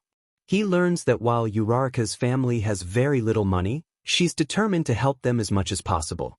He learns that Shinso had a rough childhood and was actually adopted as well, around the same age as Izuku. Shudo is more tight-lipped about himself, but Izuku learns a little, at least. When the pizza arrives, they devour it quickly, watching HeroTube and talking about the day. Then there's homework and even dessert, which Hisashi makes for them. It's late when everyone heads out, but just after they respectfully thank Hisashi and Aizawa for having them, Izuku asks a favor. Please, don't tell anyone, he says to his new friends. About us, I mean. We'd prefer to keep it quiet at school. Of course, Uraraka says, we'd never say anything, Izuku, we promise. Yeah, it'd be super crappy of us to spill, Shinso adds. You're good. Shuto nods in agreement, and the knot in Izuku's chest loosens. They all wave goodbye and the front door closes. Izuku wobbles in exhaustion, sitting down on the nearest chair. Socializing often leaves him drained like this. Well, they seem nice, Hisashi grins, ruffling Izuku's hair. It's great to see you making new friends. Izuku smiles weakly, tiredness running through him. I'm exhausted. Today was a lot. It was, Aizawa agrees, sitting across from him. Kid, don't think I haven't noticed you trying to hide in class. We've all noticed. You're not acting like yourself. Izuku blushes. He's always felt free to be himself at UA in the past, but none of the UA staff or his parents have seen the way that Izuku acts in school. He's ashamed, but he doesn't know how else to act to keep the attention off of him. No matter what I do, I always make a scene, Izuku says, wringing his hands together. Even when I try to do nothing, I just space out, and then it makes it worse. And if I try to read, everyone starts commenting on my quirk. I don't know how to be normal in class, so I just try not to do anything. You don't have to be normal, Hisashi says. Izuku, there's really no such thing as normal anyway. Listen, if your quirk makes you stand out either way, you might as well just be yourself. It's better to gain attention for who you are than for trying to hide. Besides, you're nowhere near the strangest person in your class, Aizawa adds, voice laced with humor. I know you feel like you're making a scene, but when you were zoned out, a dozen weirder things happened, I promise. It strangely makes Izuku feel a little lighter to hear that. Really? Oh yeah, first Aoyama decided. Aizawa continues, telling a story about Aoyama using his stomach laser to try and heat up instant ramen in the middle of art class, something Izuku hadn't even noticed. Despite the exhaustion of another long, strange day, Izuku's mind is put to ease by his parents, as it always is. The night before the field trip to the USJ, Izuku's in his room reading as usual. He's finished his homework, they've had dinner, and now he's trying to unwind before tomorrow. Just before his quirk gets into the deepest throes of concentration, he overhears his parents murmuring on the other side of his closed door, voices hushed and anxious. Normally, Izuku wouldn't think of eavesdropping on them, but something about the tone of their voices makes him curious. Sho Yuta, this is serious, Hisashi is saying in a fierce whisper. This is a massive security breach. The entire student body is at risk. I know, Aizawa replies with a heavy sigh. Nizu's worried. He's doubling down on security. They have no idea who snuck in, but he's got ideas. Izuku can't hear what Hisashi says after that, voice too quiet, but he does hear Aizawa's response. No, absolutely not, Aizawa hisses, sounding angry. Zashi, I will not let you. You're an incredible hero, but you're not an underground one. This isn't your area of expertise. Izuku's heart rate picks up a little. His parents rarely argue, and never about something as serious sounding as this. For them to be discussing it with such intensity means whatever issue this is, it's a big one. I don't have much say where the commission assigns me, Hisashi replies, sounding just as agitated. Sho, I have to. It's just patrol, I should be fine dash. Whoever killed those villains has one of the most powerful quirks we've seen in years. Aizawa snaps, voice rising. They were decayed to death. Until we know more, you can't go out there. I'm not losing you to some recon mission because the HPSC has their heads up their buttes. Until we have more intel, they shouldn't be sending anyone out there. There's a frustrated sigh and then Hisashi starts talking. I can't exactly say no, Shoyuta. What am I supposed to do? It's my job, we signed up for this. Zashi, please, Aizawa begs, and Izuku's stomach clenches, guilt burning through him. He shouldn't be listening to this. Something's not right here, Aizawa continues, softer. I can't lose you, Izuku can't lose you. Please, just wait for more information. Convince them that they need it before they send you all out there. After that, the conversation gets too quiet for Izuku to hear. He walks back to his futon, laying on his back and staring at the ceiling while his mind races. He knows he shouldn't have listened, but if Hisashi is being assigned something so dangerous that even Aizawa's worried, Izuku wants to know about it. The tense atmosphere in the apartment lingers through the morning and Izuku notices his parents look like they haven't gotten much sleep. It's the day of the USJ field trip, so Aizawa will be with their class all day, while Hisashi is back at UA teaching English. Despite the busy day, both of them appear a little out of it, dark circles under their eyes. Izuku doesn't bring up what he overheard last night, not even when Hisashi and Aizawa have a tense goodbye at the door. Alright, see you both tonight, Hisashi says, voice tight. Have fun at the USJ. Thanks Dad, love you, Izuku replies, wanting to keep things normal. Hisashi smiles before turning to leave without another word. Usually, he and Aizawa share a kiss before leaving for the day, so it's a bit strange. When Hisashi walks out, Aizawa sighs, leaning back in his chair and rubbing his forehead. Everything okay? Izuku asks tentatively, you and Dad seem weird this morning. Aizawa smiles tiredly at him, obviously not wanting to cause him worry. It's fine, kid, your dad, it's a work thing. It's going to be alright, though. Try not to worry about it, we've got a big day today. Izuku tries to put what he had overheard out of his mind as they head to UA. After a brief meeting in homeroom, everyone gets changed and heads to the bus, ready to go to the USJ. The bus ride to the USJ for the field trip is energetic. All of Class 1A and Aizawa are on the bus together in full hero costumes, everyone thrilled about seeing the facility and high energy, despite it being early in the morning. Dude, it's supposed to be like a giant theme park inside or something, Kirishima says excitedly. I heard it's the size of 10 football fields. Izuku listens to the chatter, feeling a little anxious but mostly looking forward to the day. Rescue heroics does appeal to him, and he's looking forward to meeting 13 and trying some of the simulations. Maybe today will help him decide if being a rescue hero is something that he wants to do. Izuku's currently sitting next to Shudo, who's staring out the window. It had been unusual for Izuku not to sit with Ida, but he's trying to be good to his new friends. Ida and Shinso are sitting together with Uraraka in front of them and the three seem to be having a nice conversation.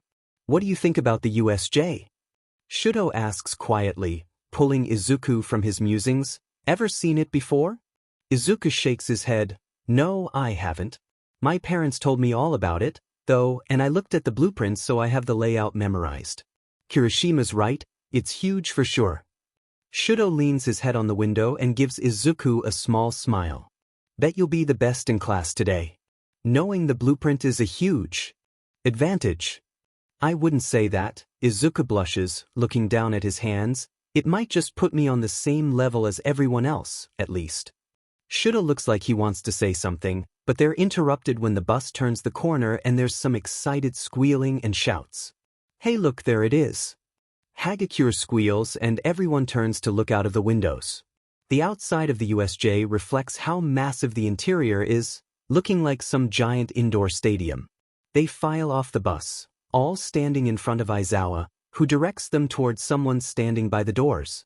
The person in question Izuku immediately recognizes as 13, the rescue hero. They have a costume that almost appears like a spacesuit, and not a single part of them is visible. Hello, welcome to the USJ. 13 calls cheerfully, waving them over. Alright, one, let's get going. 13 opens the doors, leading them all in. Izuku hears gasps of surprise and his own eyes widen. He had known logically how large the facility was, but seeing it in person is something else. He can barely see the back of the building from here. Each area of the USJ simulates a different kind of rescue situation. 13 says, we have a ruined city meant to emulate an earthquake zone. There's water and fire rescue, along with desert and war zones. Any situation you can think of where civilians would be in danger, you can practice here. Izuku and the others look out at the USJ, taking in the sight of everything around them. It's like a giant theme park, each area the size of a real section of a city or a waterscape. It's unbelievable to take in, even after Izuku read all about it and everyone had been remarking on its size. 13 is in the middle of explaining their first rescue practice mission when a sudden strange light catches everyone's attention. In the center of the USJ, a dark purple swirling mist appears, 3 figures stepping out from it as if from nowhere. The first person is someone who appears made of the mist with glowing yellow eyes. Next to them is a strange-looking creature, large and hulking on all fours, with what looks alarmingly like an exposed brain. It's the third person that catches Izuku's attention the most. A hunched figure, silver-haired, face and body obscured by a number of severed hands. They're slouching with their own hands in their pockets, with an air of what appears to be casualness. Who is that? Someone asks, but alarm bells go off in Izuku's head when he sees how tense his dad suddenly is. Aizawa slides down his goggles and unwinds a little of his capture weapon, glancing at Izuku for a split second. Izuku's chest tightens when he sees how worried his dad is. There's a determination in his gaze, but also a bit of love and fear. The moment only lasts a split second before Aizawa turns towards the group of them, focusing quickly on Ida. Ida, Aizawa says under his breath, I need you to run back to UA as fast as possible and tell the first teacher you see that there's an emergency at the USJ. The cell service here has been cut and we can't call for help. Do not ask questions. You need to go now. Izuku watches a dozen emotions fly across Ida's face, but he hears Aizawa's serious tone and turns to run out of the building without a word. Just as he leaves, Izuku sees the same black mist swirl in front of the door, effectively blocking anyone else from exiting the building. Everyone listen, Aizawa says, voice steady as ever, those are real villains. 13. Protect the students. I'm going to engage. Izuku watches in horror as more portals open up, all over the USJ, and dozens, hundreds of villains pour out into the arena. His dad simply walks forward, looking as calm as if he's going for an evening walk. Izuku wants to call out to him, wants to tell his dad to stop, but he knows he can't interfere. There's hundreds of villains now, and Aizawa is staring them all down, like one small boat facing a tidal wave. Everyone behind me! 13 calls and Izuku obliges, but he keeps his eyes locked on his dad. Aizawa leaps down into the throng of villains which have started running towards them, beginning to take them out a few at a time. He fights with a mixture of hand-to-hand combat and using his erasure quirk to level the playing field. Izuku knows his dad is strong, but it's terrifying watching him in action, knowing every single one of the villains he's fighting could very well be trying to kill him.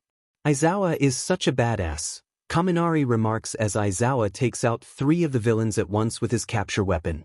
Izuku has to agree, his dad is an incredible fighter, and he knows that as a pro, his dad can outclass probably every villain here. But it's simple numbers, and Izuku's not sure how long his dad can last against a literal horde of villains. He may be an incredibly skilled hero, but he'll run out of stamina eventually. Izuku only hopes Ida can get to UA for help, quickly.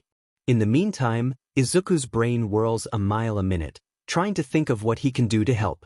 He takes one step towards where his dad is fighting, but before he can make any moves, the villain made of the black and purple mist appears before them. Izuku feels the mist surrounding them, an icy cold chill running through his spine. When he next opens his eyes, he realizes he's been warped to a completely different part of the USJ. He looks left, then right, and a cold fear rushes inside him when he realizes he's completely alone. No one from his class is with him at all. Looking around, he thinks he's in the earthquake simulation zone. He brings up the blueprints in his mind, instantly tracing a mental map back to the center which avoids the main walking paths. He begins running as quickly as he can through the windows of the buildings, running through overturned furniture in empty rooms and sliding under half-broken doors. He makes it about 5 minutes away from where he had been warped when he runs into a villain. It's a man about 6 feet tall, with what looks like saber-toothed tiger fangs extending from his mouth. Izuku stops, pulling back into a defensive position. Well, looks like I caught a little hero brat, the guy says, voice slurring from the large teeth. Boss says we can kill you, anything to provoke All Might. Come here, I'll sink my teeth right into ya. Izuku isn't planning on being anyone's lunch, not today. The villain launches a punch towards him and Izuku dodges it easily, sliding underneath the arm and ending up behind the villain. It's clear that while the villain is strong and dangerous, he isn't a very experienced fighter. Izuku's also smaller, so he can move faster. Don't engage, just evade, Izuku thinks to himself, turning and leaping over an overturned car, running across the top and jumping down behind it. Come out, wherever you are, the villain laughs, but Izuku doesn't stick around to hear more. He's faster than the villain, and he's not about to waste time fighting this guy when his dad is fighting alone at the center of the facility. Paying no more mind to the villain, Izuku runs as quickly as he can, using the quickest path he can think of back to the center. He's beyond relieved he looked at a blueprint of the place, making it easy to take shortcuts and avoid other unnecessary confrontations. After another 5 minutes of running, Izuku can see Aizawa fighting in the distance again. There's at least a dozen villains lying unconscious around him, and several more wounded. He's still on his feet and fighting, but Izuku can tell even from far away that his dad is beginning to tire. The warp villain, the one covered in hands, and the creature are all still standing in the same place as before. Izuku can't let his dad fight alone. He runs as fast as he can, thinking of a half-dozen plans in his mind. He knows he won't be able to do much in physical contact with the villains, knowing he'll only be a liability to his dad. Izuku has to stop the fight in the one area he's superior in. Words. Izuku moves so he's behind the 3 stationary villains, staying hidden behind a concrete barrier. It makes his stomach hurt hearing his dad fight in the distance and not helping, but he needs to eavesdrop if he's going to get a leg up. Where is All Might? The one covered in hands hisses, sounding irritated. He was supposed to be here, not Eraserhead. Should we call off the mission?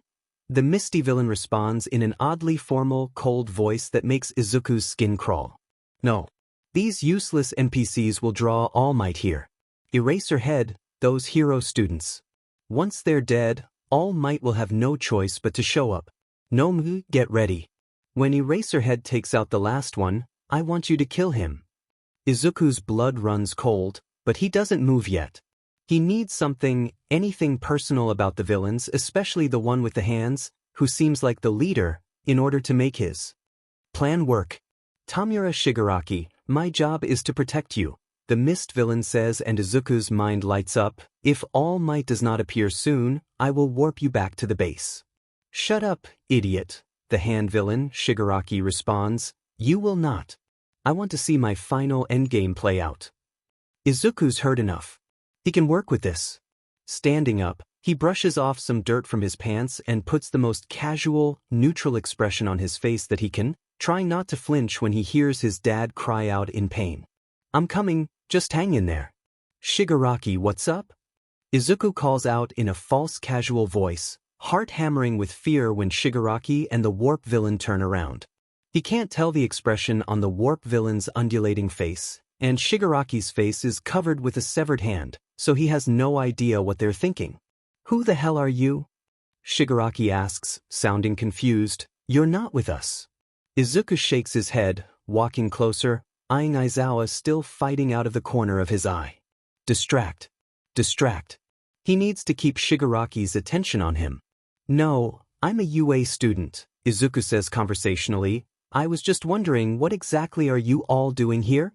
He asks it as casually as if he's asking about the weather, and the one eye of Shigaraki's that he can spot behind the severed hand on his face widens a little in surprise. Shigaraki, this child dash. Shut up, Kurogiri, Shigaraki sighs, sounding vaguely bored. Look, kid, I don't have to answer any questions. Shouldn't you be cowering in fear or something? Izuku shrugs, trying not to let them hear the fear he's feeling. You don't really scare me. I'm just intrigued.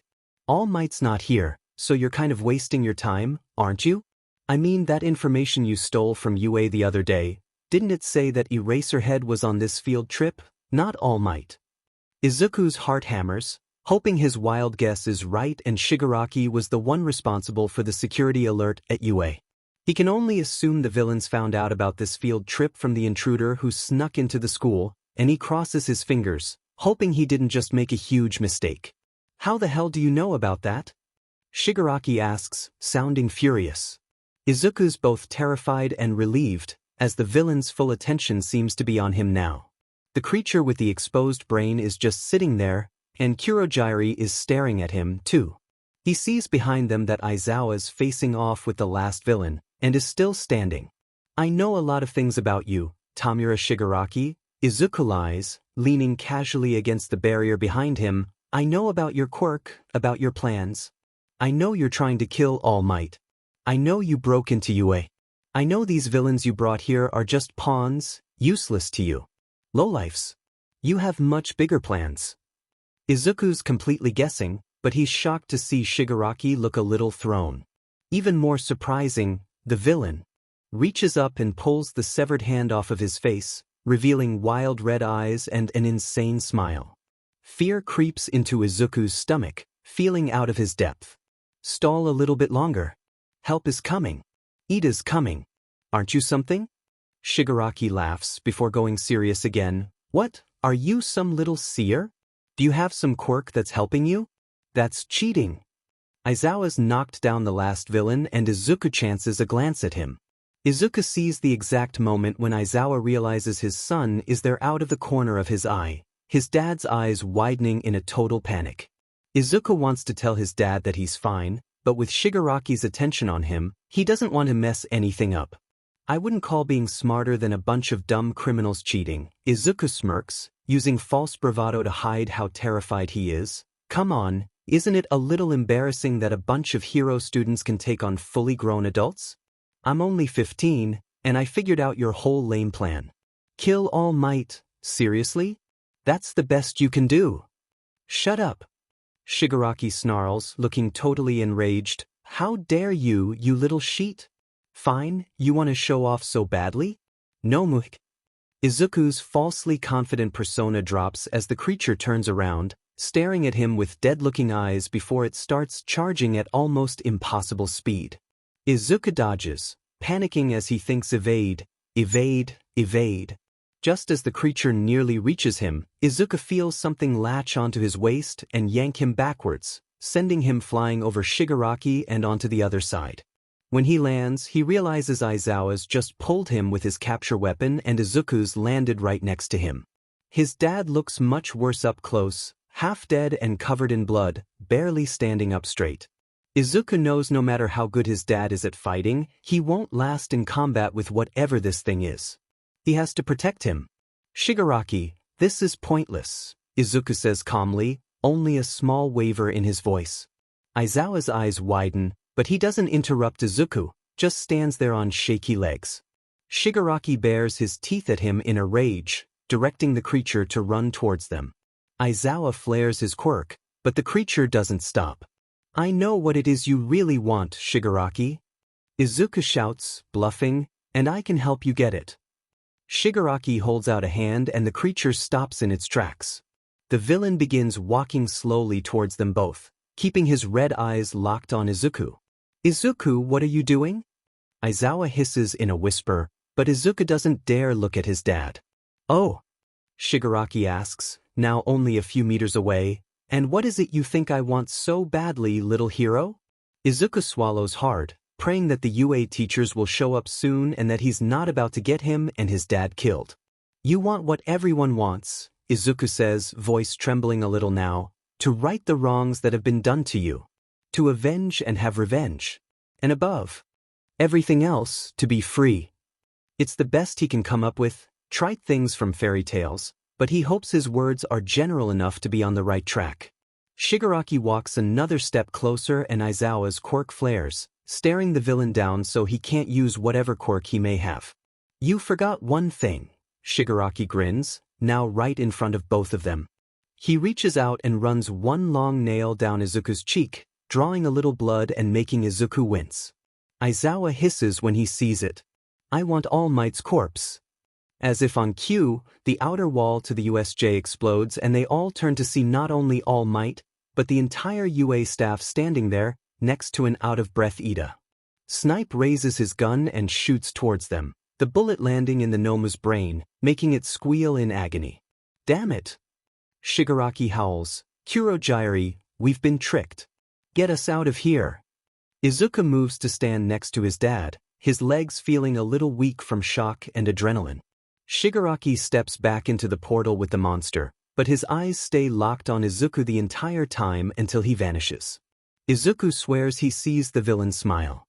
Once the portal disappears, Aizawa collapses on the ground, and Izuku's bravado is all but forgotten. "Dad!"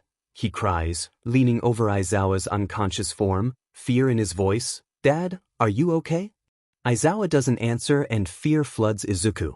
The danger is gone, his walls are crumbling, and the adrenaline crash he's feeling from the conversation with the villain is taking his toll. Feeling dizzy and nauseous, he stares at his dad's unconscious form, terror rising inside of him.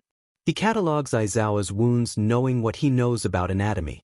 Judging by his labored breathing, Aizawa has at least 3 broken ribs. Izuku thinks his ankle looks a little funny as well, and that's not accounting for the blood, scrapes and bruises, and a horrifying-looking wound on his arm. His goggles are pushed off his face, broken, and he looks like he's in agony. "Dad, come on," Izuku pleads, shaking Aizawa's shoulder. "You've got to wake up." Izuku doesn't realize that the other heroes are coming closer now, and panic begins to well up inside of him when Aizawa doesn't wake up. What if he wasn't fast enough? What if by baiting Shigaraki he made things worse? Oh God, what if his dad dies? Izuku can't lose another parent. The thought is too painful, too unbearable to imagine. His own cheek stings from Shigaraki's nails, but the pain is nothing. A scratch doesn't compare to his dad's injuries. His fear means nothing. His dad needs help. "Izuku!" A worried voice cries out, and Izuku looks up to see a terrified-looking Hisashi running over to them, abandoning all pretenses of pretending that Izuku isn't his son. "God, Shoyuda," Hisashi chokes out when he reaches them, taking in the state of his husband. "Izuku, what happened?" Izuku shakes his head, unable to speak. It's like all of his words dried up after Shigaraki left, panic welling up inside of him. Hisashi looks like he's fighting desperately to keep his composure, but Izuku can see the fear and worry in his dad's eyes. Hisashi asks him a few more questions, but Izuku's ears ring. He's suddenly 5 years old again, standing alone in front of his mother's grave, terrified and alone. The primal fear and panic of realizing there's no one there for him, and there never will be again. His mom was gone. Aizawa's dying. He's dying.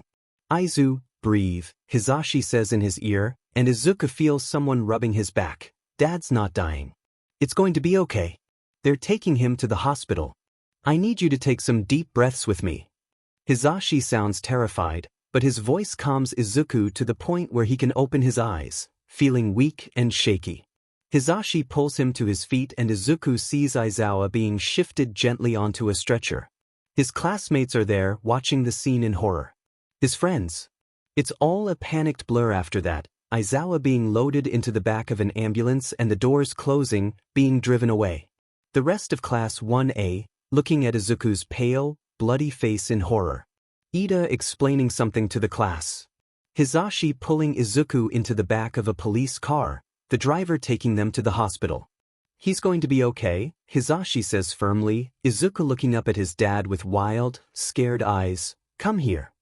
Izuku feels Hisashi's arm around his shoulders and he buries his face against his dad's chest, tears leaking out. He doesn't sob, but the tears leak out anyways.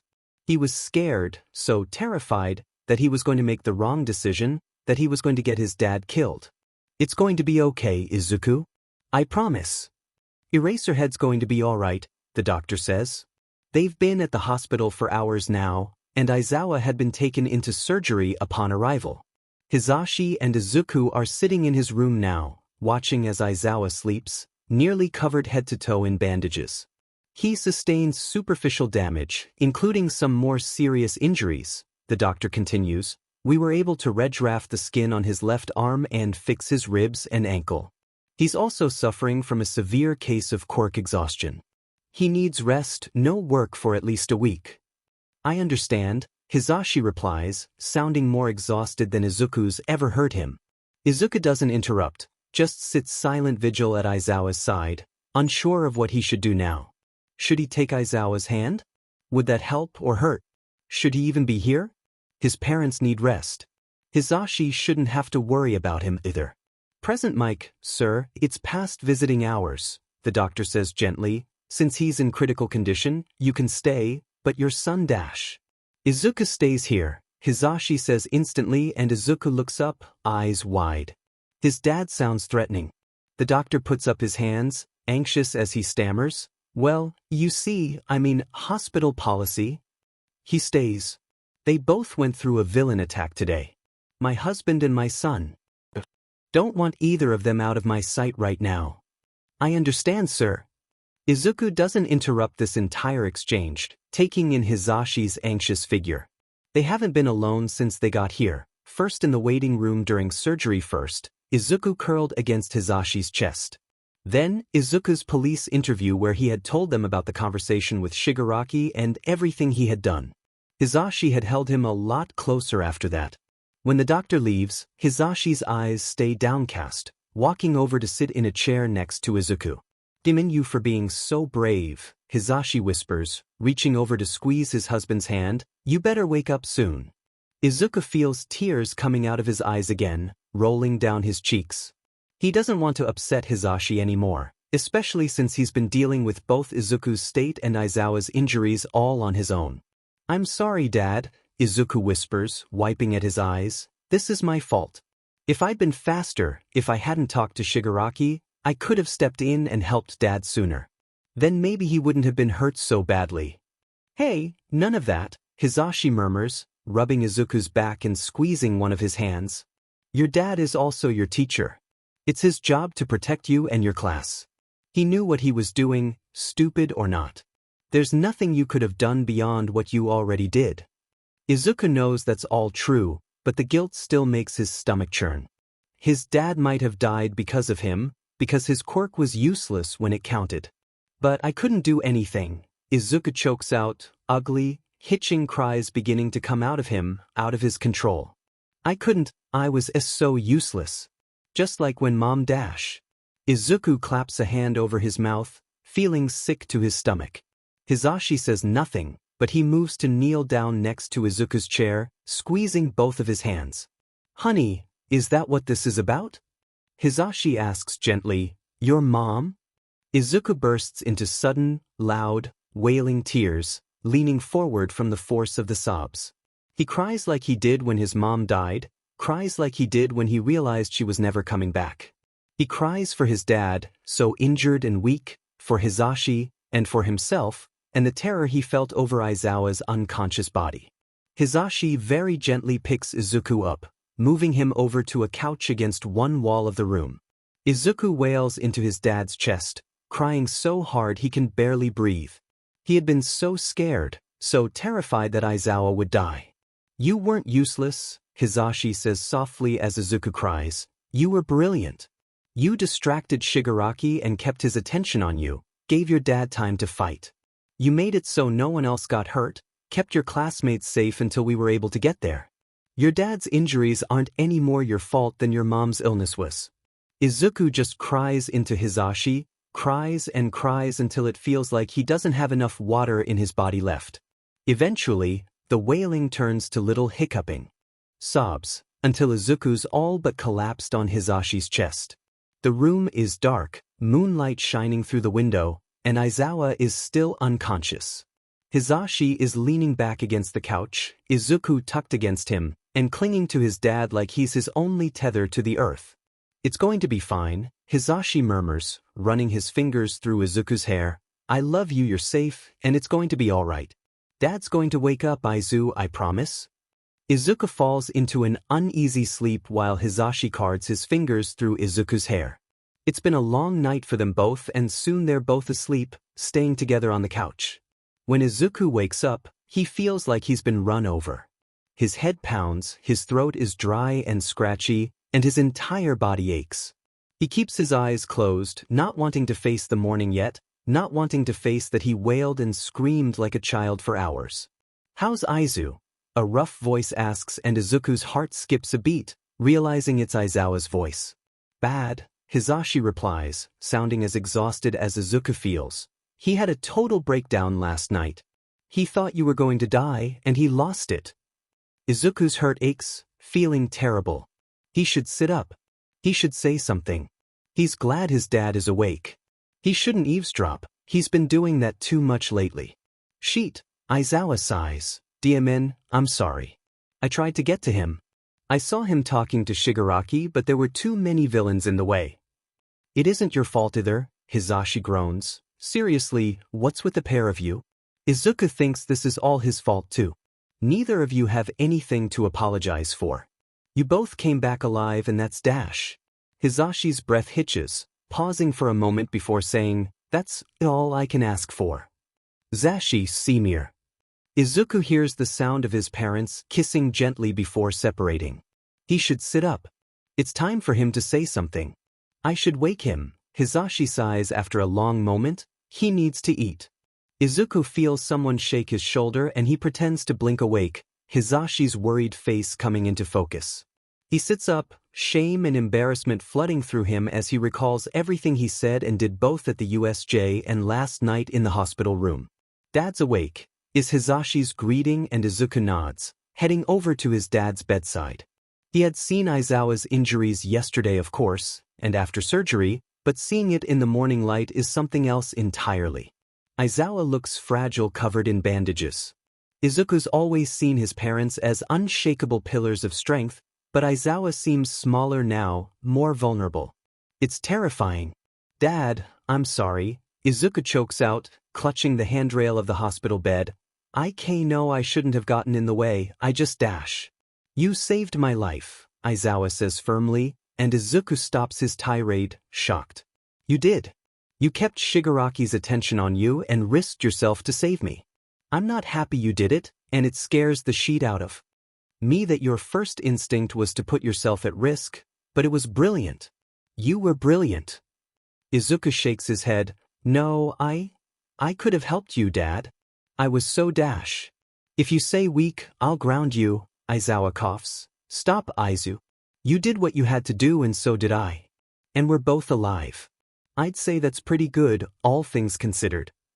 "Yes, and if either of you ever do anything like that again, I'll ground both of you," Hisashi adds, bringing over a large breakfast tray. Aizawa laughs, a weak wheeze.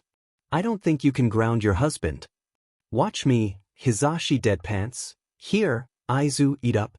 Your dad can't eat right now, so this is all yours."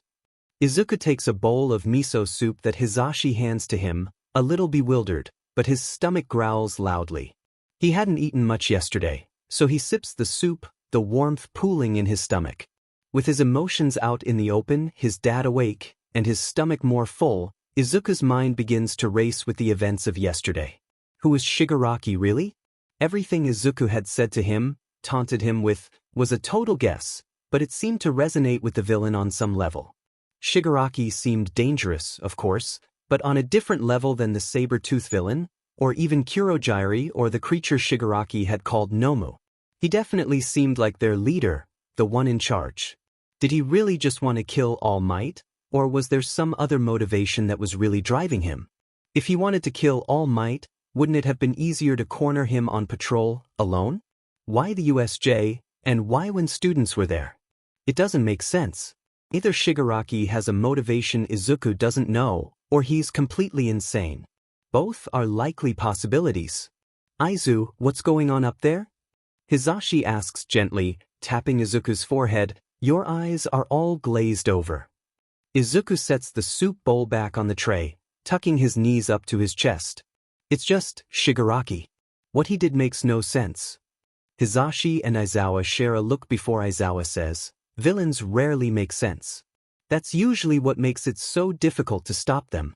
It's hard to predict the actions of people that are often unstable." "That's not what I mean," Izuku says, head spinning. "I meant that it makes no logical sense. If he was there to kill All Might, then why did he leave when All Might appeared? Why even bother attacking the USJ at all? To attack UA is a huge risk. The police and the HPSC won't be able to ignore him now. He's going to be the #1 most wanted villain in Japan. If he had just wanted to kill All Might, he would have been better off staying under the radar, where no one would suspect him, and attack All Might when he least suspected it. A silence follows this statement for a second before Hisashi says, "That's a good point. He is right, Shoyuda." "I was thinking the same thing," Aizawa agrees. "Zashi, the mission the HPSC wanted you to front. It was to find Shigaraki, wasn't it?" Izuku recalls the odd conversation he had heard the night before last between his parents, his eyes widening in surprise. Why would the commission send a daylight hero to look for someone like Shigaraki?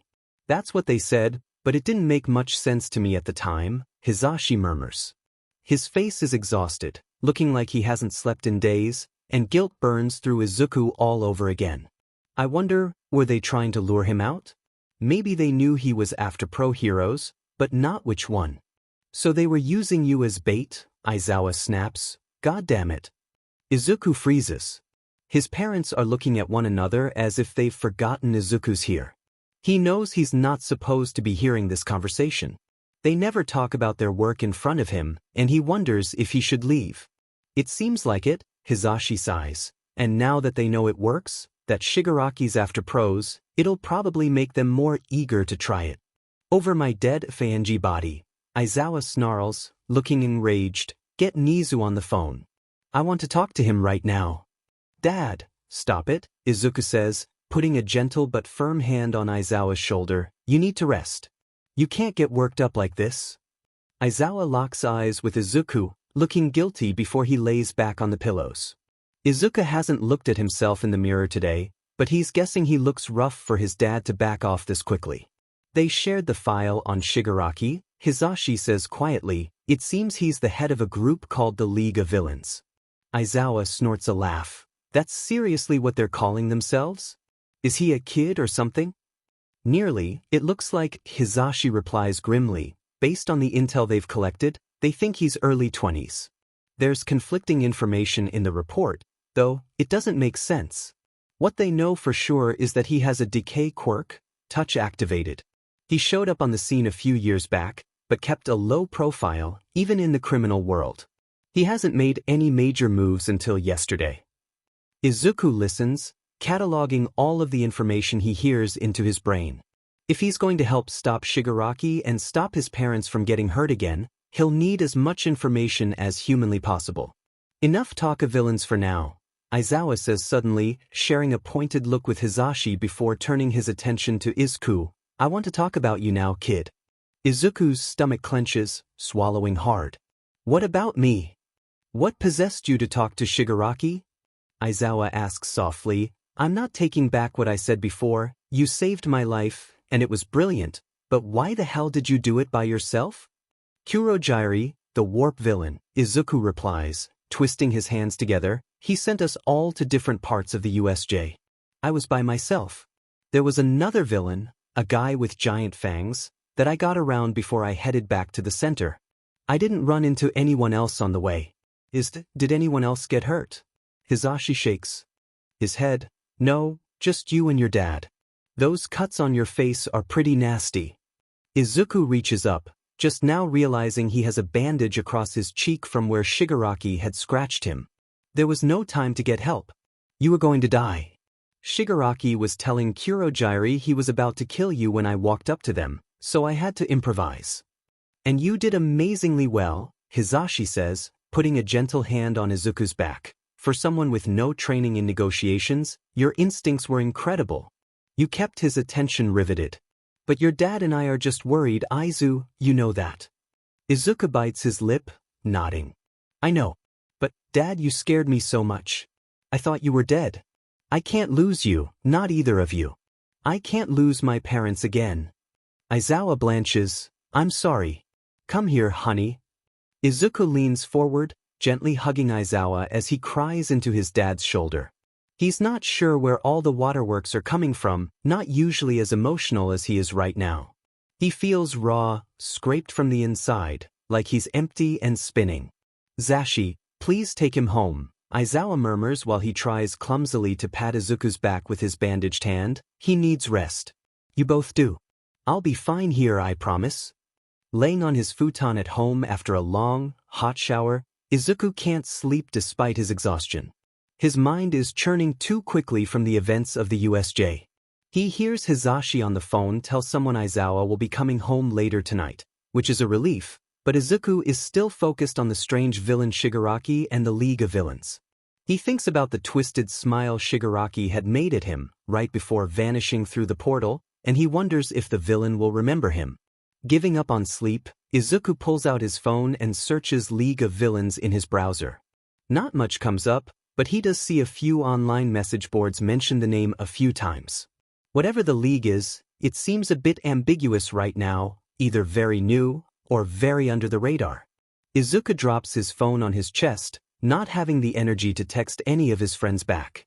They've all been worried, and Ida's warned him that their family secret is out to everyone in class now, seeing the distressed way Hizashi had looked after the pair of them at the USJ. Izuku doesn't know what to say to any of them, so he says nothing, curling under his blanket into the smallest ball he can. Shigaraki's confusing actions are driving him crazy, along with the fear that his parents might be caught up in it all, might be killed. He lays down for a while, head spinning until he hears a soft knock at his door. Aizu, are you awake? Hizashi asks quietly, and Izuku sits up, rubbing his eyes. Yeah, he says, watching Hizashi walk in and sit down on the floor next to him.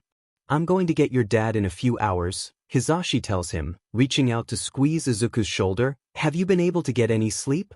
No, Izuku replies, I can't turn my brain off. I keep thinking about Shigaraki and the League. Hizashi sighs, moving his hand off of Izuku's shoulder and folding them in his lap. Me too. And about your dad. How are you feeling about everything? Izuku shrugs, drawing his knees up to his chest. I don't know. So much has happened since I started at UA. Everything was calmer before. Like a dream. I'm not making that up, am I? No, Hizashi murmurs. You'll find that being a hero, you'll feel that a lot, like you wake up from a dream. That's why friends and family are so important to keep close, to have something to tether you. You'll always have me and your dad, eyes. Always. Izuku rests his chin on the top of his knees, looking at Hizashi with a vulnerable expression, making him appear much younger. Until something happens and I don't. Hizashi freezes. What does that mean? Dad nearly died, Izuku whispers. He almost died yesterday. One mistake, one wrong move, and he would have died right there. We'd be planning his funeral right now. And now the commission wants to send you after Shigaraki, and the same thing could happen to you. Hey now, Hizashi says gently, I know this is really scary, but I promise, your dad and I are a lot harder to kill than you might think. We've never told you about them, but both of us have had a lot of close calls before doing hero work. It's kind of part of the job. I promise, your dad is going to heal right up and everything's going to be okay. Izuku tries to hear the words, tries not to doubt that his dad is telling the truth, but the fear and insecurity from the last couple of days makes him feel shaky and lost. Can you stay with me until I fall asleep? He asks, face burning. He's ashamed to ask, but he doesn't want Hizashi to disappear. Of course, Hizashi murmurs, gently helping Izuku lay down, tucking him up with the blanket. Sleep, Aizu. I'm here. The first day back at school after the USJ attack is awkward, but Izuku has resigned himself to every day at UA being awkward. Aizawa isn't there, Hizashi all but threatening him to get him to stay home, so Midnight is subbing for their homeroom this morning. Izuku is, how is Aizawa-sensei? Uraraka asks him when he walks in, her eyes shining with concern. He'll be all right, Izuku replies, wanting to set her mind at ease, but my dad's taking care of him, so it's just me today. Aizawa-sensei is very strong. Ida chimes in, placing a reassuring hand on Izuku's shoulder. He'll recover quickly. In the meantime, we must do our best to represent Class 1A and honor him in his absence. You make it sound like he's off to war, Shinso smirks, but it's good to hear he'll be okay. How's Mike-sensei doing with everything? Izuku's stomach aches thinking about Hizashi. Hizashi, who had barely slept since the USJ. Hisashi, who's been alternating sleeping on Izuku's floor and next to Aizawa's hospital bed. Hisashi, who's trying to hold it together for all three of them right now. Izuku settles for just shrugging. We're coping. It's been kind of a lot. I felt bad I didn't check in with you guys after everything happened at the USJ. Most of us engaged with low-level villains, Shudo says, walking up to the group, but no one was seriously injured. By the time most of us had made it back to the center, Shigaraki and the others were gone, and we just saw you and Aizawa. Izuku, hovering over his dad's lifeless body. Blood streaming out under him. His leg bent at an odd angle. His shallow, labored breathing. His mom, attached to him for, I love you so much Izuku. Midoriya. Izuku snaps out of it, looking up to see Bakugo standing there, arms folded in front of him. Why didn't you tell us who your parents were? Izuku blushes. So, you all know? Yes, the entire class, Shudo replies. It couldn't be helped. Mike wasn't subtle in his worry for the two of you. Izuku nods, wringing his hands together. That makes sense. Well, we had decided to keep it a secret as a family for everyone's safety. That's why I still use my mom's surname, from before they adopted me. He sees a few pairs of eyes widen in surprise, but Midnight walks in then, telling them all to sit at their desks. It's weird being in homeroom without Aizawa, but Izuku appreciates the routine of being in school nonetheless, wanting something to help him get his mind off of everything. Midnight begins talking about the schedule for the day and the lesson, and Izuku lets his mind wander. Things have been tight, tense since the USJ. He keeps seeing flashes of his dad's motionless body, Shigaraki's smile, the face of the Nomu, all intertwined with the last, fraying memories of his mother. Izuku wants to drown in words. He wants to bury his mind in reading, to absorb so much information, these memories and feelings get pushed back down inside of him, too afraid to face the horrifying reality of loss. A loud cheer from his classmates snaps Izuku out of his thoughts, surprised when he sees the words, UA Sports Festival, written across the board. Yes, the sports festival is on. Midnight grins, spinning the whiteboard marker between her fingers. Despite recent events, the school feels it is important to continue on as normal. Now, it will be an intense week in preparation for the events, and your schedule will be packed with training. First today. Izuku tunes her out. The sports festival. An event he had watched many times in the past, even attended with his parents while they announced. Izuku can't deny it's exciting to watch on television, but he honestly hates going to it. The crowd is packed with screaming fans and hundreds of hero students throng the events to try and win, to show off their quirk, in order to get fame and internships. Izuku doesn't care for loud noises, crowds, or impressing anyone. He won't deny that he has a leg up in that he knows all the UA teachers and his parents are pros, so he doesn't need national recognition in order for a hero to choose him for an internship or a work study. Mostly, he just doesn't know how he could even hope to advance in the festival, given his quirk. If he were paired up against someone like Shudo or Bakugo, he'd have no chance. When the bell rings for the end of homeroom, everyone packs up to head to math. Izuku doesn't want to disrespect ectoplasm, but he can't stand the idea of going to class today. Telling Ida he's heading to the restroom, Izuku resolves to skip class entirely and go to the library. He's not sure what drives him to do it exactly, especially when he's never skipped class once in his life, but today seems like the kind of day for doing it. He walks into the library, instantly relaxing when he smells the familiar scent of the books. Being a class PRD, the library is empty, and Izuku takes the opportunity to settle in his favorite chair, pulling out a book off the shelf at random. He needs a distraction. Needs to not think for a while. The book is fortunately a big one, and complicated, a textbook on biology and aquatic plant life. Izuku dives in, letting his quirk work full force.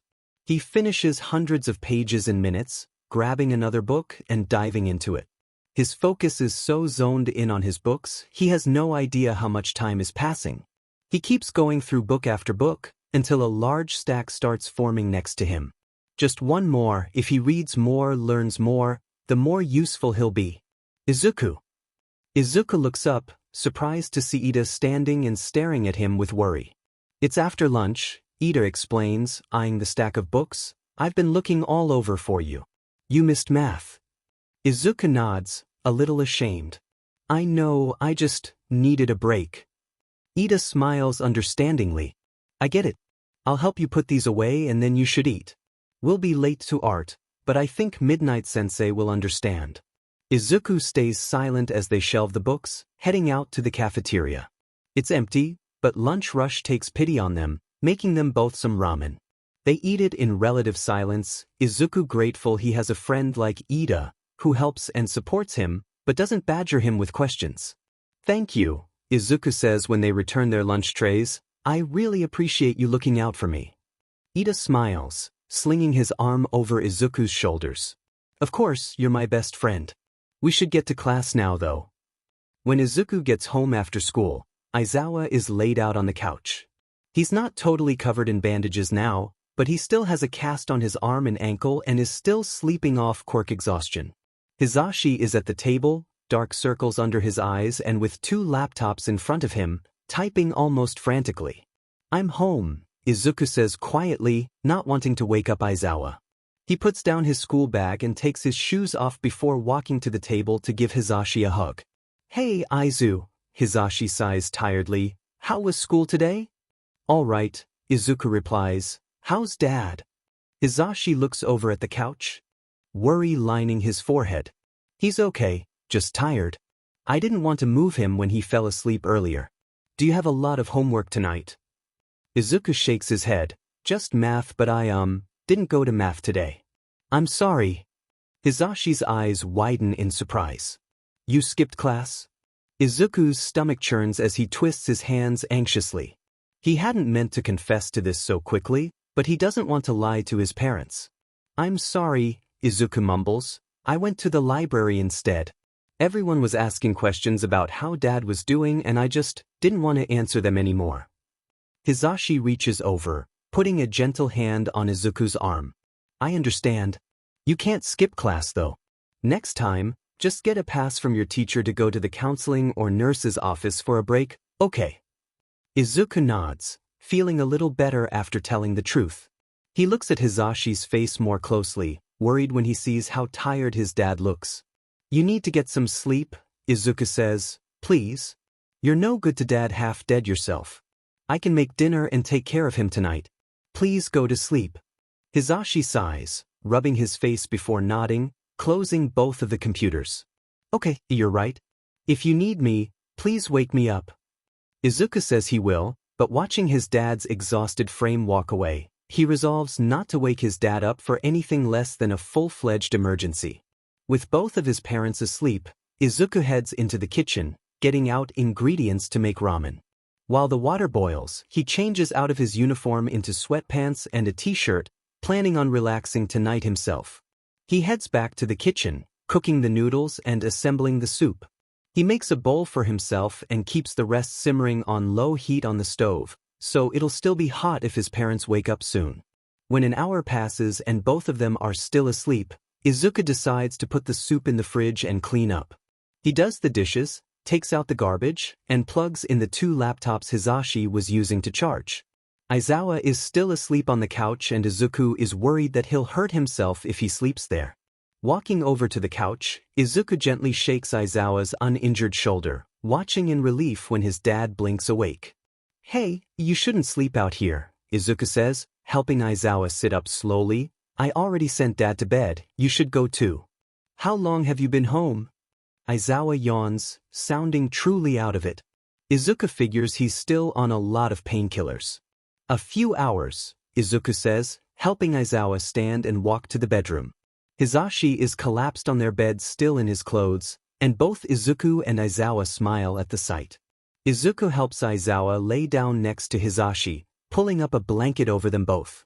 Aizawa's asleep almost instantly, and Izuku makes sure their cell phones are plugged in and charging before bringing 2 glasses of water and setting them on their bedside tables. He even grabs Aizawa's medication bottles.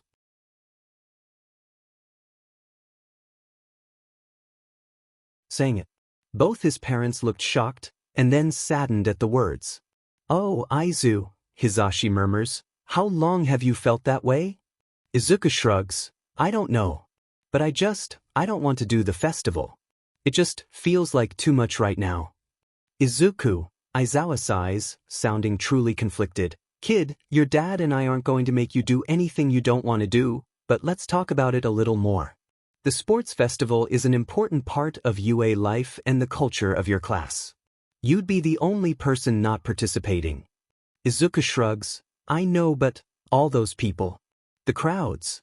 I wouldn't be able to focus. And you're not healthy enough to announce anyways this year, Dad. I have a clean bill of health, Aizawa reminds Izuku gently. I promise, Zashi wouldn't let me set foot here if I didn't. He's right, Hizashi adds. Aizu, if it's the crowds, we can give you support equipment to block the noise. And we can talk strategy about how you use your quirk to your advantage.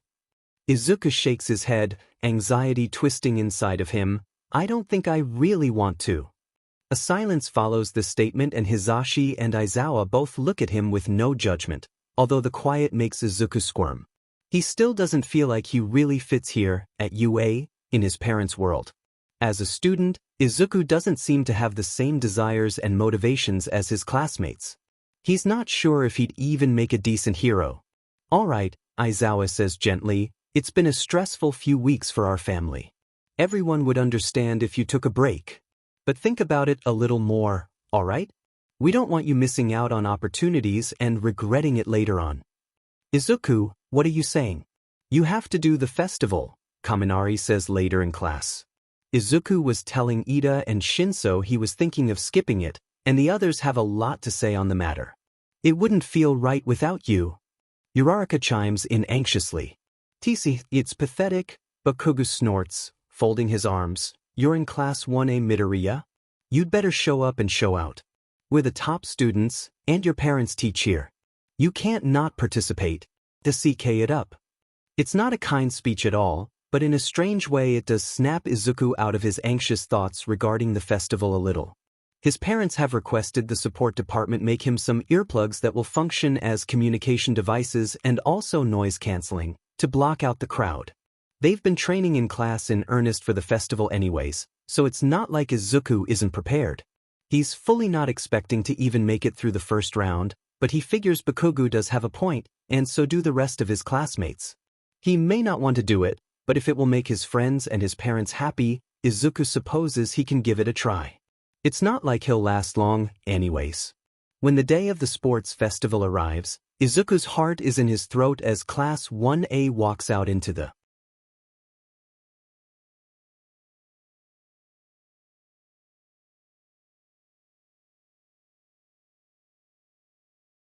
happened before.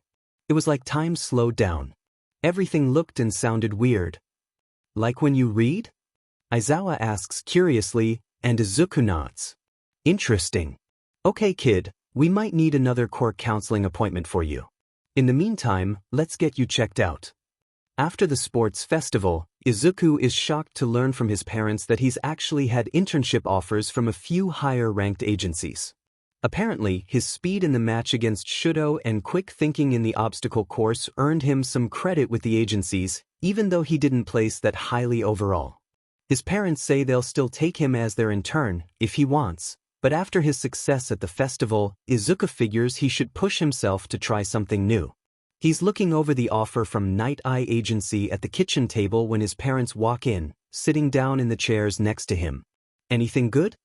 Hizashi asks, gesturing to the paper off which Izuku is reading. Izuku nods. Yeah, it's Night Eye. I'm thinking about saying yes. He has a mental quirk, like I do. That'd be a good fit, Hizashi agrees. Night Eye works closely with All Might too.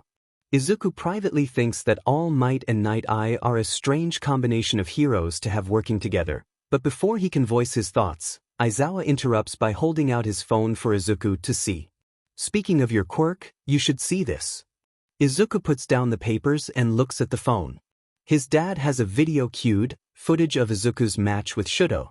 Aizawa presses play and Izuku watches the fight for the first time with shock. In the footage, Shudo looks clumsy, like he's taking wild shots while Izuku all but dances around him. Izuku's moving so fast it looks unnatural and he can understand now why Shudo was so surprised. Izuku looks like a totally different person. You look like you have super speed, Hisashi comments, watching it alongside him. But that's not what you said it felt like, right? Izuku shakes his head, watching himself dodge Shudo on camera. No, it was definitely more like everything else was slowing down. My brain was taking in all the information like it does when I read. It made it easy to focus. I actually thought Shudo was taking it easy on me, until my earplug fell out and I heard the crowd. Interesting, Aizawa says, putting his phone down. I have a theory about that, about your quirk. Izuku looks up, interested and a little confused. He's always loved his quirk, but the prospect of it evolving or being something different is exciting. What if your quirk is actually hyper-focusing with an ability to manipulate time? Aizawa asks, we've never had your IQ tested. Your memory and your genius may not be related to your quirk at all. Izuku freezes. Manipulate time? It sounds powerful, almost too much, and he's not sure about being a genius. He's just read a lot, that's all. He's smart, he knows that, but he wouldn't put himself up there.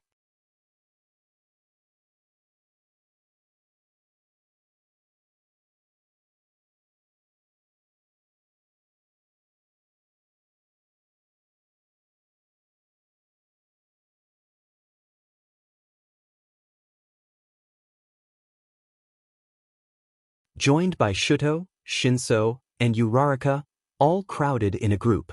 Everyone seems to have gotten the memo not to ask Ida about what happened, and they all focus on their hero names.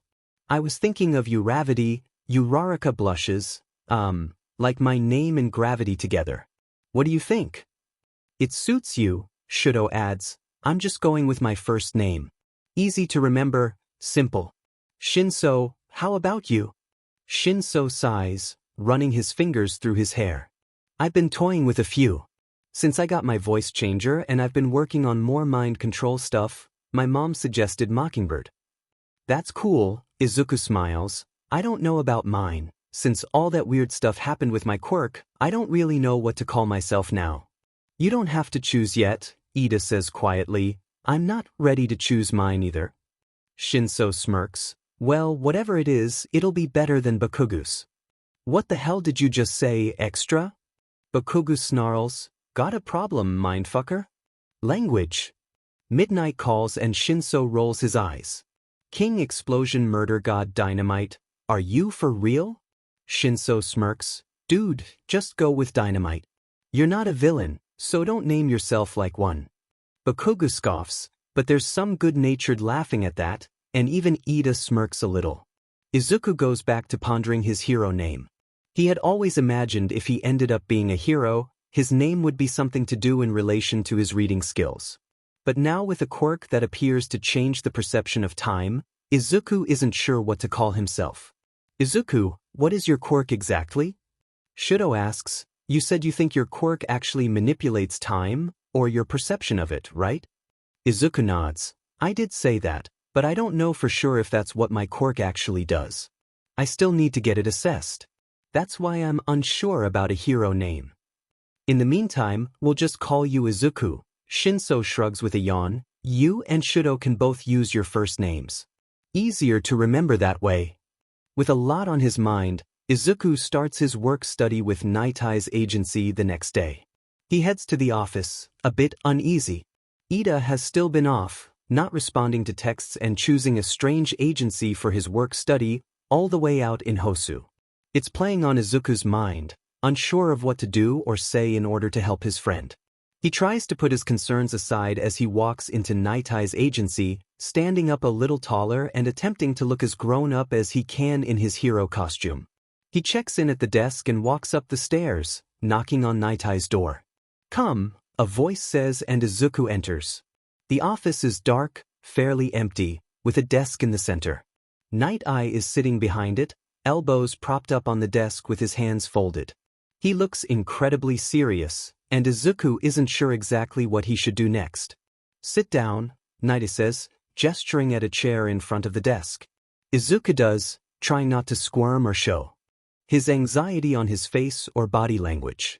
So, Izuku Midoriya, son of Eraserhead and Present Mic. Recently, you have discovered new things about your quirk, correct?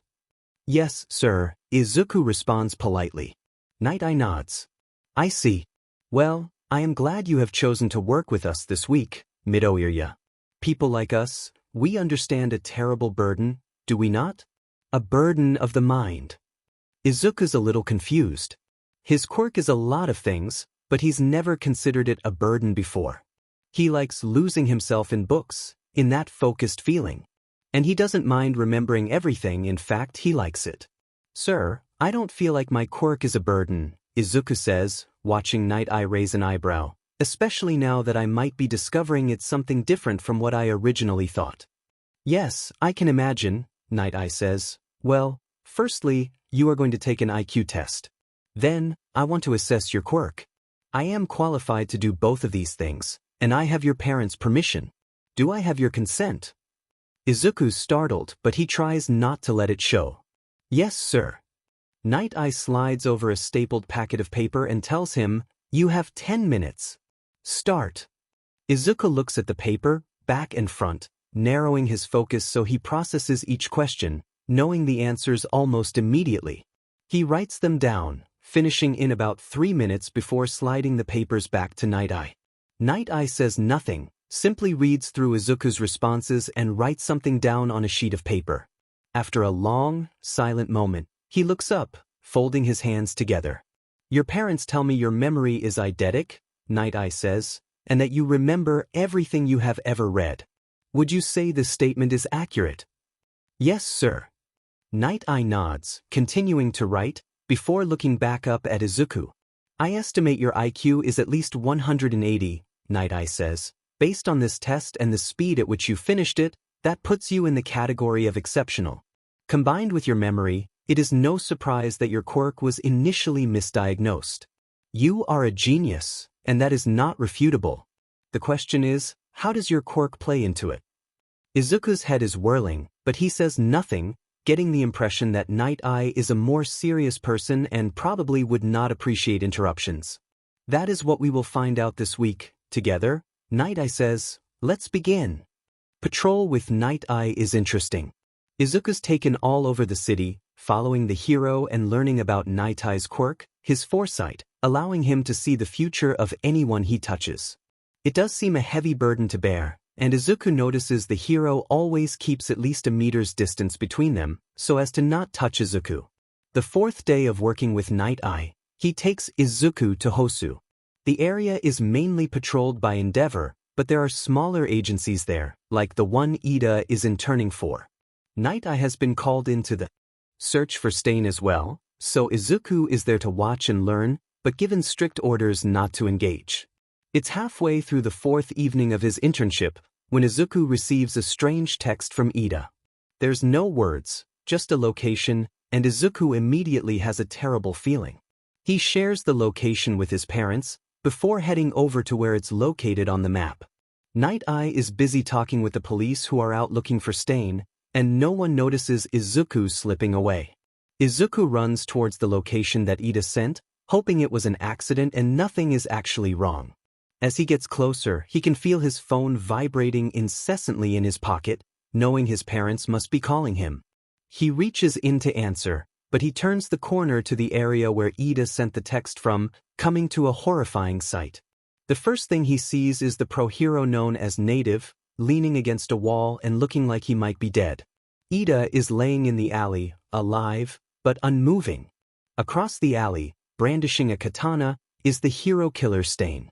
Izuku freezes. He hadn't expected to run straight into the villain, but Stain catches sight of him and Izuku knows he can't run, or call for help. His phone is still vibrating in his pocket and Izuku can only hope someone gets here in time to help. Izuku! Ida cries, noticing him standing there. Don't let him get near you. If he tastes your blood, he'll paralyze you. Izuku curses internally, locking eyes with Stain. His newfound abilities are too new for him to rely on in this situation.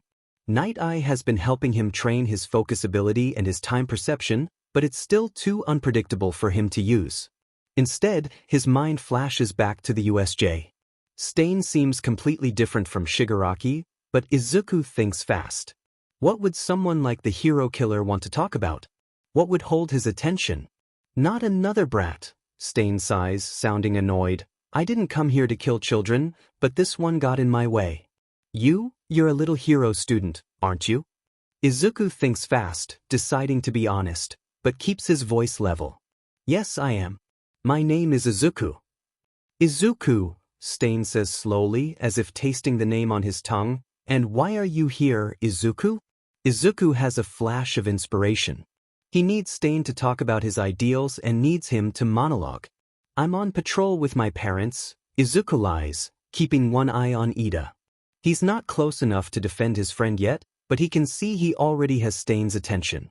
Stain grins, liking his katana blade. Your parents? You're giving me a lot of information, Izuku. Your name. Your family. What are they teaching you at UA? Izuku stands tall, keeping the lies going. To be honest, heroes are supposed to be honest and kind. That's what my parents taught me. Stain looks curious, ignoring Ida and Native, his attention locked on Izuku, just like Izuku planned. Who are your parents? Eraserhead and Present Mic, Izuku says. Ida's eyes widen in horror, but Izuku ignores him. He knows what he's doing. Stain grins brilliantly, flashing his teeth which look like fangs under the streetlights. Eraser and Mic, eh? Two of the better ones, I have to admit. Not like All Might, of course, but not as rotten as some of the others. Yes, they saved me from the streets when I was a child, Izuku continues. I was an orphan, living alone, and they saved me. Gave me a home. Loved me. Stain considers this for a moment, and Izuku sees the villain's hand tense on his sword. A warning flares through Izuku's mind, knowing it's likely Stain will strike soon. He can't keep him distracted forever. That story makes me want to vomit, Stain snarls. Enough of this inane jabber. I have so much more left to do, and you are wasting my time. Izuku sees the movement Stain makes almost before he's about to make it, and he has no choice but to use his power to slow time down, jumping into the air just as Stain slashes at him with his katana. Izuku! Ida cries, but Izuku has already gotten out of the way. He's so focused that Stain looks clumsy, like he's slashing his sword through water, sluggish and slow. He doesn't attack Stain, but he dodges, trying not to lose himself to panic. Evade, evade, evade. He thinks to himself, just like at the USJ. If he can keep Stain's attention on him, keep him focused, Ida might be able to get away safely. Even with Izuku's focus, Stain is still a formidable enemy, and the villain raises his katana, lunging for Izuku's stomach. Fear floods through Izuku as he tries to jump out of the way in time, but he knows he's not going to make it. Bracing himself for the agonizing pain he's about to feel, Izuku closes his eyes. A sudden loud noise hurts Izuku's ears so badly he snaps out of focus, falling to the ground and covering his ears, curling in the fetal position. The sound is so loud his body vibrates with it and he screws his eyes shut tight. After a few seconds of shock, it comes to him that this sound is Hizashi's voice quirk. Izuku's only heard it a few times before, but he had been wearing hearing protection at the time. For his dad to be using it where it could damage Izuku, it means he must have been in more danger from Stain than he thought. It also means his parents are here and that help has arrived. Opening his eyes but keeping his ears covered, Izuku sees Stain curled on the ground in a similar way as him. Hizashi and Aizawa are both in the alley, looking at Stain with a kind of feral rage. Aizawa swings his capture weapon, wrapping it around Stain completely before walking over and kicking the katana out of his hand. Police swarm the alley, taking the enraged Stain into custody. A few medics arrive and grab Ida and Native, while Izuku manages to lift himself up on shaky arms. His ears are ringing and his head hurts, unable to hear anything. His parents run to him once Stain is apprehended and Izuku feels them hugging him. They're talking, but the force of Hizashi's quirk is still making Izuku's ears ring. Aizawa has hearing protection in, used to working with his husband, but Izuku hadn't been wearing his earplugs today. Izuku tries to stand, but he feels unstable, wobbling and pressing a hand to his forehead. Aizawa puts an arm behind his back and another under his legs, picking him up and walking him towards an ambulance. Izuku's ears are still ringing during the ride to the hospital, his head pounding. He can hardly wrap his head around the fact that he just fought Stain, let alone the fact that he's just been knocked down by his dad's Quirk. They're talking to him, he can tell, but their voices sound muffled, like they're talking at him through a wall.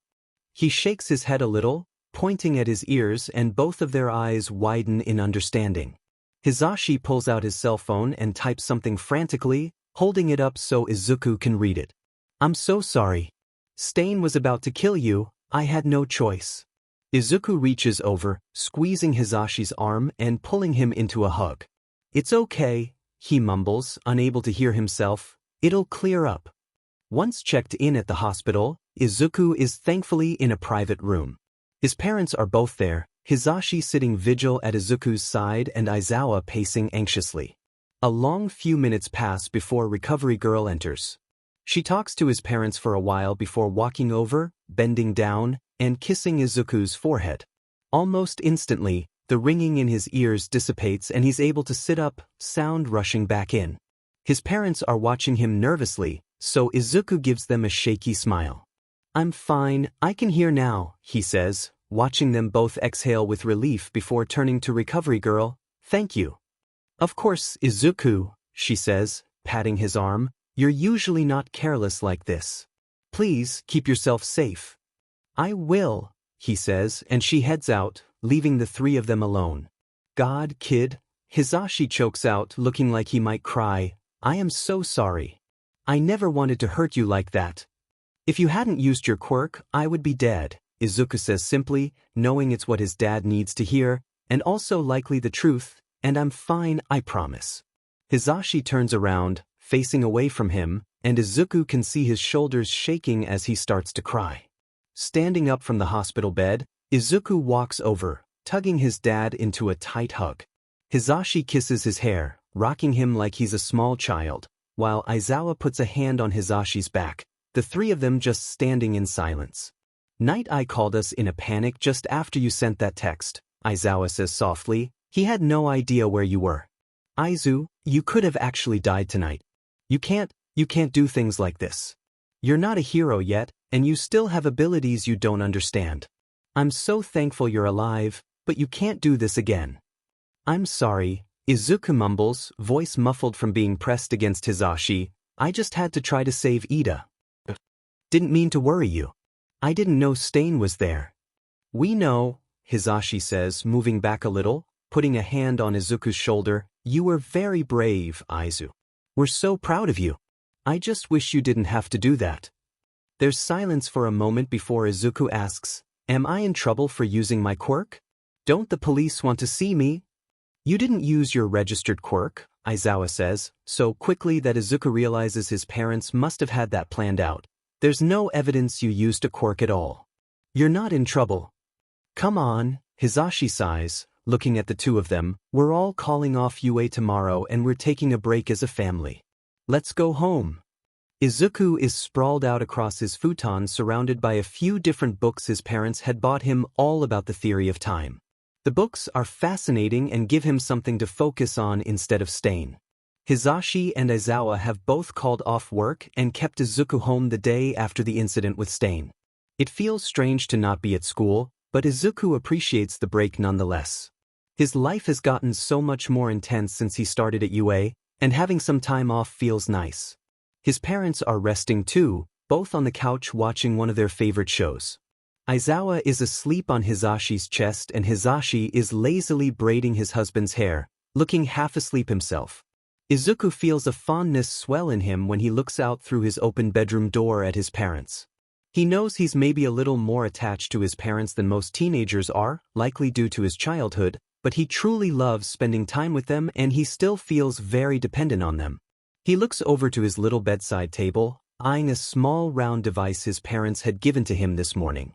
"It's an emergency alert," Aizawa had told him, looking at Izuku with a serious expression. "All pro heroes wear them.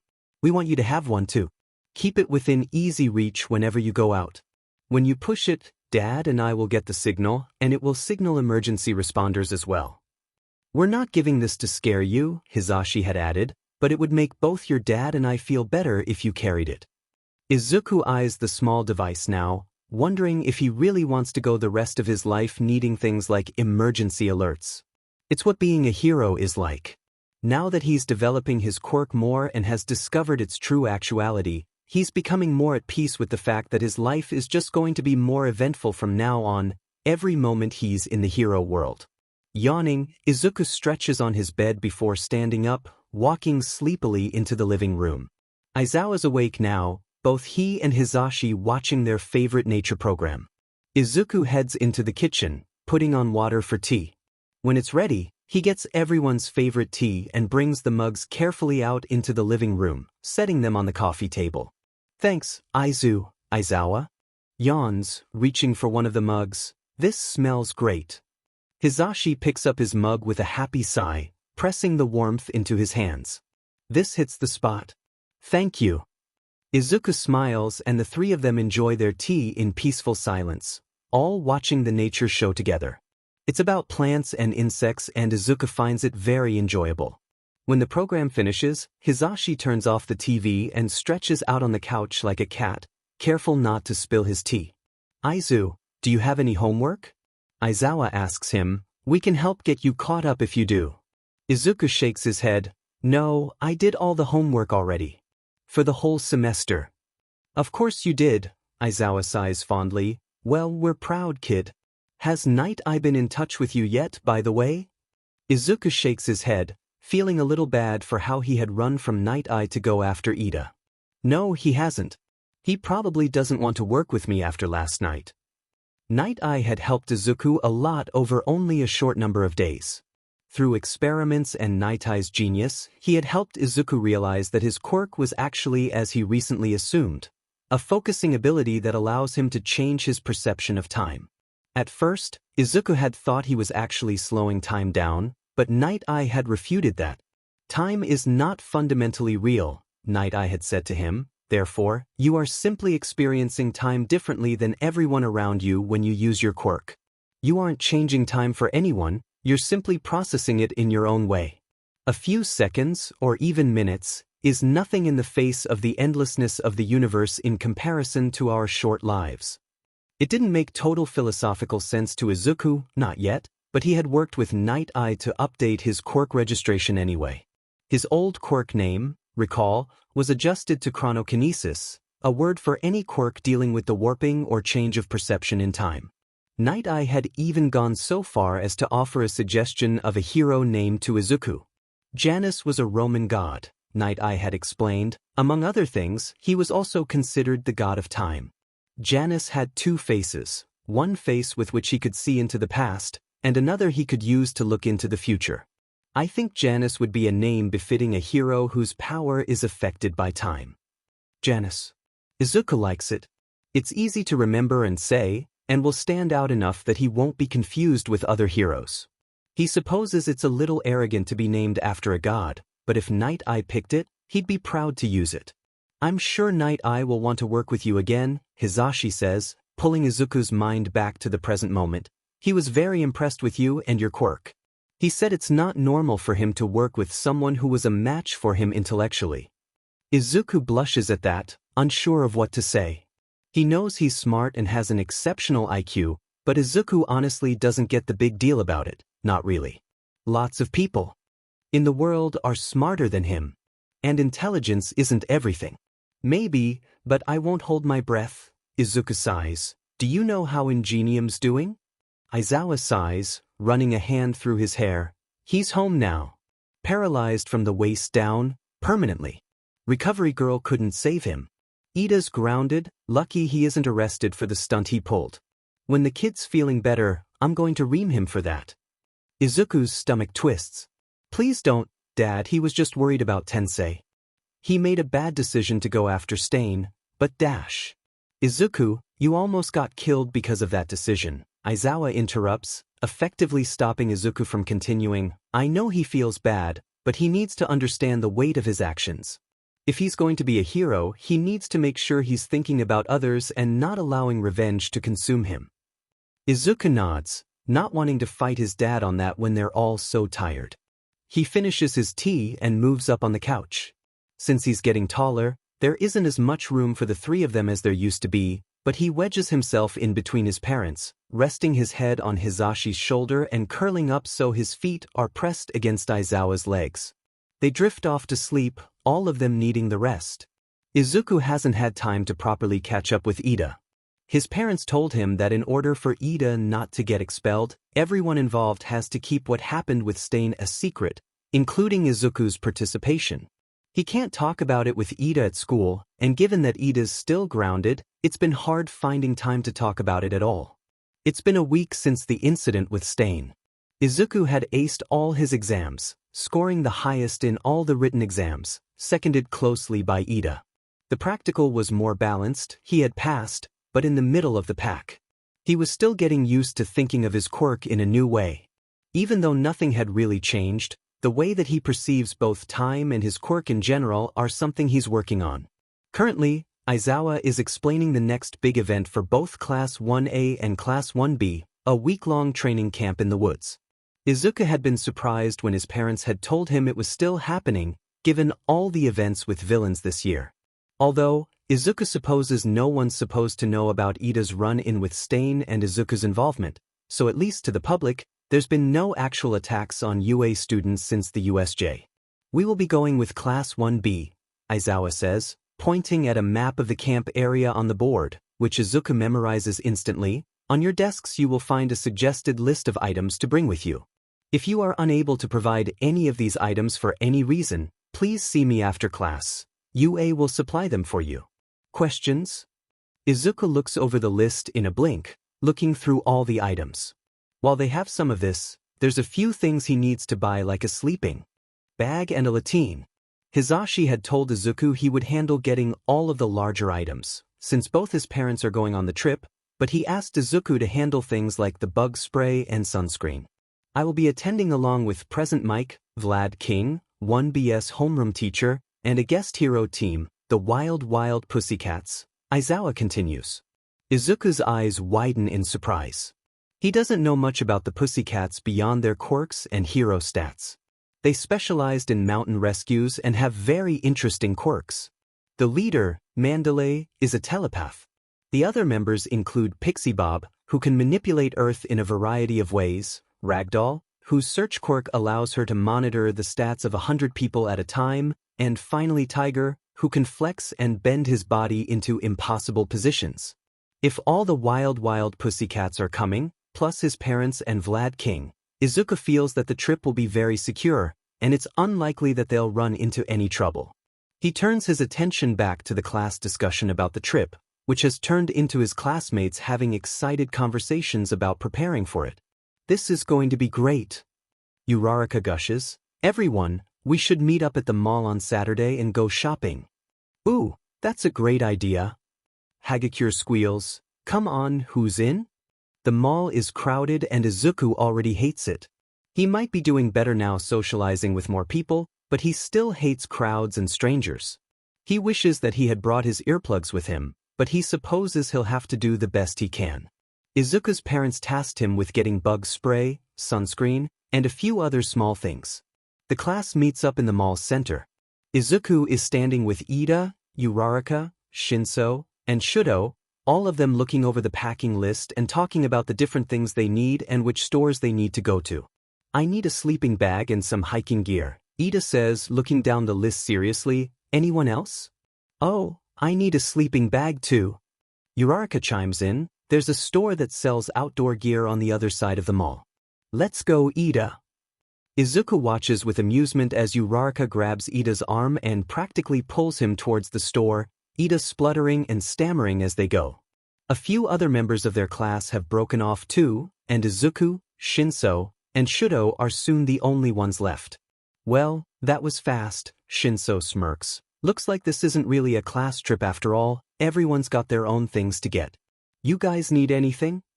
Shudo nods. Yes, I need clothes. I don't have much for the outdoors. And maybe some shoes. That's what I need too. Izuku thinks through the list of things his parents asked him to buy. Pretty much everything I need is at the pharmacy. How about I grab them quickly and meet you both after? Sounds good, Shudo says. We'll just be across the way, there's a few clothing places there. How about we text you? When we end up at 1. Izuku agrees and they separate. He's a little disappointed that they've all gone their own separate ways, but he supposes it's only natural in a place like the mall. He resolves to handle the bug spray and sunscreen first, heading to walk towards the nearby pharmacy. He's halfway across the center court of the mall when he feels a hand on his shoulder. Thinking it's one of his friends, he turns to look but he's stopped by a voice in his ear. "Are you Izuku Midoriya? From Class 1A? I'm a huge fan. You're practically famous." The words are kind but the voice makes Izuku's skin crawl. There's something familiar about it, but he can't place it. Before he can talk or say anything, the stranger wraps 4 fingers around Izuku's throat, so tight it can't be a mistake. "It's been a while since we've seen each other. I so enjoyed our last conversation. Why don't we spend some time catching up, Izuku?" Izuku's heart rate increases when he realizes that Shigaraki is the one talking to him now, and with a flash of fear remembers his parents telling him about Shigaraki's quirk, decay. 5-finger activation. Shigaraki currently has 4 fingers pressed to Izuku's neck and the 5th hovering dangerously close to his skin. Shigaraki pulls Izuku over to a bench, sitting down next to him with his fingers still wrapped tightly around his neck. Izuku's hands are in his pockets, pounding with nerves. "You see, I'm starting to think that us meeting twice like this isn't a coincidence at all," Shigaraki murmurs, tapping one of his fingers on Izuku's neck. "No, in fact I think it is fate." The downfall of Hero Society. Izuku tries to keep a clear head, knowing eventually his friends will come back for him. He won't cry out for help or signal a bystander, as he knows Shigaraki wouldn't hesitate to kill civilians. "What do you mean by the downfall?" Izuku asks, voice choked off from Shigaraki's tight hold. Don't pretend you don't know," Shigaraki murmurs into his ear, making Izuku shiver with anxiety. "You fought Stain in Hosu. You know that it's not just me trying to bring down heroes." Izuku has no idea how Shigaraki knows about that, but he doesn't comment. His brain is whirling a mile a minute, trying to think of a way out of the situation. He can't use his focus quirk in this situation, and his reading skills won't help. The only thing he might be able to do is the same thing he did at the USJ, talk Shigaraki down until help arrives. "Why All Might?" Izuku asks, honestly curious but mostly trying to burn time. "Is it because he's the symbol of peace? I know killing him is at the top of your agenda." "Yes," Shigaraki sighs. "Kill All Might, kill all the heroes. Release society from the claws of the Hero Commission. Further our cause. We'll start with the top 10 most popular heroes and then weed out the most efficient underground ones. I'm sure you realize that means your dear parents are going to be killed as well." Izuku's expecting taunts, but he can't help but let out a choked whimper at Shigaraki saying so bluntly that he's going to kill his parents. His parents? Izuku fumbles in his pocket, remembering the little emergency alert button which is in his front left sweatshirt pocket. He presses it firmly, relief flooding him when he feels it click on. It doesn't make noise, but he can feel that it's activated. Almost instantly, he feels his phone start vibrating, likely his parents calling him. He knows they have his location now, so he'll be alright. But why? Izuku asks, wanting to stall Shigaraki as long as possible. What you did at the USJ made no logical sense. If you had wanted to kill heroes, kill All Might, why make a big scene like that? Why not stay under the radar? You could have achieved your goal without having the eyes of the government and the HPSC on you, a higher chance of success. Shigaraki laughs, a kind of wheeze, and squeezes Izuku's throat so hard he sees stars, beginning to choke. "It isn't just about their deaths," Shigaraki says, leaning down so his mouth is right next to Izuku's ear. "It's about furthering our cause. We will be known and we will be feared. I think you're fearing me a little right now, aren't you?" Izuku started shaking, half from terror and the other half from lack of oxygen. Shigaraki huffs a laugh before looking up, clearly noticing something in the distance. He lets go of Izuku so abruptly that Izuku rocks forward, coughing as air rushes back into his lungs. Shigaraki is gone and Izuku has no idea what's just happened. "Izuku!" Shudo calls, rushing over and putting a hand on his back. "Shinso and I called mall security, but they said police are already here. Are you all right?" Izuku nods, putting a hand on his neck where Shigaraki had nearly strangled him. He pulls out the emergency alert button, knowing Shudo will recognize it, and shows it to him. Smart, Shudo says, sitting next to Izuku and putting a hand on his back. Security is shutting down the mall. The police are starting to search and they've called an ambulance. Take some deep breaths, you look terrible. Izuku tries, and after a few minutes he's able to slow his breathing down. Finally, he looks up, surprised to see that most of the mall has already been cleared. He sees a group of his classmates standing and watching in horror and a few police officers scouring the stores. Did Shigaraki hurt you? Shudo asks, and Izuku shakes his head.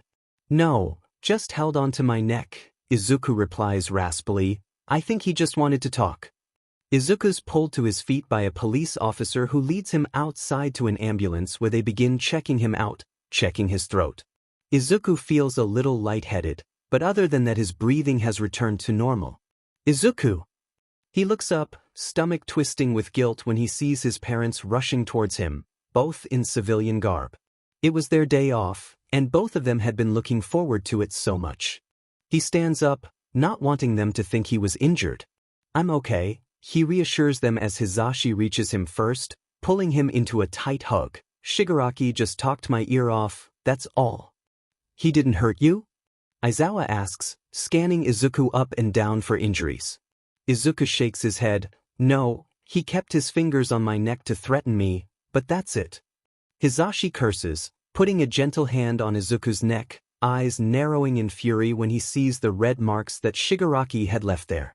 The evidence is clear that Shigaraki choked him, but Izuku doesn't want to put his parents through anything further this week.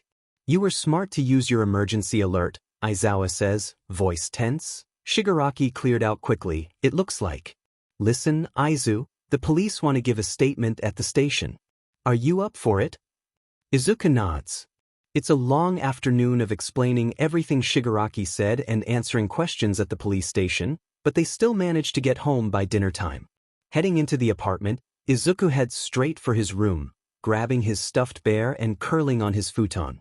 He knows it's childish, but he's exhausted, wrung out emotionally from the afternoon, and Tsukachi had been the one to interview him.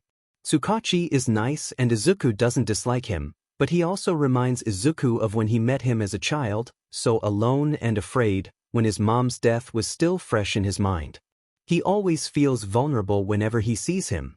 Aizu, are you up for dinner? Aizawa asks him from the doorway. Izuku sighs, rolling over on his back before he sits up, rubbing his forehead. Can we have pizza? He asks, sounding very young and small. Aizawa looks at him gently, eyes full of worry, tracking the finger-shaped bruises on Izuku's neck. Sure kid. Pizza sounds good.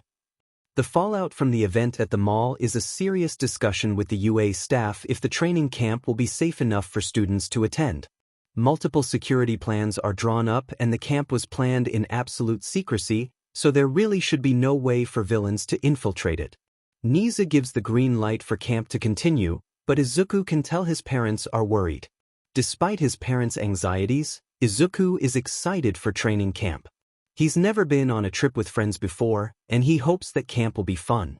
He's been missing the carefree days he had before UA, where he could roam the grounds on his own and read at his leisure. Knowing that training camp won't be a walk in the park, Izuku still hopes he'll have some time to rest when they're out in nature. He spends the next few days packing with his parents, making sure they each have everything they need. Izuku reaches for one of his favorite books, but stops himself. He highly doubts he'll have the space to pack a book and, if he's being honest, much time to read it all. He supposes can always recall a book in his mind if he wants to reread it at night. With the training camp the next morning, Izuku decides to get lots of sleep, knowing it's likely going to be a grueling schedule.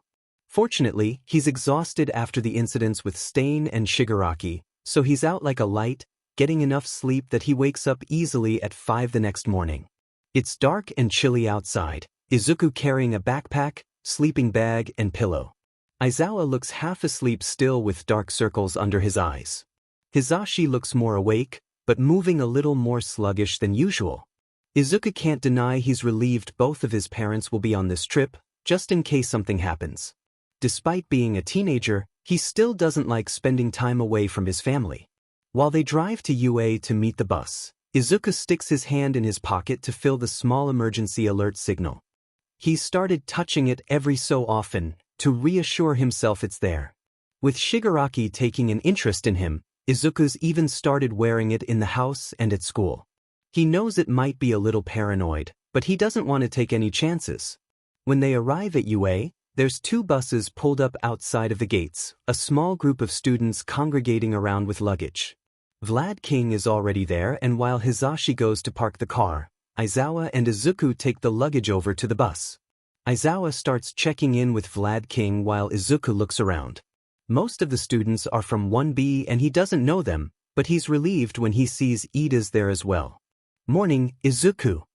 Ida calls, waving cheerfully, and Izuku can't help but smile. He doesn't blame Ida at all for what happened with Stain, relieved that his friend is okay and is working through dealing with his brother's injury. They've spoken a little about it and Ida seems to be doing well.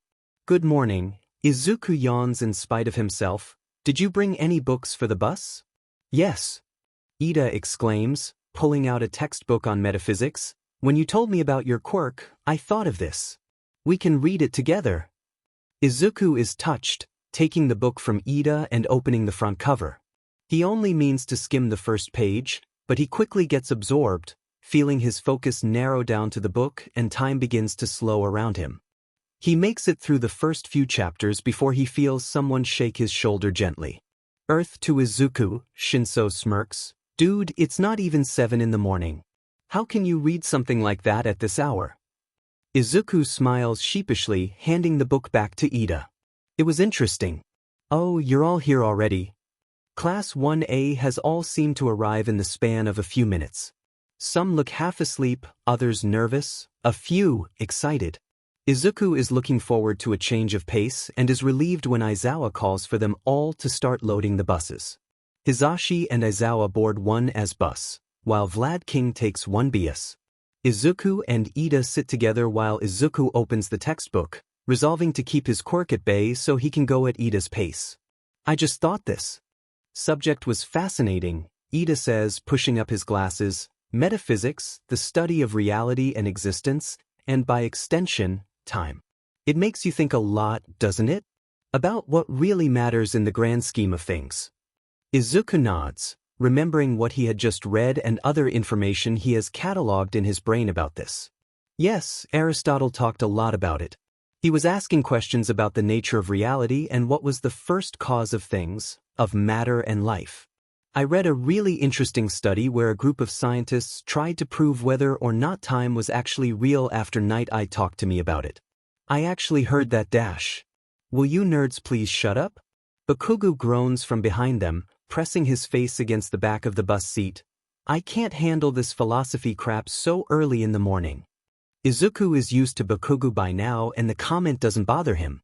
In fact, he ignores Bakugu completely, and he and Ida continue to debate philosophy on time and what constitutes reality. The discussion lasts until the bus stops and Izuku swears he hears a couple of people around them actually sigh in relief when their conversation stops. I still think that it's impossible to say that time doesn't exist, Ida argues as they all walk off the bus. If that were true, then why would we age? What would stop us from aging backwards? They think they've discovered a species of jellyfish that actually does age backwards, Izuku challenges, and it's like Night Eye says, there's no evidence that time is actually real. Our lifespans are so short that dash. For the love of God, please stop, Kirishima begs, whining as he tugs on Izuku's arm. You guys are melting my brain. Sorry, Izuku laughs, patting Kirishima's arm. Ida and I just like to go off on tangents sometimes. They exit the bus and Izuku's immediately confused. He had seen the map for the camp and where they've stopped doesn't appear to be anywhere near it. They all walk out in a group, and Izuku is surprised to see the wild pussycats are already there in full hero costume. He had expected they would meet them at base camp. Everyone, this is Mandalay, Aizawa says, gesturing to the pussycats team leader, show her your respect. Mandalay waves, looking at them all with a grin. It seems nice, but Izuku finds it odd that they've stopped here. We own this whole stretch of land, everything you can see, Mandalay says, gesturing behind her. the camp you're staying at is there, at the base of the mountain. The location she's pointing at is far and Izuku calculates it will take at least 3 hours on foot to reach. He looks around and already has a sneaking suspicion what's about to happen. Uraraka says, sounding anxious, "Why did we stop all the way out here then?" Mandalay just grins. "Well, if you can make it to camp by noon, you can have lunch. Otherwise, you're sunk until dinner." Izuku senses what's about to happen before it does and he leaps up into the air just as Pixie Bob sinks her claws into the ground behind them.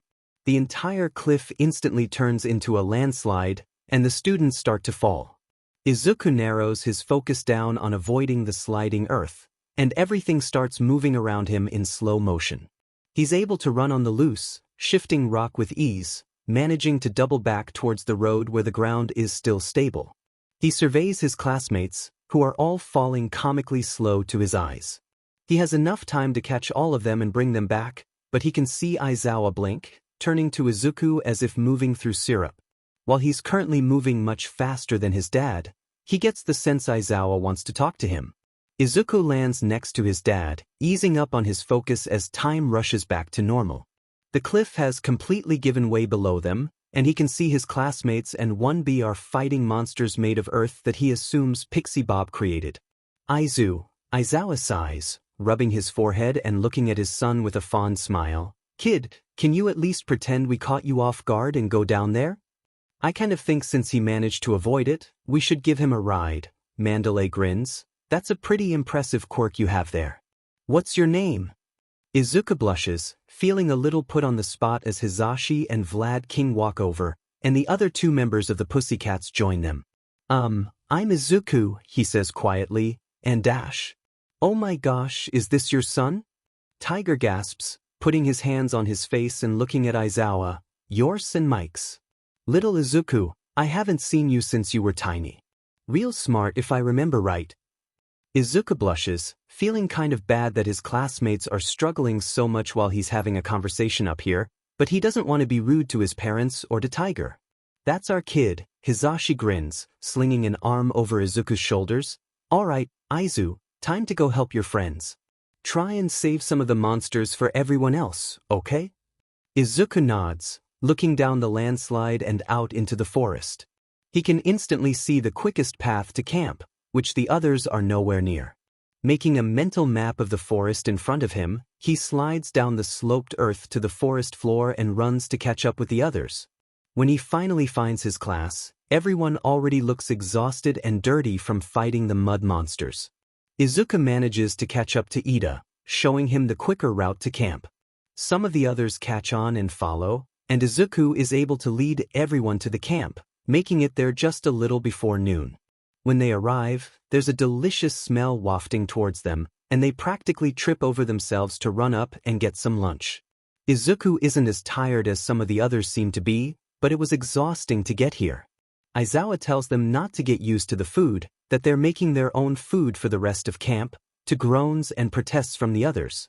Their luggage is unloaded off the bus and the boys and girls are sent to separate sides of camp, where there are buildings to sleep in at night. Izuku sets his things down, now full from lunch, before they're supposed to meet up for their first training exercise. Izuku's looking forward to training his quirk. It hasn't been very long since he fully understood it, and it will be good to be able to focus on it and learn everything of which he's capable. The teachers divide them up around camp, working on varying aspects of their quirks. Shudo is practicing a move where he combines his ice and fire sides together. Shinso is getting the hang of the voice changer he wears, working on impersonating the people around him. Ida is doing sprints, working on agility. Uraraka is practicing using her quirk without feeling nauseous. Izuku is choosing to work on his focus today. He has a stopwatch, using it to see how much he's able to manipulate his viewpoint of time. When the landslide had fallen earlier, it was slower than even the fight with Shudo.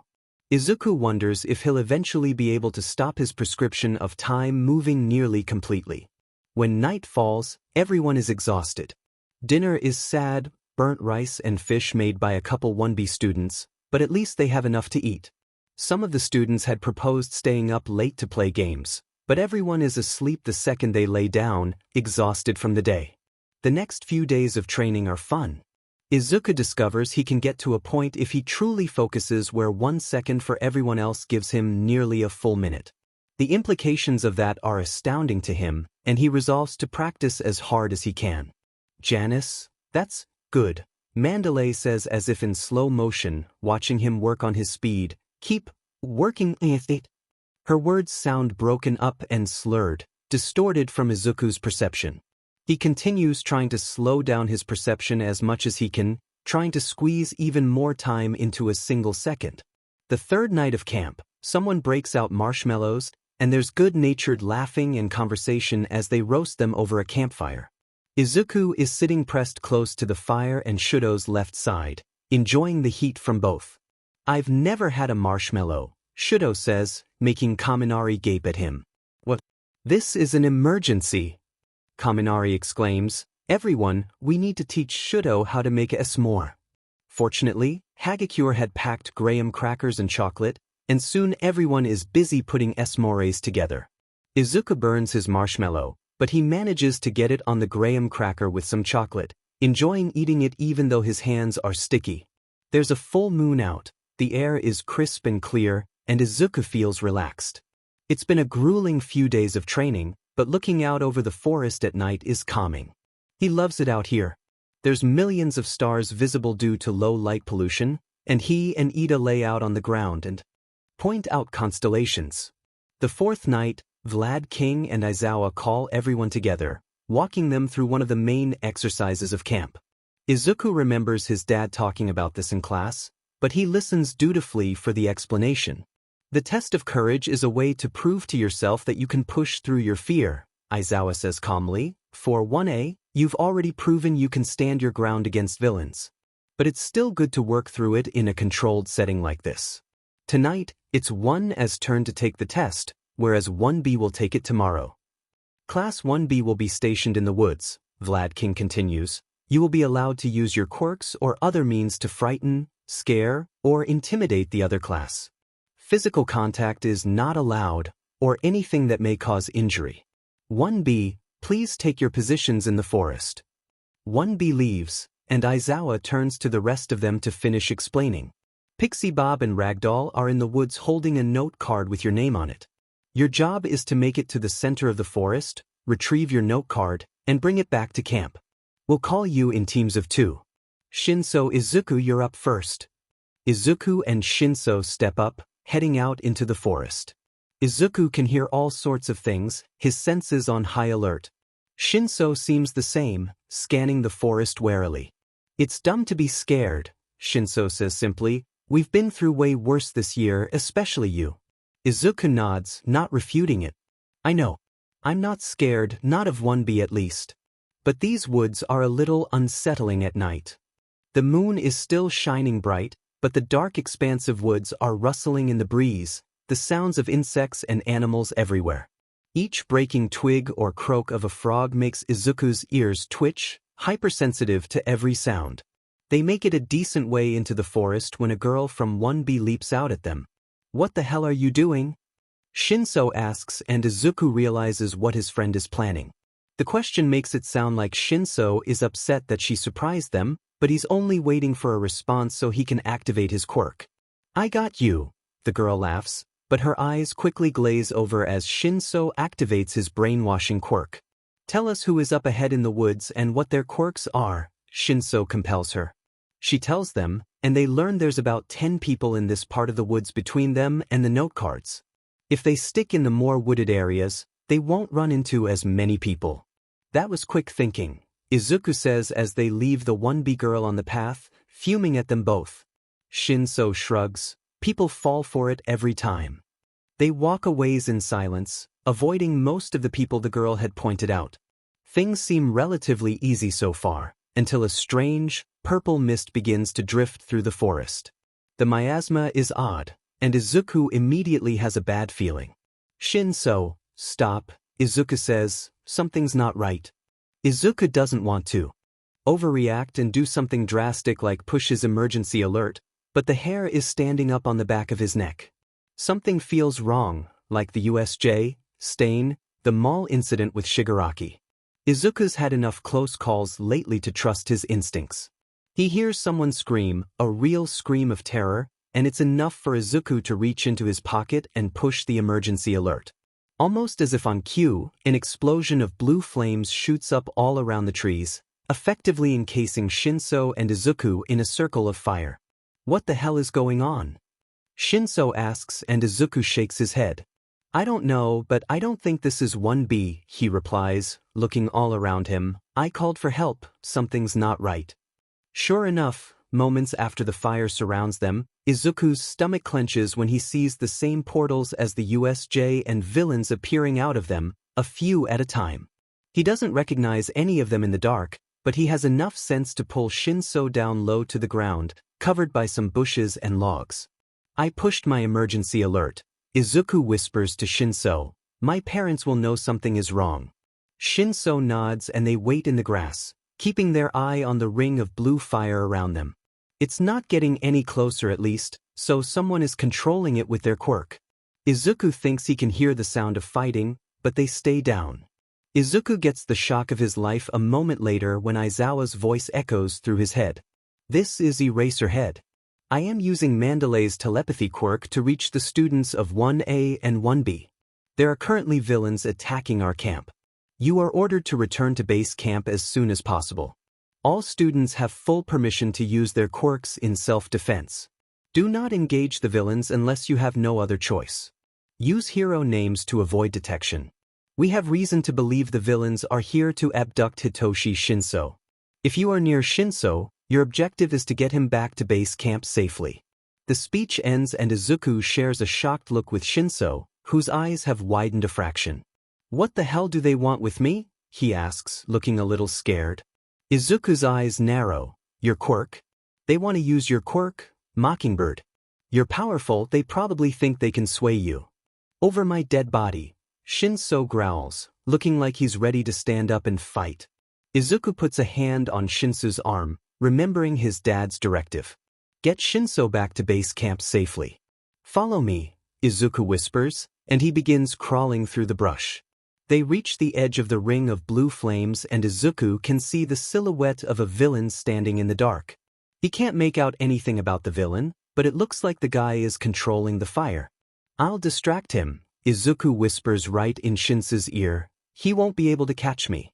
Run over the fire and then we can fight him off if we have to.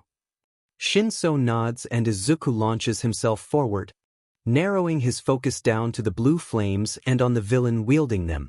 He slows everything down as much as he can, taking in every detail of the villain's face as he leaps over the fire, spinning in slow motion as he catalogues the villain's appearance.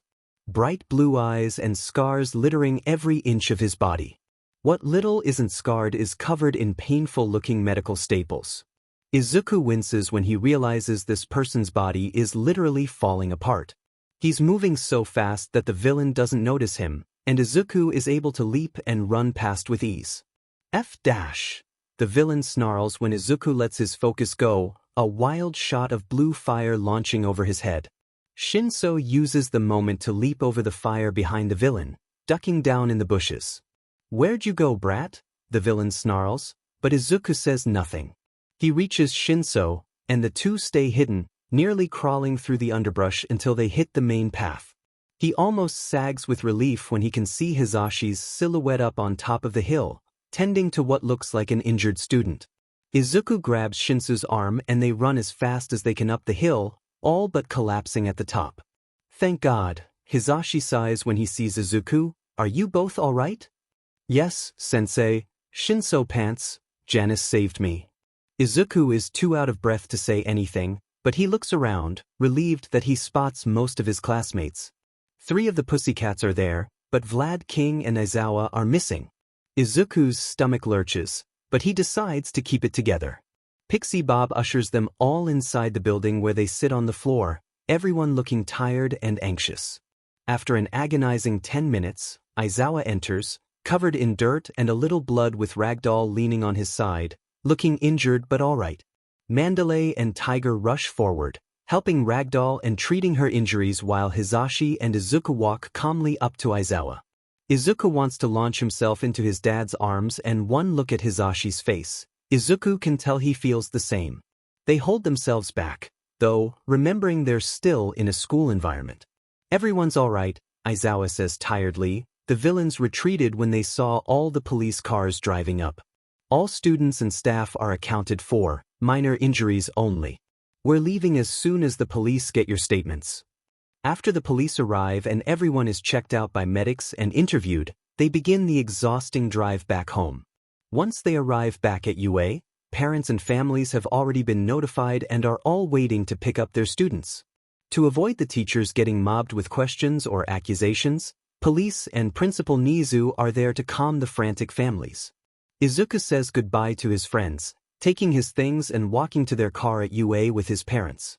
His head is reeling from everything that happened tonight, relieved that he had his emergency alert signal on him. He supposes his paranoia paid off a little this time. You were amazing, Aizu, Hisashi tells him as they're driving home. Your quick thinking using your emergency alert probably saved a lot of lives tonight. It definitely saved Ragdoll's, Aizawa says. If the police had showed up a minute later, she'd likely have been killed. Plus, from what Shinso said, you saved him by distracting a villain in the woods. We're proud of you, kid. Izuku isn't sure what to say to that. He certainly felt useful helping save Shinso, and it feels good to have saved Ragdoll too. He wonders if this is what being a hero is like, being able to save people and having the confidence to make hard decisions under pressure. When they get home, they all drop their things in the middle of the floor and take turns showering. Hisashi is exhausted, but he starts their laundry while Izuku makes spaghetti for everyone. After everyone's eaten and showered, they all collapse on the couch, in various states of exhaustion. Izuku's head is still reeling with everything, unsure how to process yet another attack on their class. How are you doing, Aizu? Hisashi asks, reaching over to run his fingers through Izuku's hair. Izuku feels odd, like he's not quite tethered to his body. His mind is running over all the details of what happened at the camp at super speed, trying to figure out how this could have happened. There has to be a traitor at UA, Izuku says quietly, watching both of his parents' eyes widen, or a villain sympathizer at the very least. How else would they have known when and exactly where to find us? Aizawa sighs, looking older and more tired than Izuku remembers seeing him before. That's what Nizu thinks too. Izuku feels a hot anger beginning to build inside of him. Who would do something like this? Who would sell out their friends, their teachers, to potentially get killed? Izuku can't imagine ever stooping so low, no matter what. He's going to be a hero and he will protect the people he loves. The wish to do nothing but read all day seems a childish dream now that he's seen what real villains can do. Despite what he enjoys, he feels he has a responsibility now to help. He's proven that with his quirk, he can help. He can save people. He can protect his parents. Izuku's stomach twists, remembering Shigaraki's threat. He hadn't actually mentioned that to his parents yet, but after tonight, he feels they should know. Shigaraki told me he was going to kill you both, Izuku says softly, watching both of them stiffen. At the mall, he said you were on his list. I won't ever let that happen. I'm going to be a hero, and I'm going to protect you both, and everyone else too.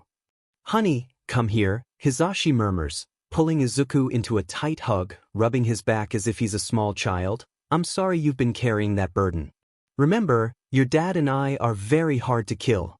Even if something does happen to us, we always make it out alive. You'd better, Izuku mumbles, looking up to see Aizawa staring at him with a mixture of sadness and pride. We'll protect you too, Aizawa says, wrapping an arm over Izuku's shoulders. No one's going to hurt this family. No one would even dare, not when I can stop quirks, you can stop time, and Zashi can knock them over with one shout. Izuku smiles weakly, curled up with his parents on the couch. He tries to stay positive, but after the third attack in as many months, he's feeling worried about the safety of his classmates at UA. Trying to focus on the positives, Izuku's relieved Shinso was safe and no one else got kidnapped. Hisashi is running his fingers through Izuku's hair, looking conflicted. He shares an unreadable look with Aizawa before Aizawa sighs, leaning forward and looking at Izuku. Aizu, one of the villains, the one who went after Ragdoll and Aizawa starts to say, she knew who I was. She told me she was looking for you, Specifically, Sho Yuta. Hisashi hisses, arms tensing around Izuku. He deserves to know, Aizawa says bluntly. Izuku, we're all on Shigaraki's list, the three of us. He knows we're a threat and he knows there's no way he can recruit any of us to his side. Your dad and I have been talking and we think we might need to move. Izuku figured that Shigaraki had it out for him, especially after the mall, but moving? Cementos is building dorms and staff apartments at UA right now, Aizawa continues. Your class will have dorms by Monday, and we'll have a new family apartment. I know this is a lot to spring on you, but your dad and I feel it's necessary for your safety and ours too. Izuku nods, feeling a sick anxiety twist inside of him. He doesn't want to leave home, doesn't want to move, but he doesn't want his family to be hurt either. We should start packing, Izuku says quietly. Tomorrow though. I'm too tired now. Yeah, definitely tomorrow, Hisashi yawns. Come on, let's get some sleep. The next morning Izuku spends hours helping his parents pack their apartment. While he didn't think they owned that many things, it still takes a long time to organize everything, get rid of some things that they don't need to keep, and pack up everything else. Izuku's been given the task of first packing up his room and then the bathroom while his parents handle the living room and kitchen. Trying not to think about the fact that Izuku is about to move out of the home he's lived most of his life, he focuses on packing the books first. He uses his quirk to his full advantage, focusing on packing so much that he's able to pack all the books up in only a few minutes, likely appearing a fast blur to his parents' eyes. He comes to his few remaining childhood toys next, packing his beloved bear, the first toy he had ever received from his dad's, but he looks at the others he hasn't touched in years. He's keeping all of his books, even the children's ones, and definitely his bear, but he doesn't need the rest of this. Izuku resolves to donate them to Sumai's kindergarten program, knowing they could always use more toys. Setting the toys aside, he begins folding his clothes up and placing them in boxes. Izuku's parents had told him that they didn't need to bring any furniture, as what Cementos was using to furnish the staff apartments and the dorms would be nicer and newer than what they own. Still unsure if he's going to be staying in the dorms or with his parents, Izuku makes sure to pack his items with care. Once his bedroom is finished, Izuku packs up the bathroom next, disposing of expired products and making sure he cleans everything up before packing it. It's odd to see the apartment looking so empty, but Izuku's glad that they're nearly finished. Hisashi is finishing up in the living room, packing up their favorite cozy blankets and decor items.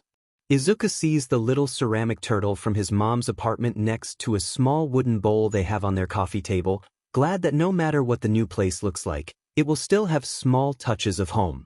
Aizawa grunts as he brings a heavy box from the kitchen, stacking it on the table with a sigh. I think that's the last of it, he says. The moving company's coming in a few minutes. They're going to take our boxes to UA first and then come back and collect the furniture and take it to a donation center. We should do a pass-through and make sure that we've gotten everything, Hisashi adds, looking around the apartment. We've been here a long time, stuff could be hiding in every corner. Izuku feels his eyes unexpectedly start burning as he swallows back tears. He's not against them moving, but it is hard leaving a place he loves so much and feels so safe in. He's been here for most of his life and it will be difficult to leave it behind. Aizu, you okay? Hisashi asks, sounding worried. Izuku nods, wiping at his eyes and smiling at his parents. I was just thinking about when you brought me here for the first time, Izuku says quietly. I was so terrified and lonely, but then you handed me my bear, and I knew I was home, for real. Hisashi actually looks like he might cry and Aizawa looks emotional as well. Izuku doesn't want to make his parents feel bad about moving, but he thinks it's alright to mourn leaving a place that they all love so much. We'll make new memories, kid, Aizawa says gruffly, walking over and squeezing his shoulder. Just think, no more commuting to work. Your dad and I can even sell our car, since we'll be on UA's campus. It'll be much easier for you and for us, and our new apartment will be bigger and nicer. Maybe we can even get a cat or two. Izuku smiles, reaching over and squeezing Aizawa's hand. Yeah, it'll be nicer. But I'm still going to miss it here a lot. I don't really remember much of my mom's place, so this is the only home I've ever really known. Aizu, Hisashi chokes out, pulling Izuku into a tight hug. You're getting me all emotional. It's going to be hard for us, too. This is where you asked us if you could call us Dad for the first time, where we watched you grow up. We tracked your height on the back of the bathroom door. The three of them stand in silence for a while, just looking around the apartment. Izuku can almost see the ghosts of the past, of him as a child reading sprawled on the rug, laughing around the table with his parents, watching movies, and playing games. The movers are here, Aizawa murmurs, and Izuku swallows hard, looking at his parents with determination. Let's go home, Izuku says resolutely, making them both smile at him. It was time to go. The new apartment is beautiful. While Hisashi had driven the car to a nearby dealership to sell it, Aizawa and Izuku had headed to UA with the movers. Izuku knows that Cementos has been working hard, but he's still shocked to see multiple dorms and apartment buildings on what previously used to be UA's walking paths. Come on, Aizu, this way, Aizawa says, pointing to one of the larger buildings in the middle of campus. That's the staff apartment building. The movers handle getting their boxes and things up to their apartment on the third floor of the building, and Izuku explores the new space with excitement. It's beautiful, natural light streaming from multiple windows. It's more spacious than their last place. The kitchen, living room, and dining area all open concept. There's a hallway in the back, and Izuku is surprised to see not only 2 bedrooms, but an office and 2 bathrooms. Izuku's room is bright and big, and he's touched to see one wall is already covered with built-in bookshelves with more than enough room for his books. He has a bed instead of a futon, a closet, and a desk and chair. Hisashi and Aizawa handle directing the movers placing boxes down while Izuku unpacks his room. He organizes his books first by genre, then by author, smiling in satisfaction when the shelves are done. He puts his bed together, unpacks his clothes, and puts his bear right on his bed. On his desk, Izuku puts the photos of his mother, a few of him and his parents, and some of him with his friends. He adds his mother's coffee mug and the little ceramic turtle. The effect is wonderful, and Izuku almost instantly feels at home. Satisfied, he heads out of his room and helps his parents unpack the rest of the apartment. The car is sold, their old furniture and Izuku's toys donated, and by the end of the night, all the boxes are out in the recycling. Aizawa puts a frozen pizza in the oven to cook for dinner, and the three of them shower, exhausted and sweaty from a long day of unpacking. Once in pajamas, Izuku curls on the new, comfortable couch in the living room with his parents, eating pizza and talking about the next week of school. Aizu, you have a dorm room to decorate tomorrow, Aizawa reminds him, and Izuku blinks, having almost forgotten about that. His stomach clenches a little anxiously. I already unpacked everything here, Izuku reasons, playing with the strings on his sweatshirt. Do I have to live in the dorms? No, Hisashi says instantly, but Aizu, your whole class is moving in. You'd be the only one not living there. Izuku shrugs, I don't really care about that. With everything that's been going on lately, I think I want to sleep here. I can still hang out at the dorms and study there, but I want to get used to this being my home first. Alright, Aizawa agrees, wrapping his arm over Izuku's shoulder, that's fine with us. But you should still have a bed made up at the dorms and some extra clothes there, just in case you ever get tired and do decide to spend the night. The next day, Class 1A begins moving into the dorms, called Heights Alliance. Izuku is there to help, enjoying helping Ida unpack all of the books in his room. Ida focuses on placing a comical number of glasses on shelves on the wall. I plan on every single one of them breaking, Ida explains, placing the 12th pair. This should last me the year. Izuku laughs, shelving some of Ida's encyclopedias. Why don't you get contacts, Tenya? It might be safer. I can't stomach putting anything in my eye like that, Ida admits, making Izuku laugh again. They spend the next few hours unpacking Ida's room until Izuku puts the last book on the shelf. He doesn't use his quirk, wanting to spend time catching up with Ida over moving quickly. When Ida's room is done, Izuku excuses himself to go check up on the rest of his friends. Shinsa's room is just down the hall, so Izuku knocks on his door, pleased when his friend answers and lets him in. Shinsa's room is fairly understated, mostly using the furniture provided by UA. He has a few posters on his wall of bands that Izuku doesn't know and a small, older television with a retro gaming system on the floor. He spots some martial arts equipment and books, interested in what Shinso has been reading. "Where's all your stuff?" Shinso asks while Izuku helps him finish unpacking. "I checked your room earlier and it was totally empty." "I think I'm going to stay with my parents still," Izuku says, looking at some old video games Shinso has, "at least for a little while. I want to get used to their apartment being our home before I move again. Plus, they said we might even be able to get a cat now." Shinso nods. "Yeah, that makes sense. And if there's a cat, I wouldn't want to stay somewhere else, either." "Hey, Bakugo and Kirishima said they were going to try out the kitchens. You'd never believe this, but Bakugo can actually cook. Do you want to go check it out?" Izuku nods and they head downstairs where many of their classmates are excitedly checking out the dorms. It's impressive what Cementos was able to do. There's communal showers and baths, but each person has their own bathroom in their dorm room. Additionally, there's a large common area complete with television, a long dining table and chairs, and a decently sized kitchen. It seems like a wonderful place, and despite everything Class 1A has been through this year, Izuku is relieved to see that everyone seems so relaxed here.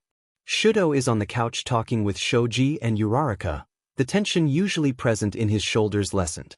Izuku notices Uraraka seems more relaxed as well, and Shinso looks happy as he checks out the dinner that Bakugo is making. It's nice here, and Izuku could see himself eventually staying in the dorms with his friends. He makes himself comfortable in the living room, talking to Kaminari and Mina and catching up with everyone else. When classes begin the next week, Izuku marvels at how much more time he has in the mornings now that there's no commute beyond a 3-minute walk to class.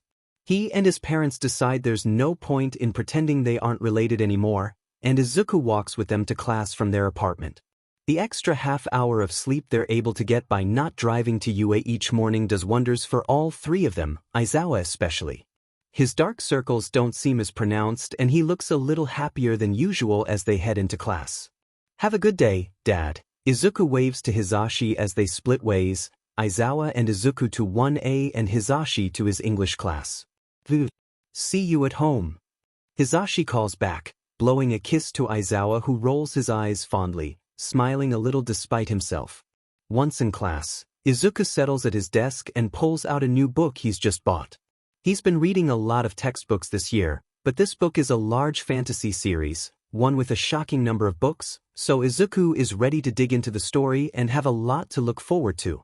He's halfway through the book when he looks up, realizing class has started for the day. His classmates look a little more awake as well, figuring everyone's been able to get more sleep since they're all living on campus. "First off, I want to say as your teacher I am exceptionally proud of all of you," Aizawa is saying to the class. Izuku watches some of his classmates' eyes widen in shock, not used to hearing their normally gruff teacher talk to them this way. Izuku's heard it before, of course, but he's glad his dad is opening up to everyone and showing more of his gentle side. "During the training camp, not a single one of you froze," Aizawa continues. "Everyone got back to camp safely who was in the forest, and you all protected one another. It was an awful situation and it would have been very easy to give in to fear. Each and every one of you should be proud of how you acted. You've each proved yourself as heroes." There's a silence following this statement, and Izuku can see a few of his classmates looking very touched, a few even misty-eyed, making him smile. "To that end, I want to discuss the provisional licensing exams, which are coming up very soon," Aizawa says. "Earning your provisional license will allow you not only to use your quirk in public legally when necessary, but also to take on more hero work and potentially a work study with an agency."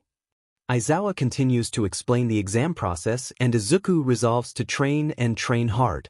Since the incident with Shigaraki at the mall and training camp, he feels a renewed drive to do the best he can to become a licensed hero as quickly as possible. Knowing his family has a target on their back, Izuku decides then and there to become the strongest hero he can in order to protect his parents and his friends. The following week leading up to the exams is full of intense training and studying.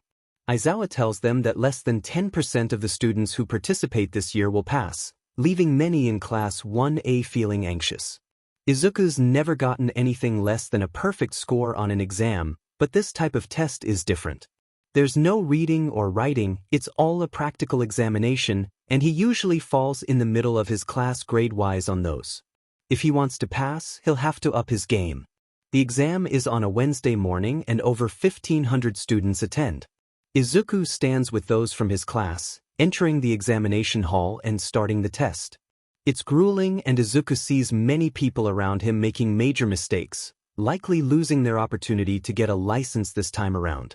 After a few intense hours, the examination is over, and Izuku heads back to the front with everyone. When Izuku walks out a few minutes later holding his new provisional license, he's greeted by the proud faces of his parents, smiling at him. Izuku runs over, throwing his arms around them in excitement. "I did it!" Izuku gushes, beaming as he shows them his new license. "I actually did it."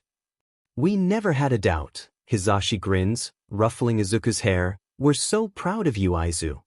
"Very proud," Aizawa smiles, the three of them unaware of the stares they're attracting from students and other heroes at their emotional family moment. "I'd expect nothing less from my son. Amazing job, kid." Izuku just grins, pride swelling inside of himself as they head back to UA.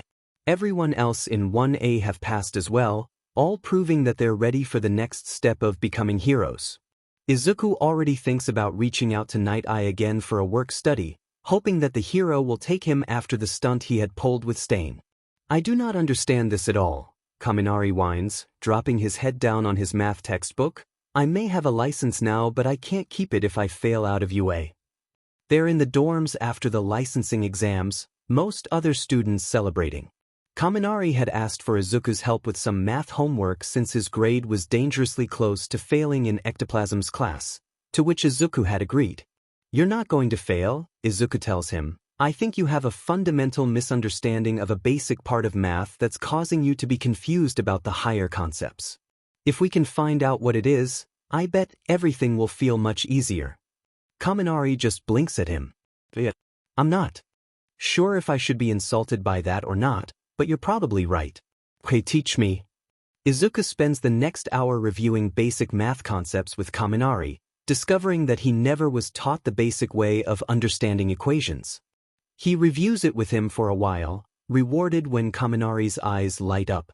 "I've never understood this before." He grins as he solves one of the problems Izuku had made for him. "Thanks, man. You know, you'd make a great teacher someday."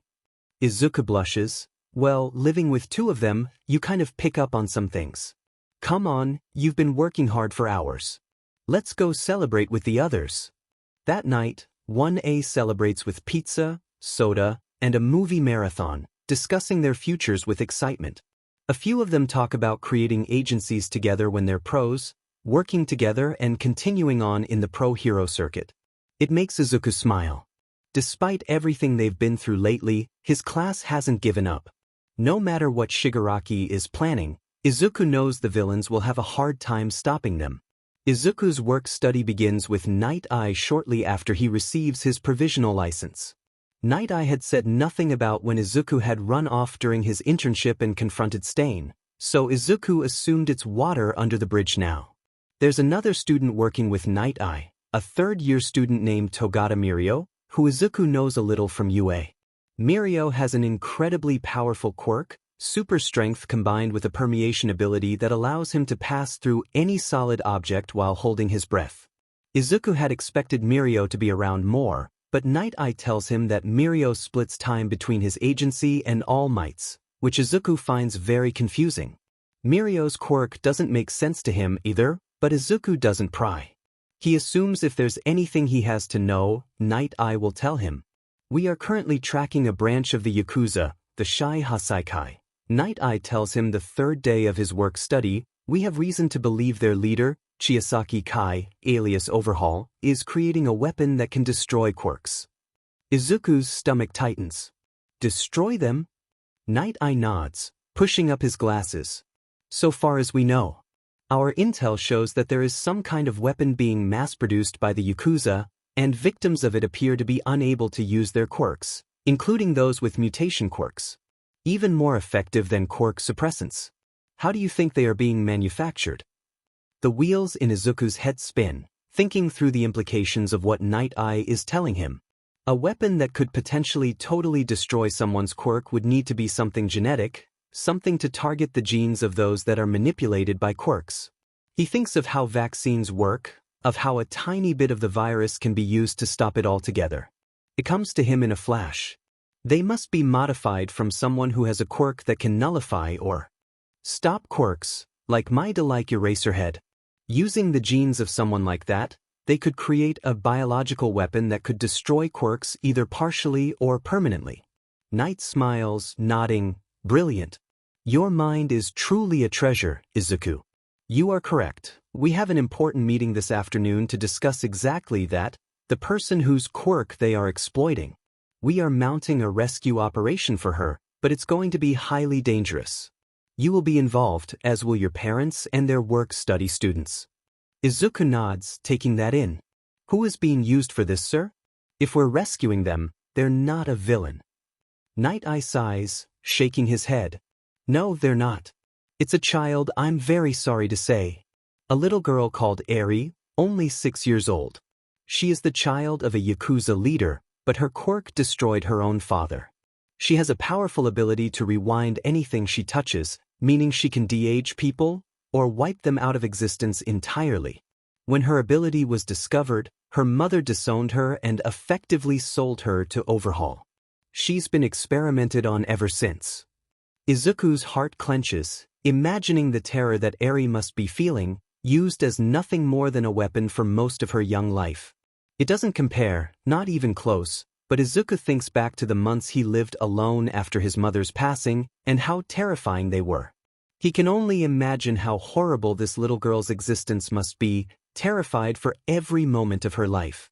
Come, we have much to do, Night Eye says, and Izuku begins to help him prepare for the meeting. A few hours later, they're in a conference room in the agency. The walls, floor, table, and chairs are all made out of the same metal material, and the room has no windows.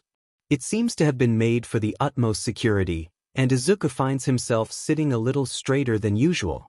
In the meeting are both of his parents, both of whom have work-study students. Aizawa took on Shinso, who is interested in being an underground hero, and Hisashi has taken on Ida. While their quirks aren't similar, Ida said he wanted to learn from one of the most empathetic heroes he knows, which made Hisashi nearly tear up. Additionally, there are local heroes there, ones who Izuku presumes know the area where the Yakuza are keeping Eri and are aware of her location and the dangers.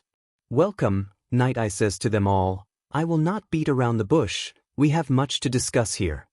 Night Eye explains about Chiasaki Kai, Eri, and the weapons they have discovered. Izuku's parents are already aware of everything, but they still look upset when Night Eye talks about how Eri's being treated. Our goal is simple, Night Eye says firmly, save Eri. Everything else, including bringing down Overhaul, can wait. Without Eri, they cannot produce more weapons, and we will have saved this little girl from a lifetime of torment and torture. So, what's the plan? A hero Izuku doesn't recognize. Asks, and why are all these kids here anyways?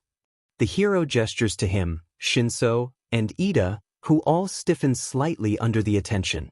They all have provisional licenses and are currently working with myself, Present Mic, and Night Eye. Aizawa replies calmly, each one of them has faced villains multiple times and has proven themselves.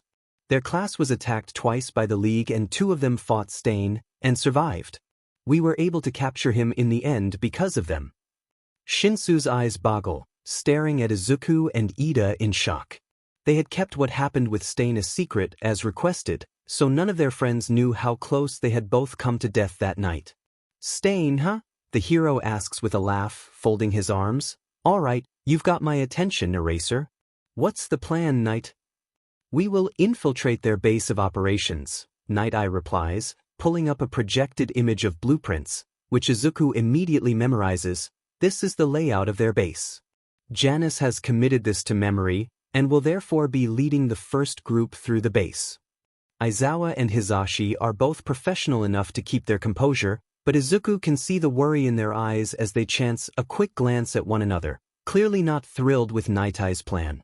He's just a kid, the hero who had spoken up before protests. Janus, was it? How old are you, 14? Izuku swallows hard before he stands, trying to be as respectful as possible. I'm 15, sir. My quirk allows me to hyper-focus on anything, and I am also able to memorize and remember everything that I ever read. I won't forget the layout. It's the best option for your safety that I lead you through.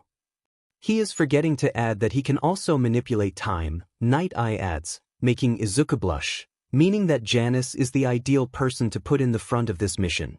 If anyone ambushes you, Janice will be able to use his quirk to pull you out of the way of any surprise attacks. The hero who had been protesting doesn't look convinced. We're going to go save a kid. I don't like the idea of putting more kids in danger to do it. Nai's face twitches, looking irritated at the interruptions. Izuku doesn't want to keep harping on this point, so he thinks through the best thing to say. Sir, I am studying to be a hero, Izuku says calmly, still standing. So are all of us. We can help, so please let us. The hero sighs, looking at those around him with worry before shaking his head. Your parents are going to sue UA for this, kid. Hisashi actually chokes out a laugh, which he quickly turns into a cough, and Izuku tries to hide his smile. It's obvious the other heroes don't know of their relationship, and everyone in the know appears humored.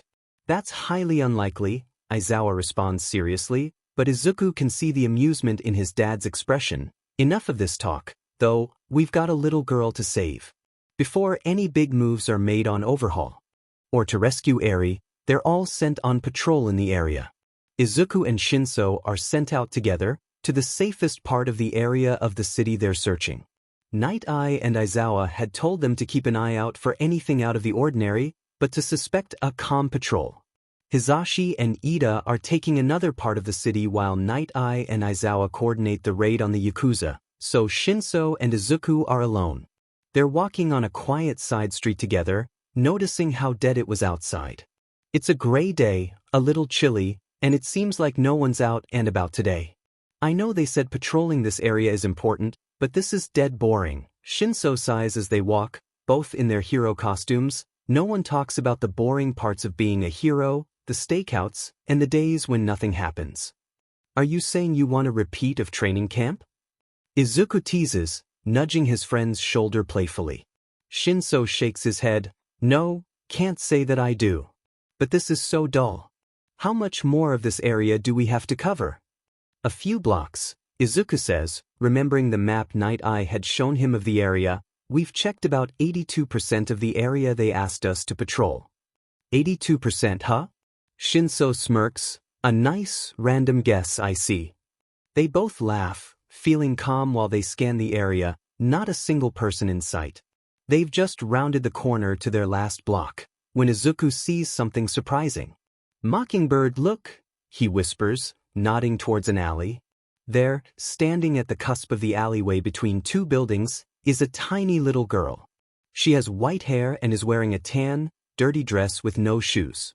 She looks positively terrified, shaking in fear, and Izuku is furious to see that her arms and legs are covered in what looks like scars. That's her, Shinso says urgently, pulling out his phone. Janice, it's Eri, it has to be. I'm texting Eraserhead. Izuku realizes Shinso must be right, walking over to Eri with a smile. He kneels down, making sure to look as friendly as possible. Hi, Izuku says to her, smiling gently. My name is Janice and I'm a hero student. We're looking for people who might be in trouble or need some help. Can we do anything for you? Eri trembles, looking at Izuku with a combination of fear and hope. Please, help me, she whispers. Before Izuku can say anything, a deep voice from the back of the alley calls out. Eri, sweetheart, you have to come home now. It's not good to run away. With the confirmation that this is indeed Eri, Shinso has already texted Aizawa and is staring back down the alleyway. The man that had spoken is wearing an odd-looking outfit and has cruel eyes. His words are kind, but Izuku knows what a loving parent sounds like, and this definitely isn't that. Hello, sir, Izuku says, trying to play innocent. We're hero students doing a work study. Eri looked like she needed some help, so we were just talking with her. The man steps into the light and Izuku and Shinso try not to react. It's Overhaul, Chisaki Kai, the man responsible for the Quirk suppressant weapons and Eri's confinement. Shinso stands tall while Izuku stays kneeled next to Eri, grabbing one of her hands and squeezing it gently. She squeezes back and Izuku smiles at her, trying to keep her calm while his own insides churn with anxiety. "Is there anything we can do to help, sir?" Shinso asks and Izuku's heart skips a beat. If Overhaul answers, Shinso's got him. "No, we're fine dash. Turn back and go to where you came from," Shinso orders, his brainwashing quirk in full effect. "You will not follow us or call for help. You will not remember where Eri went or that we took her." Overhaul turns around, his eyes glazed over as he disappears, fully under Shinso's quirk. "Go!" Shinso calls to Izuku, who grabs Eri and sharpens his focus ability.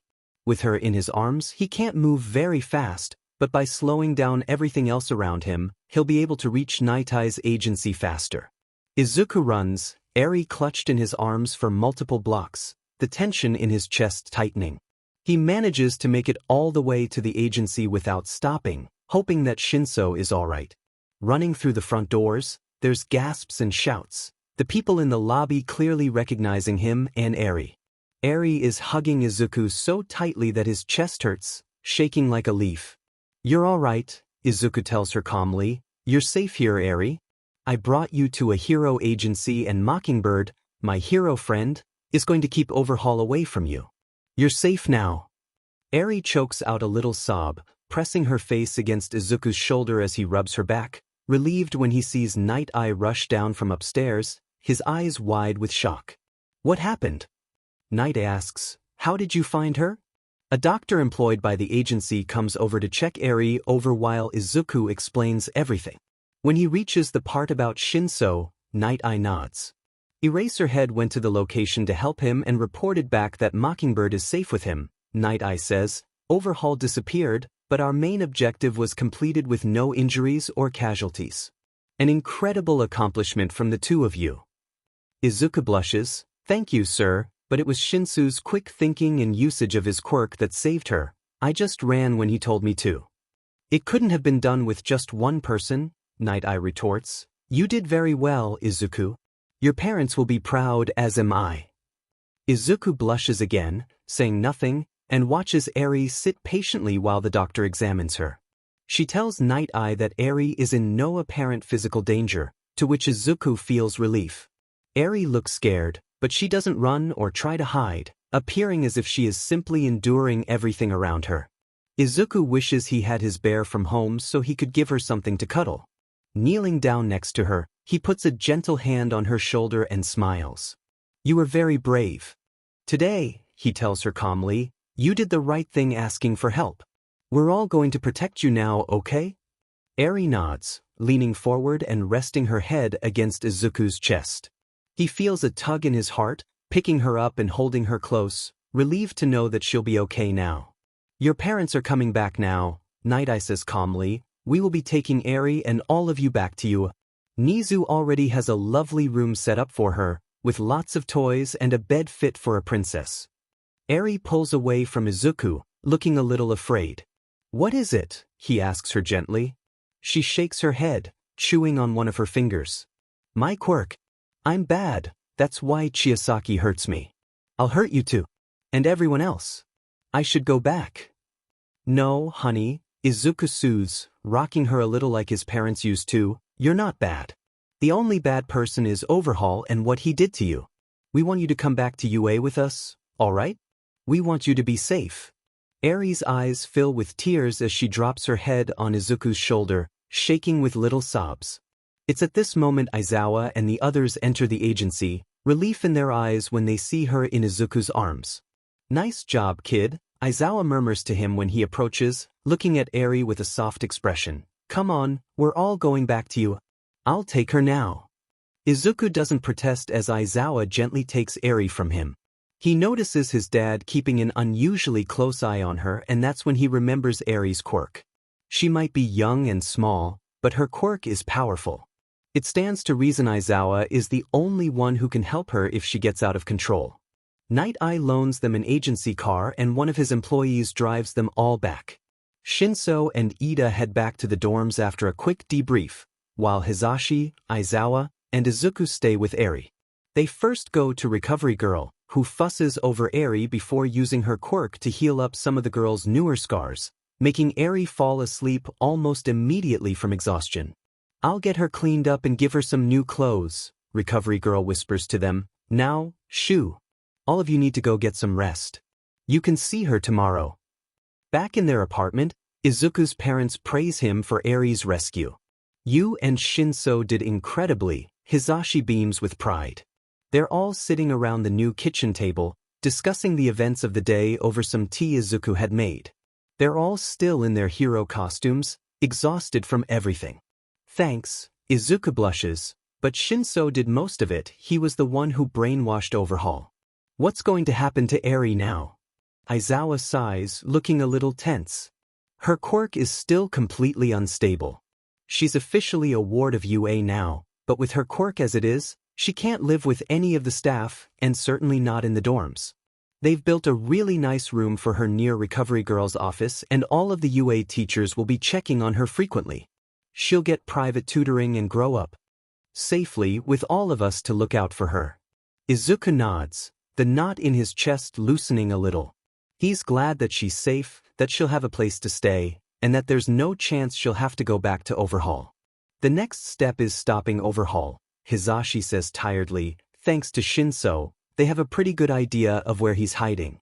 They're sending a strike team out tonight to catch him. Night Eye said he'd update me on the progress later." They finish their tea before changing into casual clothes, Izuku taking a shower and thinking through his day. He's beginning to wonder if he's some kind of villain magnet, him and Shinso. It's not even the end of his first year at UA, and he's already had more major villain incidents than many pro heroes.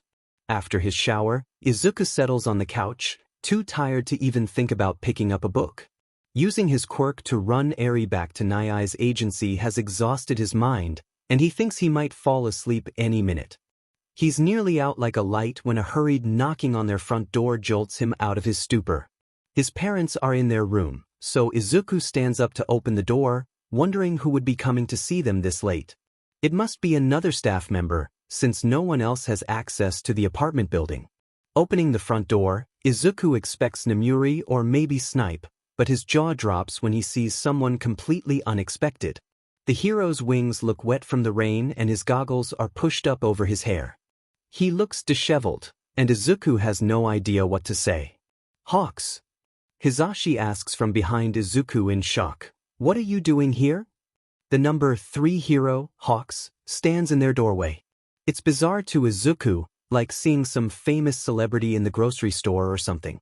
Hawks has always seemed larger than life, his hero personality masking any of his real personality traits that might lurk underneath. "I need to talk to you and Eraser," Hawks says, looking wide-eyed and a little frazzled. His eyes shift, locking onto Izuku. "Your son should hear this too." Izuku is bewildered, but he steps aside, letting Hawks in. Aizawa exits the bedroom, looking just as surprised as the rest of them to see Hawks standing there dripping water in their genkin. Do you want some tea?" Izuku asks, figuring he should offer the hero something, and maybe a towel? Hawks looks at Izuku with surprise before smiling, eyeing his wet wings. "Yeah, tea and a towel would be great. Thanks, kid. Nice one you've got there, guys." "Thank you, but why are you here?" Aizawa asks, folding his arms. "No one's seen you in weeks."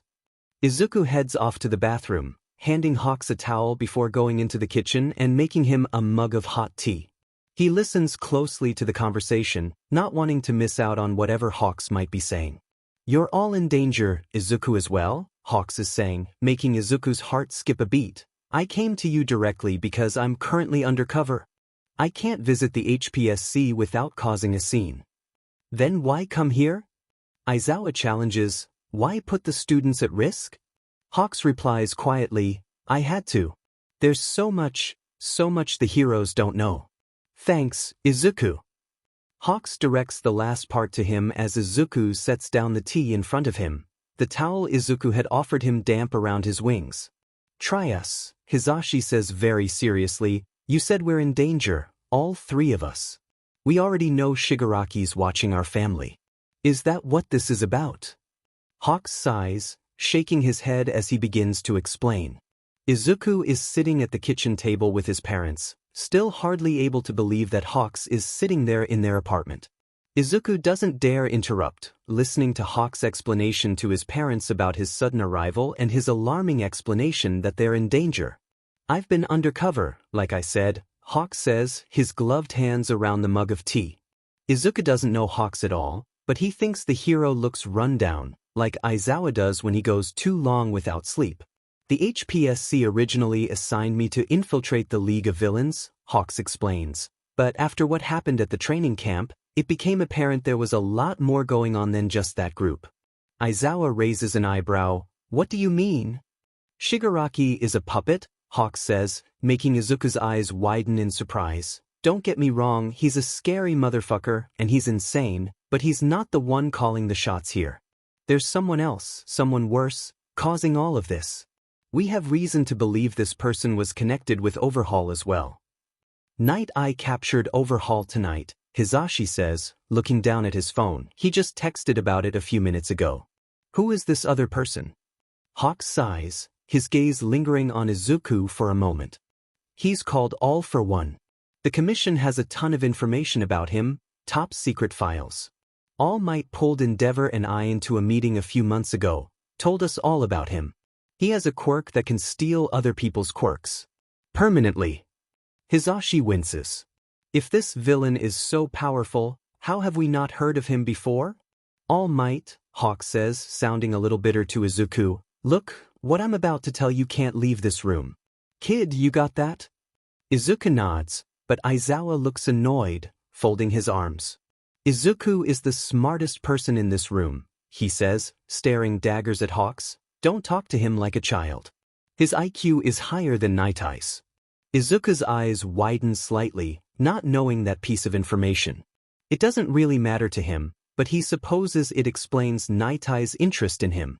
"Fine," Hawk sighs, leaning back in his chair with a sigh before looking up at the ceiling. "Look, All Might doesn't have his quirk anymore. It's a total, absolute secret. He'll be completely powerless in 6 months." Hisashi and Aizawa stare at Hawks in shock while Izuku's breath hitches. "All Might powerless? It seems impossible." "How?" Hisashi asks, sounding as shocked as Izuku feels. "He's the #1 hero." Hawks nods. "Yeah, he's. Until he passed on his quirk to a third-year UA student named Mirio."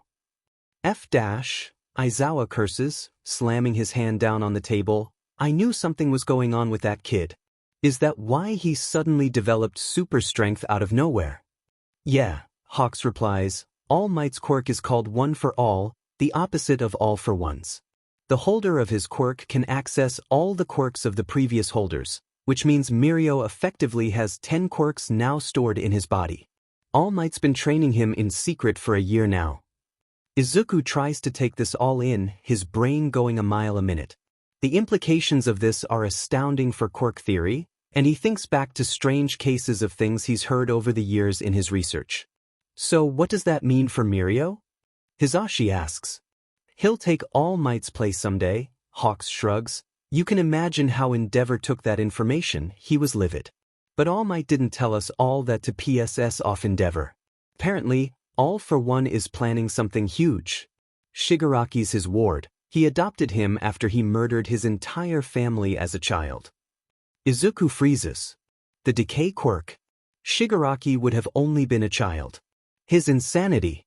He killed his family by accident, didn't he? Izuku asks quietly, making the other three look at him. "It was when his quirk developed." "Yeah," Hawk says sadly, "it broke the kid's mind. All for One swooped in and now Shigaraki sees him as some kind of F-ed-up god. He was so vulnerable, All for One was able to manipulate him into creating the League of Villains and all the other shit they've been up to. Shigaraki's not innocent, he's killed more than enough people to earn a place in Tartarus, but he's also a victim." Izuku takes all of this as Hawks talks, his stomach twisting. He's already coming to some conclusions in his head, ones that he hopes are wrong. "All for One's got Shigaraki running an army," Hawks continues. "They're calling themselves the Paranormal Liberation Front. I'm not exaggerating when I tell you they have thousands of members, including some heroes that have defected." Sheet, Izawa curses, running an agitated hand through his hair. How did you find out about all this? Hawks sighs again, taking off his gloves and flexing his talons, looking exhausted and harried. Because the commission assigned me to infiltrate since I already had connections with the League. I'm a double agent. I've been to their base and helped them in some operations. Gotten close to a few of the members, trying to turn them to our side. Where are they located? Hisashi asks, sounding much more serious than Izuku is used to hearing his dad.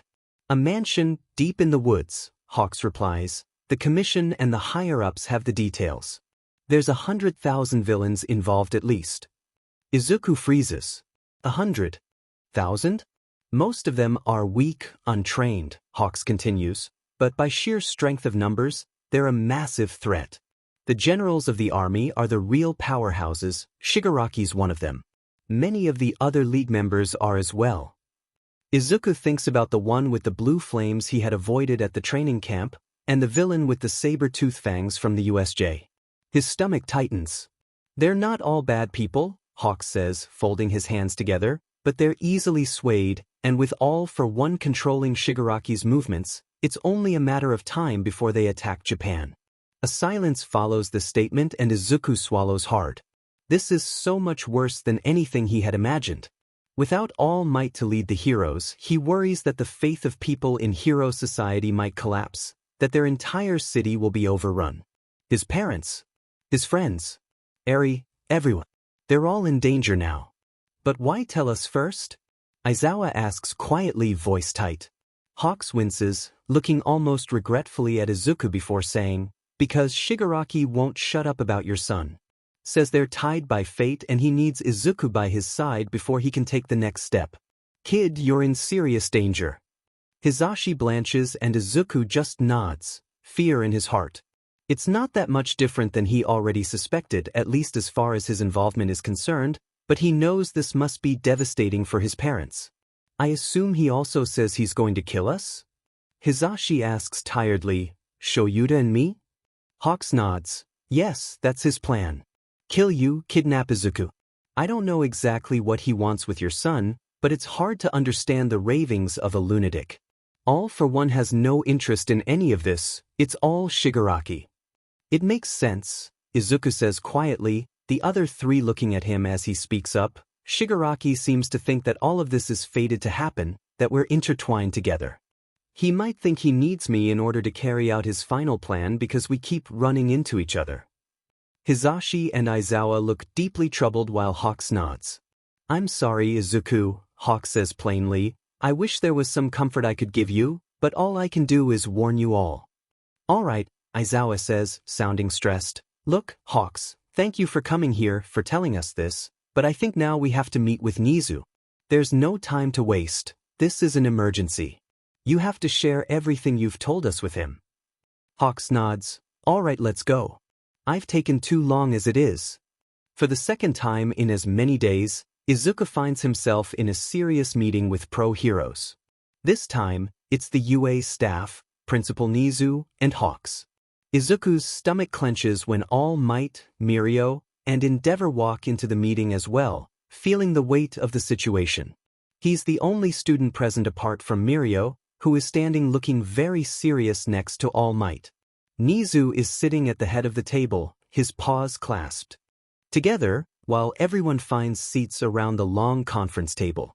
Izuku seats himself in between his parents, every muscle in his body tensing.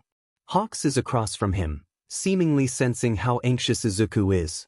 He shoots him a friendly smile and a wink, which does make Izuku relax a fraction. Is someone going to explain what this is all about? Endeavor asks from the other end of the table, sounding extremely annoyed. I am not accustomed to being summoned like an intern in the middle of my patrol. You have my apologies, Nizu says, not sounding the least bit sorry, but I believe this meeting is of the utmost importance for not only the safety of UA, but the entire city, and by extension, Japan itself. A tense silence follows this statement and Izuku tries not to tense up too much. Hawks stands up, exhaustion deep in the lines of his face. Izuku wonders when the last time was that the hero got to sleep. I'm the one with the intel, Hawks says wearily. I'll start at the beginning. Hawks explains everything, being a double agent, his involvement with the League, his infiltration of the PLF. All for One and Shigaraki.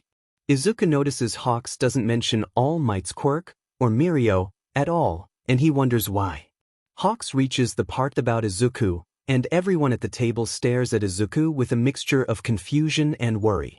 It seems Tamura Shigaraki has taken an interest in young Midoriya, Nizu says calmly before looking directly at Izuku. Therefore, it is essential that you do not leave UA's grounds. Izuku shifts in his chair. Being on house arrest won't solve anything. He knows everyone just wants to keep him safe, especially his parents, but hiding him here would just make Shigaraki more angry. He looks up, staring directly at Hawks, a determination filling his gaze. He's not going to let the villains be one step ahead of them anymore. This is the moment where they have a chance to get ahead of Shigaraki and All for One, if they play their cards right. He could be useful. He could help. Shigaraki wants me to join him, Izuku says calmly. Now that we know Hawks has been infiltrating there, he can take me to PLF headquarters. It wouldn't be unbelievable for the number 3 hero to have convinced me to at least see the place, to consider their cause. Shigaraki would be convinced that I might be able to be swayed to his side, in exchange for my parents' lives. I could memorize the layout of the mansion and the names and quirks of the top generals, and report it back here. I could spy just like Hawks. With my abilities, no one would suspect me. A shocked silence follows this speech before Izuku chances a look at his parents, both of whom look terrified. No way, Hisashi says, his voice stern. Absolutely not, Aizawa agrees, folding his arms. Izuku can feel everyone staring at him and he's a little uncomfortable with the attention, but he keeps his eyes up and his back straight. He never defies his parents and rarely, if ever, has argued with them. But in this case, he truly believes his idea is the best one. If I was anyone else's son, you would be able to think about it more rationally, he says apologetically to his parents. It's the best plan right now. Hawks can't out himself as spy yet and I could help gather more intel. Shigaraki's unstable, but I don't think he's wholly evil. I might be able to get him to slow down his plans. He seems to like talking to me. Hisashi leans over, placing a hand on Izuku's. But you're not someone else's son, you're ours. Aizu, you can't do this. You could die. So could you, every day, Izuku argues. Both of you nearly have multiple times. If I'm going to be a hero, I have to be willing to risk myself, just like you both do. It's a good plan, Endeavor says firmly, making Izuku look up at the number 2 hero in shock. But your father is right, Janice. You could very well die in this mission. It's highly likely, in fact. Is that a risk you are willing to take? Izuku nods. To protect his friends and his family? He'd risk anything. Yes, of course, he says, Hisashi's grip tightening on his arm. Aizawa has a hand over his eyes, sighing heavily, and he can tell both of his parents are exercising every bit of their professionalism not to protest more harshly, not to get overly emotional. Nizu folds his paws, looking first at Izuku and then his parents. Emotions aside, this seems like a good plan, he says calmly. Izuku, you do understand that your life will be in danger, as Endeavor says, that if you go there we cannot protect you. Hawks cannot risk his cover to save you if something happens. I understand, Izuku says firmly. I can do this. Please let me help. After the meeting concludes, Izuku is left in the conference room alone with his parents. The plan is that Izuku will change into pajamas, making it look like Hawks abducted him from UA in the middle of the night. The plan is to leave in an hour, and Izuku can tell his parents are completely terrified. When Nizu exits and leaves the 3 of them alone, Hisashi pulls Izuku into a hug so tight, he feels like his lungs are going to burst. Commend you for being so brave, Hisashi chokes out, and Izuku can feel that his dad is crying. You can't do this, Aizu. Please, reconsider. Izuku hates the way his dad sounds, wanting to reassure him that everything's going to be all right. He doesn't have the words, doesn't have the confidence to lie. He knows he could die. He knows he might never come home. But if he can help at all and stop the PLF from destroying Japan, he has to try. I'm sorry, Izuku says softly, and Hisashi just chokes out a sob, rubbing Izuku's back. You're not even 16, Aizawa whispers, sounding truly grieved. You're a child. I can't believe they're asking a child, our son, to do this. Izuku, we can't let you go alone. I won't be alone, Izuku says, looking at Aizawa, still held tight in Hizashi's embrace. Hawks will be there with me. Aizawa ball his hand into a fist, closing his eyes, sounding pained as he says, Hawks won't be able to blow his cover. His mission is more important than your life. That's what was just decided in that meeting. The UA staff, our friends, colleagues, just agreed that Hawk's mission was more important than you. That's what just happened. Aizawa sounds stunned, and Izuku's stomach clenches. Just because he thinks this is the right thing to do doesn't mean that he's happy with what it's doing to his parents. Izuku, you may be right, and this may be the right thing, Hisashi says softly, but it wasn't right for the others to allow it to happen. You're a minor, not even 16, like your dad said. It's against the code of ethics for heroes to put children in danger. Even if you had the strongest quirk in the world, they shouldn't have agreed with your suggestion. If it had been Mirio, would you be protesting this much? Izuku challenges, stepping back from his dad's embrace. Or shoulda? Ida? Is it that I'm young or is that it's me? Both, Aizawa says, voice thick. Kid, I know we can't stop this now, but I swear, if you get hurt. Aizawa turns, and Izuku is shocked to see that Aizawa is nearly in tears. Hisashi gets emotional a lot, but Aizawa usually holds it in. This is terrifying for us, Hisashi says, keeping a hand on Izuku's arm. We know you're scared too, but please, you have to stay safe. We love you so much, more than each other, more than ourselves. You're everything to us, Aizu. We can't lose you. Izuku's eyes are burning with tears now, not expecting quite so much emotion from his parents about this. If anything happens to you, I'm tearing Shigaraki apart with my bare hands, Aizawa says, voice flat as he tries to keep control of his emotions. I will destroy every single person in that mansion if it means saving your life. I don't care how many villains I have to fight or kill. If anyone hurts you, they're dead. It's by far the most ruthless thing Izuku's ever heard his dad say, but he understands it's coming from a place of love and fear. There's a knock on the door and Hawks ducks his head in. Izuku, it's nearly time, he says. You need to get changed. Leave everything, including your emergency alert and your phone. Hisashi glares daggers at Hawks. Give us a few minutes, for F's sake. Hawks raises his hands and backs out of the doorway in apology, leaving the three of them alone once again. I'm sorry I'm hurting you, Izuku says honestly, but I'm not sorry I'm doing this. I can do this, I promise. I won't die. I'll come back to UA with a ton of information that we can use to stop this fight, this war. I'll save as many lives as I possibly can. I promise, I won't put myself in unnecessary danger. I love you both and I'll come home. I swear. You'd better, Hisashi replies, pulling Izuku into another hug. We love you so much, Izuku. Aizawa wraps his arms around both of them and Izuku closes his eyes, their warmth and protection enough to make him feel peaceful and safe. I love you too. The walk back to their apartment is tense. Izuku doesn't have time to talk to any of his friends. They're all totally in the dark about this, unaware that Izuku is about to enter the proverbial lion's den. At the apartment, Izuku changes into sweatpants and a t-shirt, setting his phone and emergency alert on the kitchen table. Hisashi needed a minute alone after their emotional argument, Aizawa with him in their bedroom while Izuku changed in his own.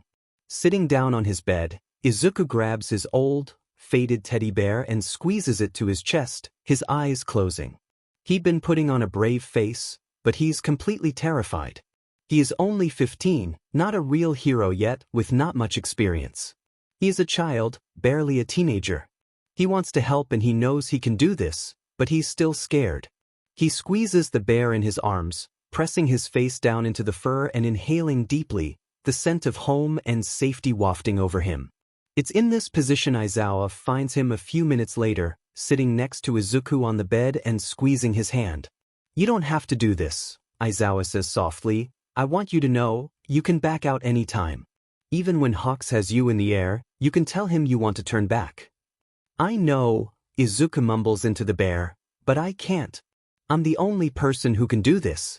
Any hero would raise suspicion, and there's no other students Shigaraki would talk to like he talks to me. I'm really smart, Dad. I can talk my way out of pretty much anything. I can keep myself alive, I promise. I know you can, Aizawa murmurs. I have total faith in you. But Izuku, your dad and I aren't terrified because we don't trust you, we're scared because we can't protect you.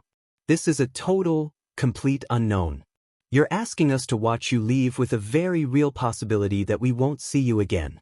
That's a huge ask for a parent, and not one your dad or I were ready for, not until you were much older. Izuku keeps his face pressed into his teddy bear, guilt burning through him. I'm sorry. I have to do this. Please don't hate me for it. We could never hate you, Hisashi says softly from the doorway. We love you too much for that, sweetheart. Come here. Izuku steps into his dad's embrace, the three of them standing in silence in the apartment. A sharp knock on the front door breaks them apart, Izuku's heart starting to hammer faster. That'll be Hawks, Aizawa says gruffly. Aizu? I can do this, Izuku repeats with confidence, standing up straight as he walks to meet Hawks at the door. Everything will be okay, I promise. Hawks waits for him in full hero garb, looking apologetically at Aizawa and Hisashi before focusing on Izuku. Ready? Hawks asks him. In his pajamas with nothing to protect him but his brains and his quirk, Izuku stands tall. Let's go.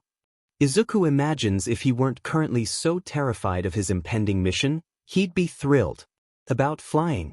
Hawks has him in a tight grip, flying as fast as he can towards the PLF headquarters. When Hawks had taken off, Izuku had looked down to the ground to see his parents watching him, their figures getting smaller and smaller until they had disappeared completely. Hawks had told Izuku the flight would take about 20 minutes, and to hang on tightly. Izuku is absolutely freezing cold, in nothing but sweatpants and a t-shirt, not even with shoes on. It had to look as real as possible that Hawks had grabbed him unexpectedly, but Izuku wishes he had opted for a long-sleeved shirt instead. They can't talk during the flight as they're going too quickly. Izuku's ears hurt from the cold wind, trying not to shiver uncontrollably. While they fly, he thinks through his plan. He knows he'll have to act scared, like he hadn't planned this with Hawks, so he tries to put himself into a state of mind of fear, so no one will suspect anything when they land. He remembers his plans, his reasonings he'll tell Shigaraki. He gave in to Hawks in order to save his parents' lives. He thinks Hawks is a villain. Izuku's mission is to memorize the PLF headquarters layout and as much as he can about the plan. If everything goes well, Hawks will get him out of there in 3 days and take him back to UA. The mansion comes into view after a little while and Izuku's eyes widen despite the cold and fear he's feeling. It's huge and he wonders how this has been able to go undetected by the public for so long. He supposes it is out in the middle of nowhere, and there's likely guards posted around, but still. Someone should have noticed this. Nearly there, Hawks shouts, "Hang on, we're going down." Hawks begins to dive, holding Izuku tightly as they speed towards the ground. It's exhilarating but also terrifying, and Izuku closes his eyes just before they land, not wanting to see the ground speeding closer to them. Hawks lands gracefully, keeping a hand on Izuku's arm. Izuku uses the fear from the flight and the real terror he feels about being in the mansion to let a worried expression show in his face, already spotting a number of villains outside the mansion who are crowding around and staring at them with interest. Izuku stands there, trembling a little from the cold as Hawks keeps his talons gripped around his arm. A villain steps forward, one Izuku instantly recognizes. It's the guy with the scars and the medical staples, the one who had created the blue fire at the training camp. "Who's the kid bird?" the villain says with a smirk. "Is that the brat Shigaraki wants?" "Yes, and he was a pain in the butt to capture, I promise you," Hawks quips back, sounding annoyed. "UA's security is no joke. Did you know this is Eraserhead's son?" The scarred villain's eyes widen, looking at Izuku in shock. "No way. That guy has a kid." "Well, we can't all be as antisocial as you, Dabi," Hawks grins, dragging Izuku along with him. "Look, I just flew miles with this brat. Fighting me the whole way. So the least you can do is go and get our fearless leader for me. I've got to drop this kid off before the commission suspects anything." Dabi grins, looking truly terrifying to Izuku as his scars stretch across his face. Well, if anything, I think this more than proves your loyalty. Not even the craziest double agent would kidnap a brat, and there's no way Eraserhead would let you take his kid. Congrats, Birdie, you're official now. Hawks gives a mock bow saying dramatically, "You honor me, my liege." Oh, Dabi snorts with a laugh, grabbing Izuku's arm. "What's your name, kid?" Izuku panics, trying to keep his head on straight. "J. Janus." Dabi rolls his eyes. "Not your hero name, brat. Your name." Izuku keeps tight-lipped, knowing that's what Dabi is probably expecting from him, to act like a terrified kidnapping victim.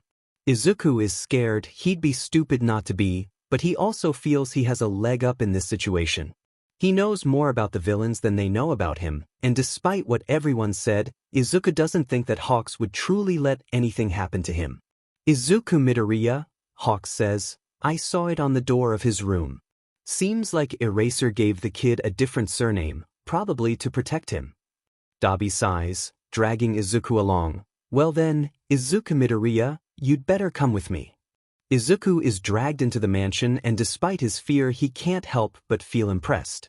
It's a real mansion, beautiful and large, and if everyone inside of it didn't look so terrifying to him, it would probably come across like some kind of major corporation. There are people walking around with clipboards and tablets, sharing information and talking. Izuku sees signs for things like cafeteria and restrooms. This was a real army. Hawks wasn't exaggerating at all. Swallowing hard, Izuku allows himself to be pulled along by Dabi into a side room of the mansion, all but tossed onto the floor. Izuku hasn't said anything yet, but he hisses in pain when he lands on his wrists, sitting up to look at Dabi with apprehension. "What do you want with me?" Izuku asks, a small waver in his voice. "Why am I here?" Dabi shrugs. "I honestly couldn't tell you, but Shigaraki wants you for something, God knows what. Here, eat this." Dabi chucks something at him that Izuku catches in surprise, looking down to see a protein bar. He's a little confused, looking up at Dabi and wondering why the villain is feeding him. "Shigaraki doesn't like you, so you're not going to get the royal treatment," Dabi shrugs. "So who knows when you'll eat next? Eat that, there's water behind you." Izuku does as he's told, eating the protein bar and drinking some water, trying to catalog everything that he's seeing around him. The room he's in is fairly empty, a room with gilded walls and a red carpet. There's no furniture in it, or windows. Izuku has no idea what the room's purpose is, but he feels like he's in a cage with Dabi there. He sits on the floor, trying to keep his heart rate down as he focuses on Dabi, trying to see what he can figure out about the villain. He knows Dabi can create blue flames and seems to be familiar with Hawks. The scars all over him are likely from his own quirk, given that those with fire quirks can rarely be burned by others. It is strange that Dabi would think to feed him, and Izuku makes a mental note to mark Dabi as a potential ally. Thinking of the easy familiarity in which Dabi and Hawks conversed with one another, it makes Izuku think that Dabi is possibly one of the villains Hawks is trying to turn to their side. He's jolted from his thoughts when the door opens and Shigaraki walks through. He's not wearing the severed hands and his red eyes are wide and excited when he spots Izuku. Ignoring Dabi, Shigaraki walks over, kneeling down in front of Izuku and getting right in his face. "Welcome to the Paranormal Liberation Front headquarters," Shigaraki says, uncomfortably close to Izuku. "I had hoped I would see you again soon. Hawks did very well to bring you to me." Izuku swallows hard, remembering his courage and trying to keep his wits about him. "Why am I here?" he asks Shigaraki. "What do you actually want with me?" Shigaraki leans back on his heels and laughs, reaching down to yank Izuku up by the sleeve with 4 of his fingers. Stumbling to his feet, Izuku tries not to pull away until Shigaraki drops his grip, grinning at Izuku with unfocused eyes. "You are here to bear witness to the fall of civilization as you know it," Shigaraki grins. "That's what Sensei wants, to overthrow everything. I myself just want to watch All Might fall." Izuku is once again struck by inspiration. He's been thinking about what he surmises about Shigaraki, and he decides to begin planting the seeds to potentially get the villain on his side. If that's not possible, then at least to question his orders. All Might has already fallen. Izuku says softly, Shigaraki turning to stare at him with wide eyes. What does that mean? Shigaraki asks slowly, you better explain yourself now. Izuku wraps his arms around his middle, still freezing from the flight with hawks. He swallows hard, allowing himself to look vulnerable and anxious. I thought everyone knew, Izuku almost whispers, All Might losing his powers. In 6 months, he'll be all but quirkless. He was injured, badly, in a fight with a villain called Toxic Chainsaw a few years ago. Since then, his health has been deteriorating rapidly. Endeavor will likely be the #1 hero soon, and All Might will retire. Shigaraki stares at Izuku for a long while before he bursts into hysterical laughter. He bends over, wheezing as tears fall from his eyes from laughing so hard. It goes on for so long that Izuku feels more than uncomfortable. Dabi is standing there tense as well, so Izuku knows it isn't just him that's unsettled. It's too good, Shigaraki laughs with mirth. God, that's the funniest thing I've heard in my life. All this time, all this energy, to kill someone who's already dying. Fate is a cruel mistress, is she not? Izuku has no idea what Shigaraki is talking about, but he nods, keeping his arms wrapped around his middle. Shigaraki laughs for a while longer before standing up straight again, looking at Izuku with an unreadable expression.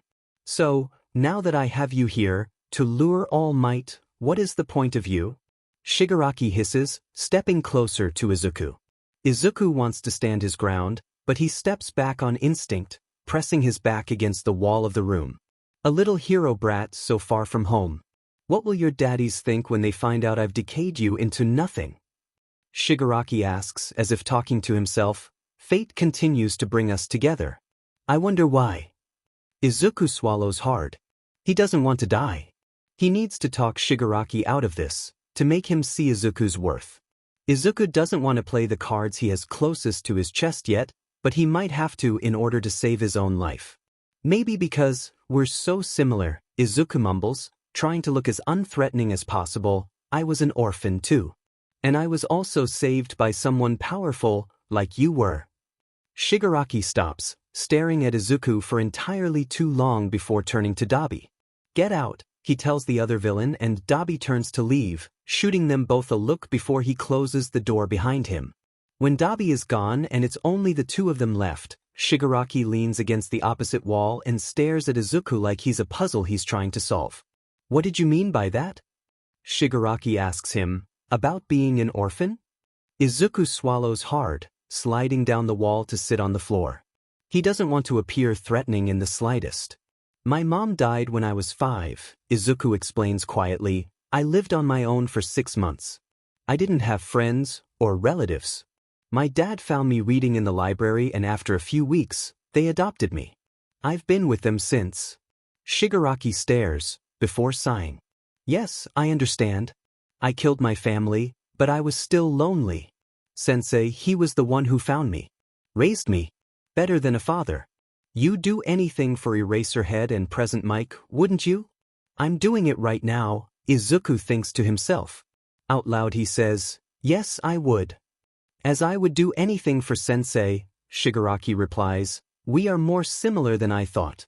You're not an NPC, you're more of a main character. I do think our meeting was fate. Izuku knows he has Shigaraki's attention now, opting to get as much information as he can. I'd do anything for my parents, but I wouldn't hurt others, Izuku says quietly, making Shigaraki look at him. But they would never ask me to. They don't want me to do anything that hurts me or hurts anyone else. Because they love me too much to bear seeing me in pain. Is that what Sensei is like for you? Shigaraki is silent and Izuku can't read his facial expression. He sees Shigaraki scratching his fingernail against his thumb repeatedly, so fast he can't be anything but an anxious habit. Sensei is the strongest, Shigaraki replies, although Izuku thinks he sounds a little unsure. He has a plan. I will do whatever he says. He's got all the right answers. He's the only real parent I've ever had. Izuku has Shigaraki now, he's sure of it. He moves to sit with his legs crossed, looking at Shigaraki with a kind expression. Does he? Izuku challenges, parents shouldn't hurt you, Tamura. They shouldn't make you hurt others either. Good parents love you, protect you, keep you safe. Shigaraki looks unsure, but he doesn't reply. Instead, he stands up, leaving Izuku in the room and closing the door behind him. The moment he's gone, Izuku stands, running for the door and twisting the knob. As he suspected, the door is locked. A few minutes later, the door opens again and Dabi is back. "Come on," he mumbles, "follow me. Shigaraki has a room for you." Izuku had been expecting a cell, or some kind of cage, but Dabi was serious when he said room. It was simple, sure, a bed and dresser in an otherwise empty space. There's no window, but there is an attached bathroom complete with a shower. The dresser has extra clothes in it, and Izuku pulls on a sweatshirt and socks with relief, feeling a little less cold. He lays down on the bed, his head absolutely spinning. He's a prisoner, clearly, but he's not being hurt or abused. He's still not entirely sure why he's here or what Shigaraki actually wants with him, but he's going to do his best to keep his head on straight and find out. Sparing a thought for his terrified parents, Izuku's heart aches. He calculates he's been here for about 4 hours now, and he still has 2.5 more days to go before Hawks can risk getting him out. Not wanting to take chances, Izuku drinks as much water as he can stand from the sink in the bathroom, wanting to stay hydrated in case they don't feed him.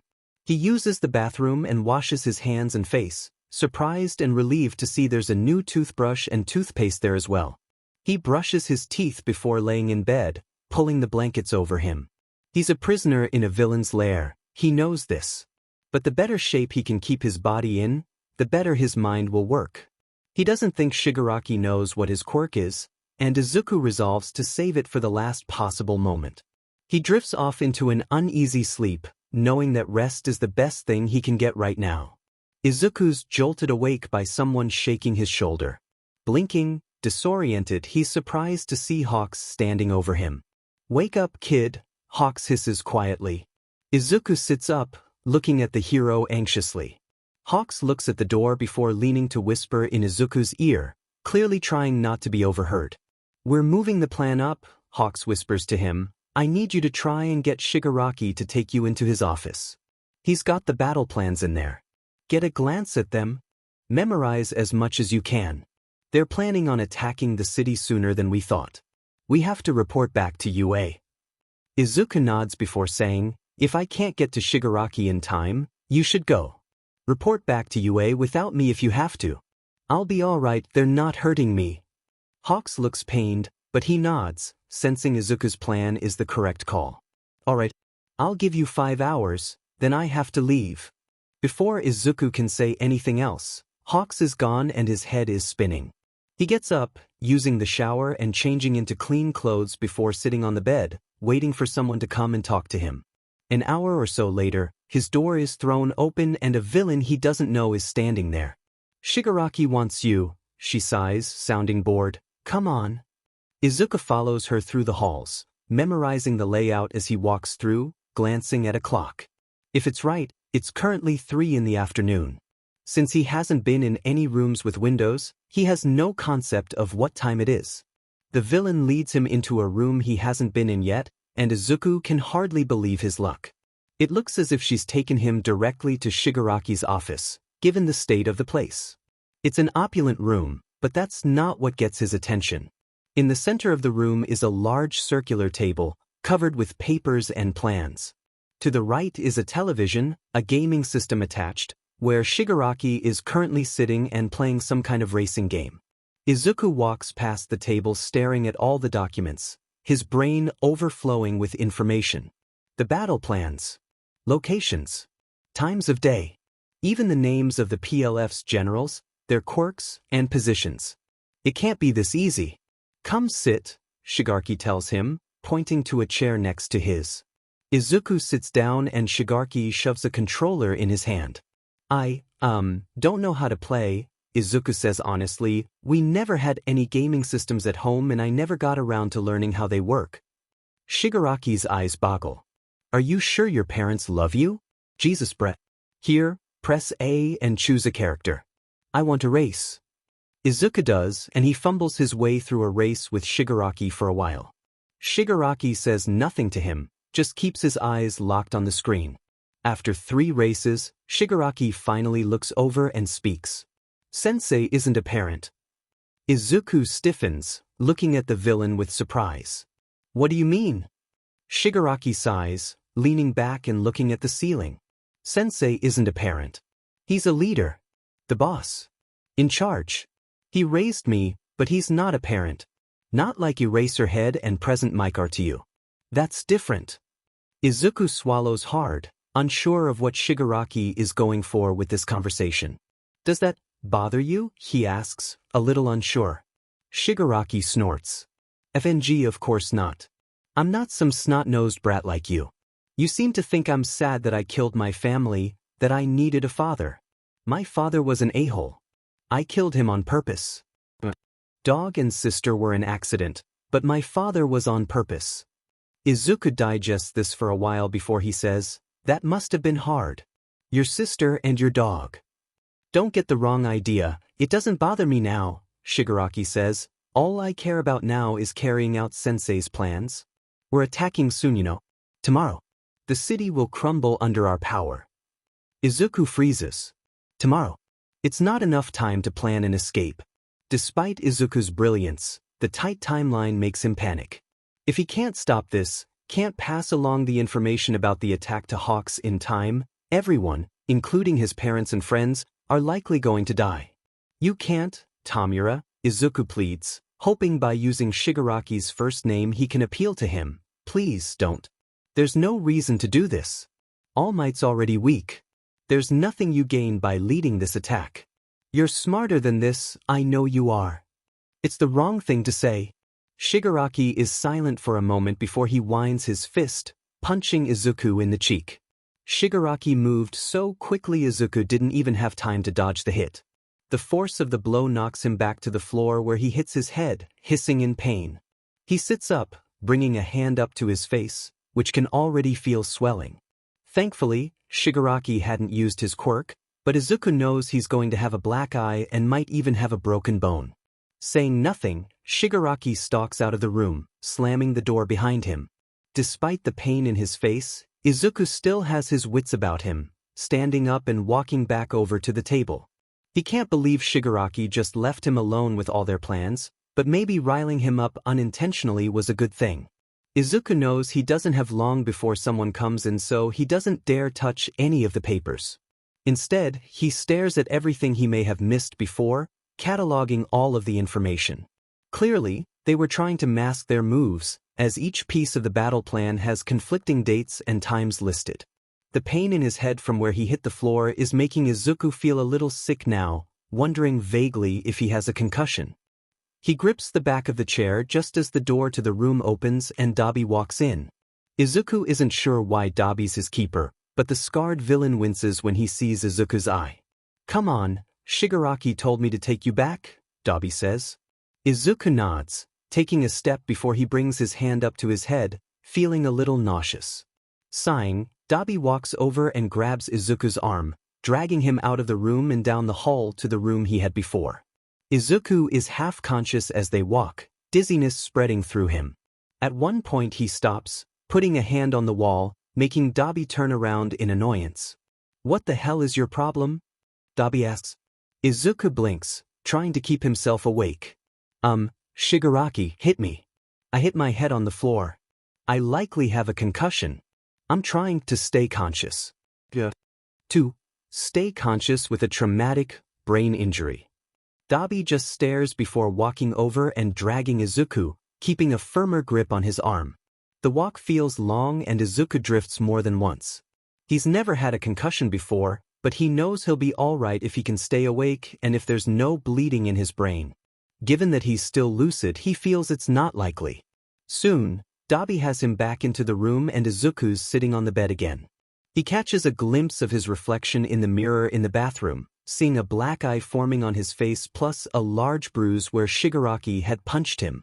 Look, kid, Dabi sighs, I don't give two sheets about you, but I don't want you to die either. Hawks left 2 hours ago, so I'm the only one who can look out for you now. You're smart, right? What do you need to not die right now? Izuku blinks, the ache in his head making it hard to concentrate. To not be alone. I'm going to lose consciousness soon and I need to stay awake. His head drops down as he hisses in pain, bringing up a hand to his face. It doesn't help that he's also starving, his stomach giving a loud growl. Yeah, and eat, Dobby sighs, pulling out his phone and sending a quick text. Look, I'll make sure you eat something and can keep it down. If you're not dead in 2 hours, I'm leaving you here. I've got shit to do. Izuku supposes it's the most he can ask for, sending a silent sorry to his parents. They're going to panic when they see the state of him. Soon, someone knocks on the door and Dobby greets them, bringing over a bowl of something to Izuku. It's miso soup. Eat it, Dobby cites. Come on, kid, I don't have all day. Izuku sips the soup, trying to stay awake by thinking through all of the information he's seen on Shigaraki's table.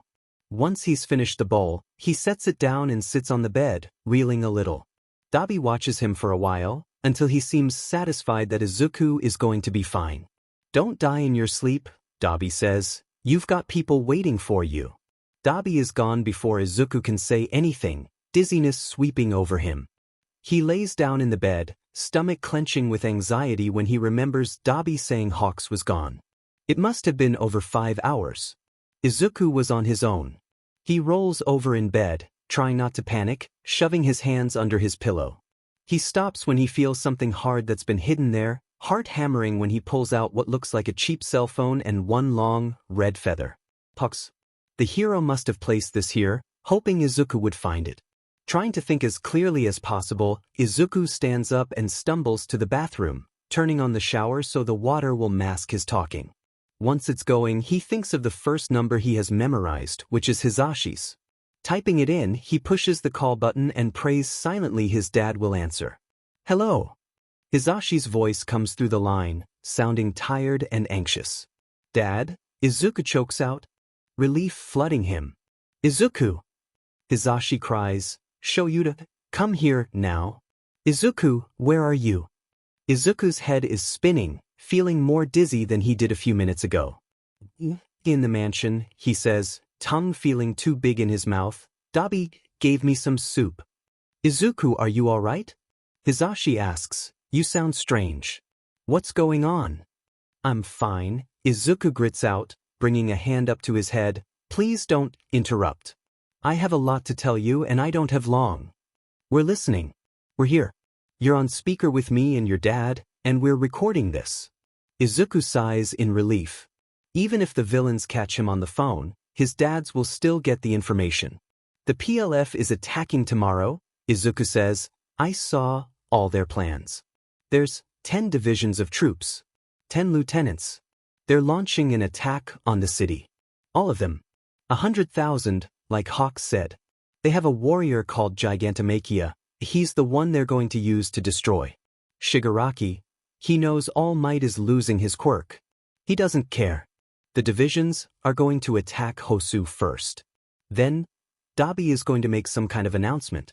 I think he's related to a pro-hero. But he was nice. Izuku trails off, nausea and dizziness overwhelming him. He puts a hand over his mouth.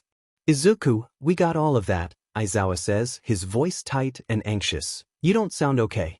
Tell us what's wrong. Izuku rests his head back against the wall, closing his eyes. God, his parents' voices make him feel so safe. Shigaraki, hit me too hard, Izuku manages to say, one of his parents inhaling sharply over the line. I think I have a concussion. I'm trying to stay awake. It hurts. Izu, I'm so sorry baby, Hisashi chokes out. We're coming. We're coming right now. Hawks came a few hours ago, he told us where the mansion was. We're going to attack first. We're coming, sweetheart, just hold on, okay? Izuku, you are not allowed to go to sleep, Aizawa says firmly, although he sounds just as stressed as Hisashi. We will be there in under an hour, with every pro-hero we can spare. You have to stay awake. Izuku's not sure if he can do that, but his parents sound so panicked that he just nods, before remembering that they can't see him.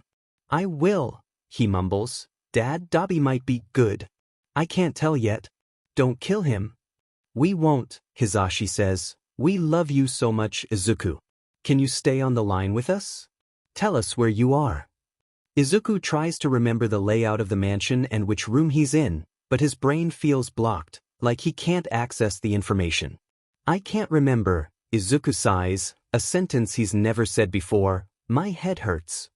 We know, honey, we're coming, Hisashi says, sounding out of breath. Stay on the line.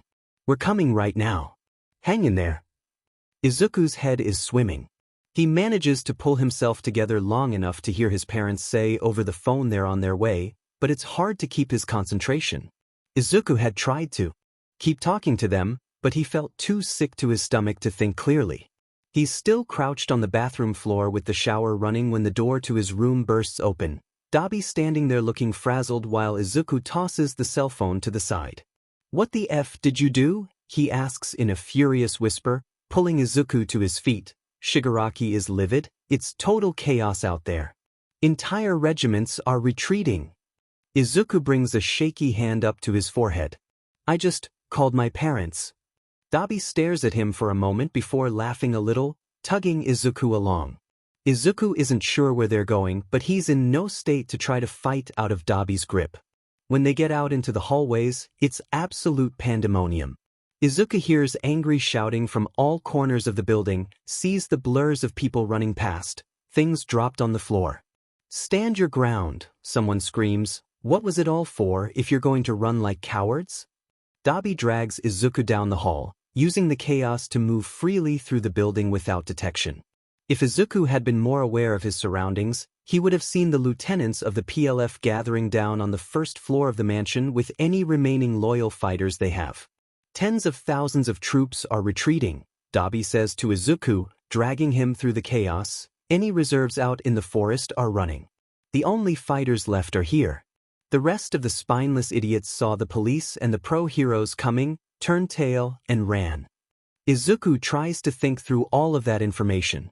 Dabi means that the reserve troops, the 100,000 that Hawks had warned them about, were currently busy fleeing into the surrounding forest, apparently from the threat of the pros. Only the most loyal were staying. That means instead of 100,000, now there's only a few hundred to contend with, maybe 1,000, max. Much better odds. The knot in Izuku's chest loosens. They may have a chance. All Might's coming, someone shouts angrily. Endeavor, all of them. Every pro-hero in Japan is on our doorstep. Someone revealed our location. We've been betrayed. Izuku sees a stack of papers flying through the air like giant snowflakes, fluttering past him and down to the first floor on the opulent red and gold carpet. People are panicking, trying to save information from falling into the hero's hands. Dabi ignores all of this and eventually tugs Izuku through a doorway, staring out into the hall at the chaos. The lights are off in the room and there's no one else inside, so they're able to catch their breath. Dabi looks at Izuku, his piercing blue eyes staring at him. The look is intense, but it isn't cruel, and Izuku tries to figure out what's going on. Is Dabi on their side, like he had initially thought?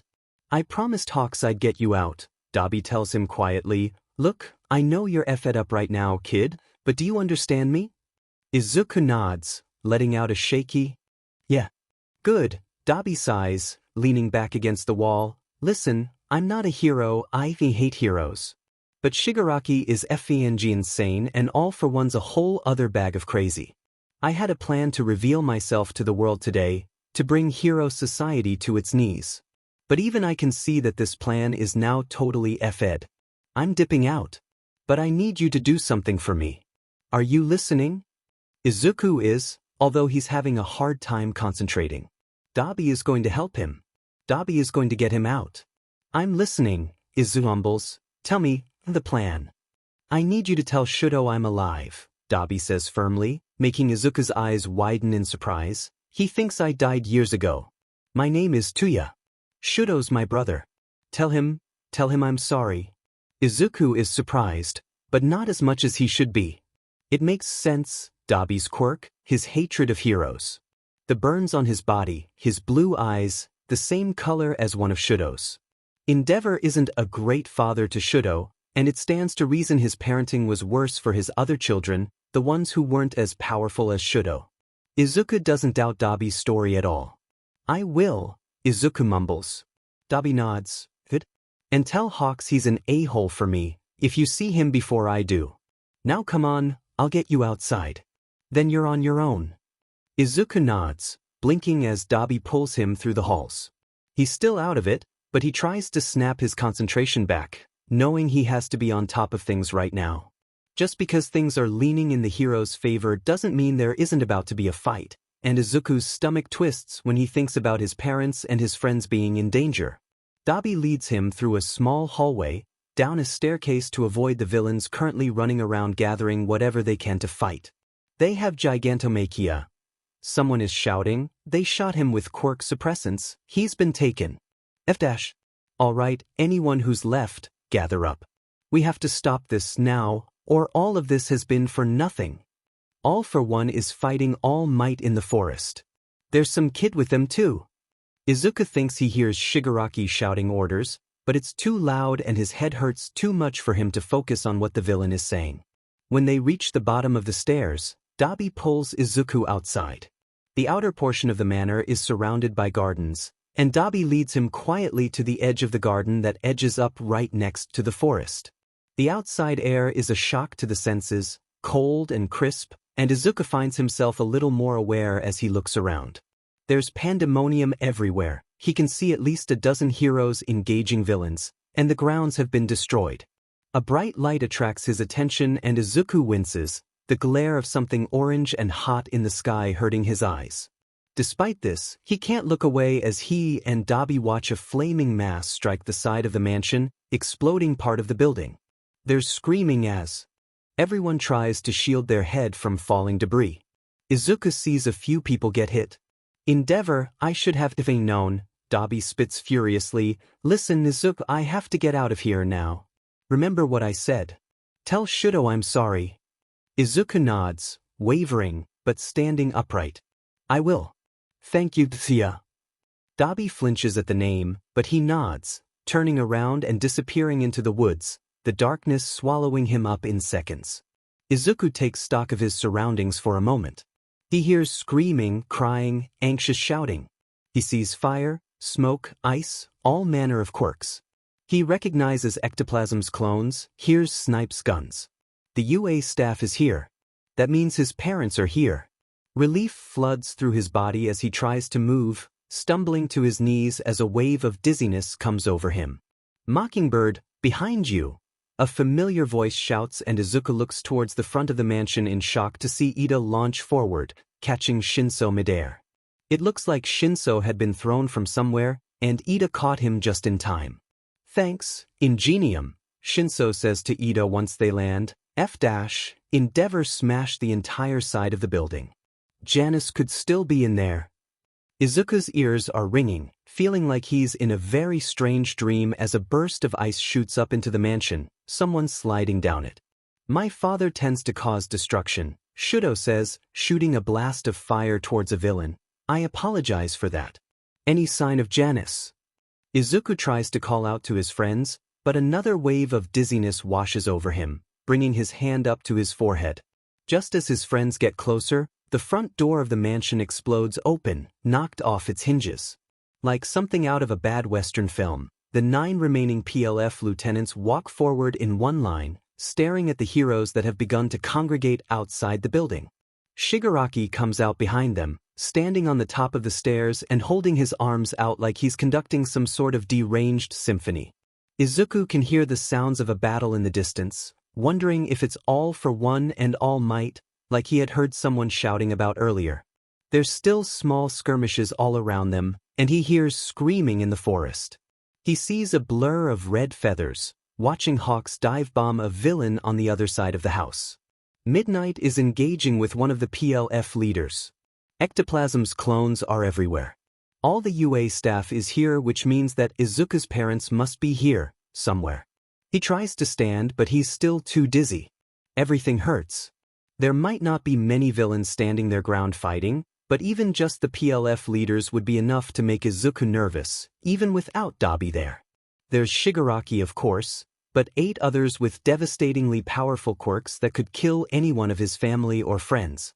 Izuku, still too weak to stand, can only watch as more of his classmates begin to show themselves. Kaminari.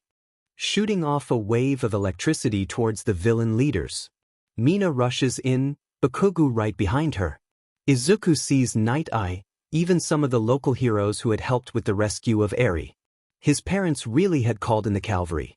Almost every hero Izuku recognizes is there, fighting. Izuku stands up, determined to do something, anything to help. The battle is ensuing in front of him and it looks terrible, his class and teachers against the strongest villains in Japan. He's still injured, feeling nauseous and sick, and it isn't only from his head injury. Walking through the gardens, he feels as if he's in a nightmare. The news, movies, and internet forums always made hero battles seem glamorous, exciting. There's nothing cool or heroic about any of this. Watching the villains claw and scrape to survive, seeing his friends' terrified expressions as they engage adults in mortal combat, the destruction. It's desperate and terrible, the violence and blood not something that Izuku wants to look at too closely. Thinking only of saving the people he loves, Izuku stands up straighter, ignoring the pounding in his head and walking faster towards the front. No one is on this side of the building and it's dark, so no one has spotted him yet. When he's nearly reached the front he has to stop again, sitting down on his knees as he brings a hand up to his forehead. The fight continues, Shigaraki still standing on the steps of the mansion. He's not covered in the severed hands but he still looks insane, laughing and hugging himself tightly. Is this what you FNG wanted? Shigaraki screams at the sky. Izuku has no idea who he's yelling at, but he knows he has to do something and fast. An unstable person is a dangerous one, and Izuku can't let Shigaraki touch any of his friends. Shigaraki! Izuku freezes, hearing Aizawa call the villain's name like a curse. He appears a moment later, Hisashi at his side, both looking more terrifying than Izuku could imagine, fury in their eyes. There's a desperation in both of them that Izuku's never seen before, making his heart ache. His friends are fighting too, Shudo and Ida in a desperate tussle with a villain who's shooting ice out of his hands. Shinso is trying to brainwash a villain while Uraraka floats debris around him, launching them at any villain she can see. Izuku can hear Bakugo's explosions, somewhere in the distance, and he knows his whole class must be here. Shigaraki looks at Izuku's parents with a languid smile, waggling his fingers as if waving at them, appearing completely unhinged. Where is my son? Hisashi spits out, looking with scared eyes at the burning building behind Shigaraki. What did you do to him? Shigaraki just laughs, looking at the sky again. I should have known it would come down to you both, you and your pathetic son. You know, for someone with pro-heroes as parents, the kid really can't take a punch. Did you know you can die in your sleep from a head injury? Aizawa roars in anger as Shigaraki baits them, launching forward with his quirk blazing as he heads straight for the villain. Hisashi can't let loose his quirk without hurting the other heroes and students around him, so he fights instead with his fists, trying to reach Shigaraki as well. Izuku can see their mistake right before it happens. The villain who had been battling Shudo and Ida turns, shooting ice out of his hands on the ground, making Izuku's parents lose their footing as they slip. While they're off balance, Aizawa's eyes move off of Shigaraki for a split second, and that's when the villain jumps, launching his hands towards them both, with clear intent on killing them both. Izuku moves without thinking, forgetting his injury. He completely zones in on Shigaraki, and anger and terror burning through him. He narrows his quirk down to its tightest limits, mouth dropping open in shock when he realizes everything around him appears frozen. It's like time has stopped, and Izuku is the only living thing that can still move. Everyone is locked mid-fight, their expressions and body positions frozen in the last movement they had made before Izuku focused his quirk. He stops running, slowing down to a walk as he surveys the situation. He estimates he has a few minutes to try and fix things before he'll run out of energy, and time will move the same for him as the others.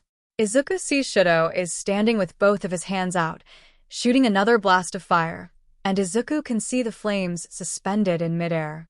The breeze isn't moving, there's no sound, and not even a blade of grass twitches. If he looks closely, he can see things moving the tiniest fraction of an inch, but Izuku has effectively stopped time for himself.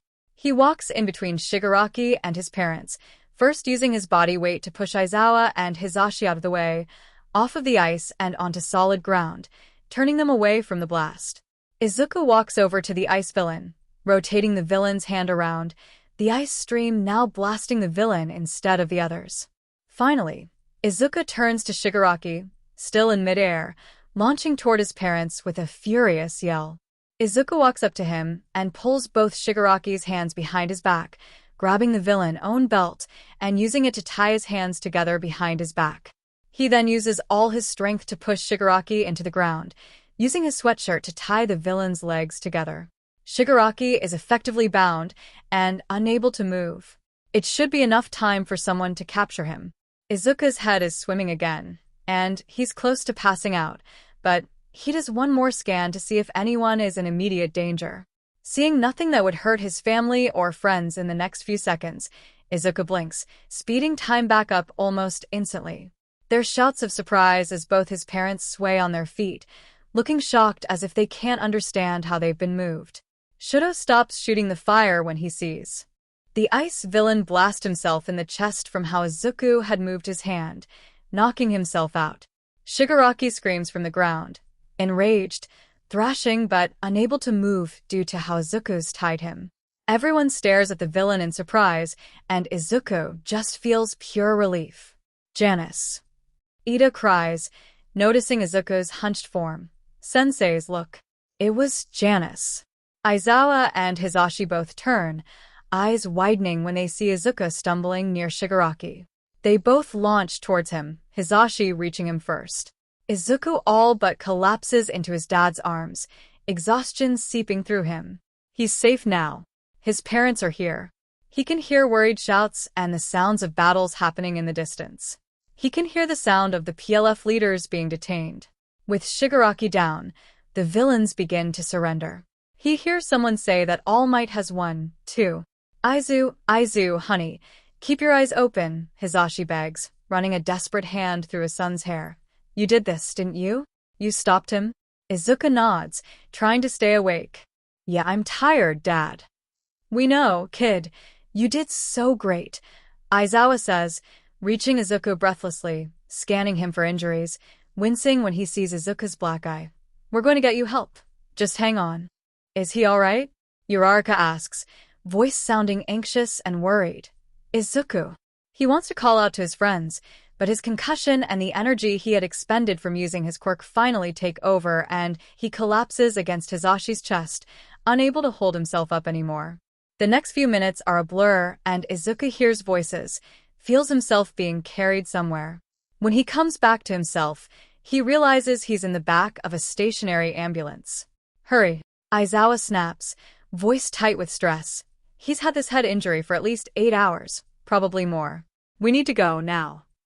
Eraserhead, please, let us do our job. A voice responds calmly. Recovery girl will meet us at the hospital. Your son will be all right. Izuku feels someone holding his hand and he opens his eyes, seeing Hisashi sitting next to him looking terrible, exhausted and covered in dirt and grime from the fight. Dad. Izuku mumbles, Hisashi looking down at him with wide eyes. Did we win? Yeah, kiddo. Hisashi murmurs, running a gentle hand through Izuku's hair. Thanks to you and Hawks. Shigaraki and the others are headed to Tartarus, Aizawa says, putting a hand on Izuku's arm as the ambulance begins to move. Hawks is leading search parties in the woods to catch the others. All Might defeated All for One, with Mirio's help. It's all over, kid. Izuku takes this in. So much has happened in the last couple of days, and the battle tonight seemed like a nightmare, not something real. He's having a hard time accepting that they're no longer in danger. Is everyone okay? Izuku mumbles, Dabi? He can't articulate his entire question, remembering Dabi's promise to tell Shudo he was alive. It's important Shudo finds out. Izuku needs to tell him. He made a promise. Hawks is looking for Dabi himself, Aizawa says calmly, and everyone from your class is okay. Some heroes went down, but you don't need to worry about that right now. Izuku blinks, digesting this for a moment. Dabi, I promised him something. Where's Shudo? Aizu, you're confused. Hisashi replies gently, Shudo's fine. Hawks is looking for Dabi. You need to rest, sweetheart. Izuku shakes his head, wincing at the pain that throbs through it from the action. No, Shudo, I have to tell Shudo. His brother's alive. Dabi's Tuya Todoroki. Aizawa's eyes widen in surprise and Hisashi looks shocked, sharing a look with his husband before turning their attention back to their son. Well, that's something we weren't expecting, Aizawa says honestly. But it's not your problem, sweetheart. We'll tell Shudo, I promise. Right now you need to get some rest. We're almost to the hospital. Izuku lets his eyes close. Surrounded by his parents, he's safe. He can rest now. It's done. God, Zashi. He could have died. He almost did. We never should have allowed him to do this. I know, but it turned out all right at least. He helped save Japan. Shigaraki's in Tartarus. All for One's been arrested, and both of them are going to have their quirks destroyed, prison for life. Without Izuku's quick thinking, we'd be facing thousands of civilian casualties right now. I know. It's just he's our baby. I can't. Aizawa's voice is cut off with a choked sob, and Izuku wakes up to realize he's hearing his dad cry. He hears Hisashi murmuring to him, the sound of a soft kiss, and his parents hugging. Izuku doesn't want to interrupt their moment, so he keeps his eyes closed, feeling the sheets under him. Based on the smell and the sounds, he's fairly certain that he's in the hospital now. He's going to be okay, Sho, Hisashi murmurs. Recovery girl says he's just sleeping off her quirk now. His concussion is healed and look, his black eye is gone, too. Izuku hears this, realizing that he's no longer dizzy, in pain, or sick to his stomach. He's just tired and a little achy from laying out on the hospital bed. I could kill Shigaraki for hitting him. Aizawa snarls. He's lucky he's in prison. A-hole. Hisashi laughs and Izuku's heart lightens. He hasn't heard either of his parents laugh in a while, with how tense things had been lately. He is lucky, Hisashi says before he sighs. He looks so young like this. Like a middle schooler. Not like the hero who just helped save Japan. I know. It makes me proud and sick at the same time. Nizu said Izuku's excused from classes for the next 2 weeks, and so are we. I was thinking we could take a vacation, go somewhere and rest. You know Izu, he's not going to want to go anywhere, Hisashi says fondly, and Izuku feels a gentle hand in his hair again. He'll want to stay right at home and read. He hasn't been able to really do that since school started. I've missed seeing him curled around a book anyways. Yuka's heart aches with both love and guilt for what he's put his parents through. Deciding he doesn't want to leave them worried a moment longer, he rolls over and opens his eyes, seeing both of them sitting next to his bedside. Izuku, baby, are you awake? Hisashi asks breathlessly, reaching over to brush Izuku's hair out of his eyes. Izuku sits up with a yawn, marveling at not feeling dizzy anymore. Yeah, he says, drawing his knees up to his chest and wrapping his arms around them. I feel a lot better. What happened, exactly? I remember most of it, but it's kind of a blur. To put it simply, we won, Aizawa says, gently squeezing Izuku's hand. You've been asleep nearly 16 hours, so a lot's happened since. Thanks to you and Hawks, we were able to stop the villains before they launched their attack. All the leaders are arrested and most of the soldiers have been caught as well. There were casualties on both sides, but nowhere near the catastrophic damage that would have happened if they had been allowed to attack Japan. Izuku takes this all in, exhaustion seeping through him. His time at the mansion, while brief, is seared into his mind, and he remembers Shigaraki's anger at him with a wince. I'm sorry I got hurt, Izuku says quietly, staring at his knees. I miscalculated. I said something stupid to Shigaraki. I thought I could get him on my side, but he was too far gone. I made him angry. Hisashi brings an arm around Izuku's shoulders, holding him close, while Aizawa takes one of his hands, rubbing his thumb across Izuku's fingers soothingly. They don't interrupt, both sensing that Izuku needs to talk. Dabi made sure I didn't die after Shigaraki hit me. Izuku continues quietly. I don't think he's on the hero's side, but he's not like the rest of them. It sounded like he and Hawks were close. I don't know if I would have made it out without him. I hope he's alright. Hawks and Dabi are both gone. Aizawa tells him, eyes soft, but it's likely they're safe. No arrests have been made, and based on what you've told us so far, it's probably more likely that they're off somewhere together. I wouldn't worry about them. Hawks can definitely take care of himself. Izuku nods, calmed by his parents' presence. Truthfully, he wants nothing more than to go home now, to be in their apartment, curled on the couch with his books, with no responsibilities and no plans. He doesn't want to be a hero right now, he wants to be a kid. He wants to see his friends, to sit in the lunchroom and talk about teenage things. Izuku's tired. He needs a break. They're going to discharge you now that you're awake, Hisashi says as if reading his mind. We'll go straight home. I know you probably want to see your friends, but your dad, and I would prefer if you had some time alone at home first. Izuku nods. That's fine. I want to go home, too. I can visit the dorms tomorrow. No quirk usage for at least 24 hours, the doctor says when he comes to discharge him a few minutes later, scribbling something down and handing it to his parents. You shouldn't have any residual pain from your concussion, but in case you experience any pain, please come back for follow-up appointment. Izuku thanks them, standing up. His tattered pajamas that he had been wearing at the mansion and the clothes he had borrowed were gone, so he's in hospital pajamas and slippers. His parents haven't had time to bring him a change of clothes, so Hisashi wraps his own coat over Izuku's shoulders as they head downstairs. Nightai sent us a car to take us home, Aizawa tells them as they head outside, pointing to a black sedan in the distance. It shouldn't take long. Are you alright, kid? Izuku nods.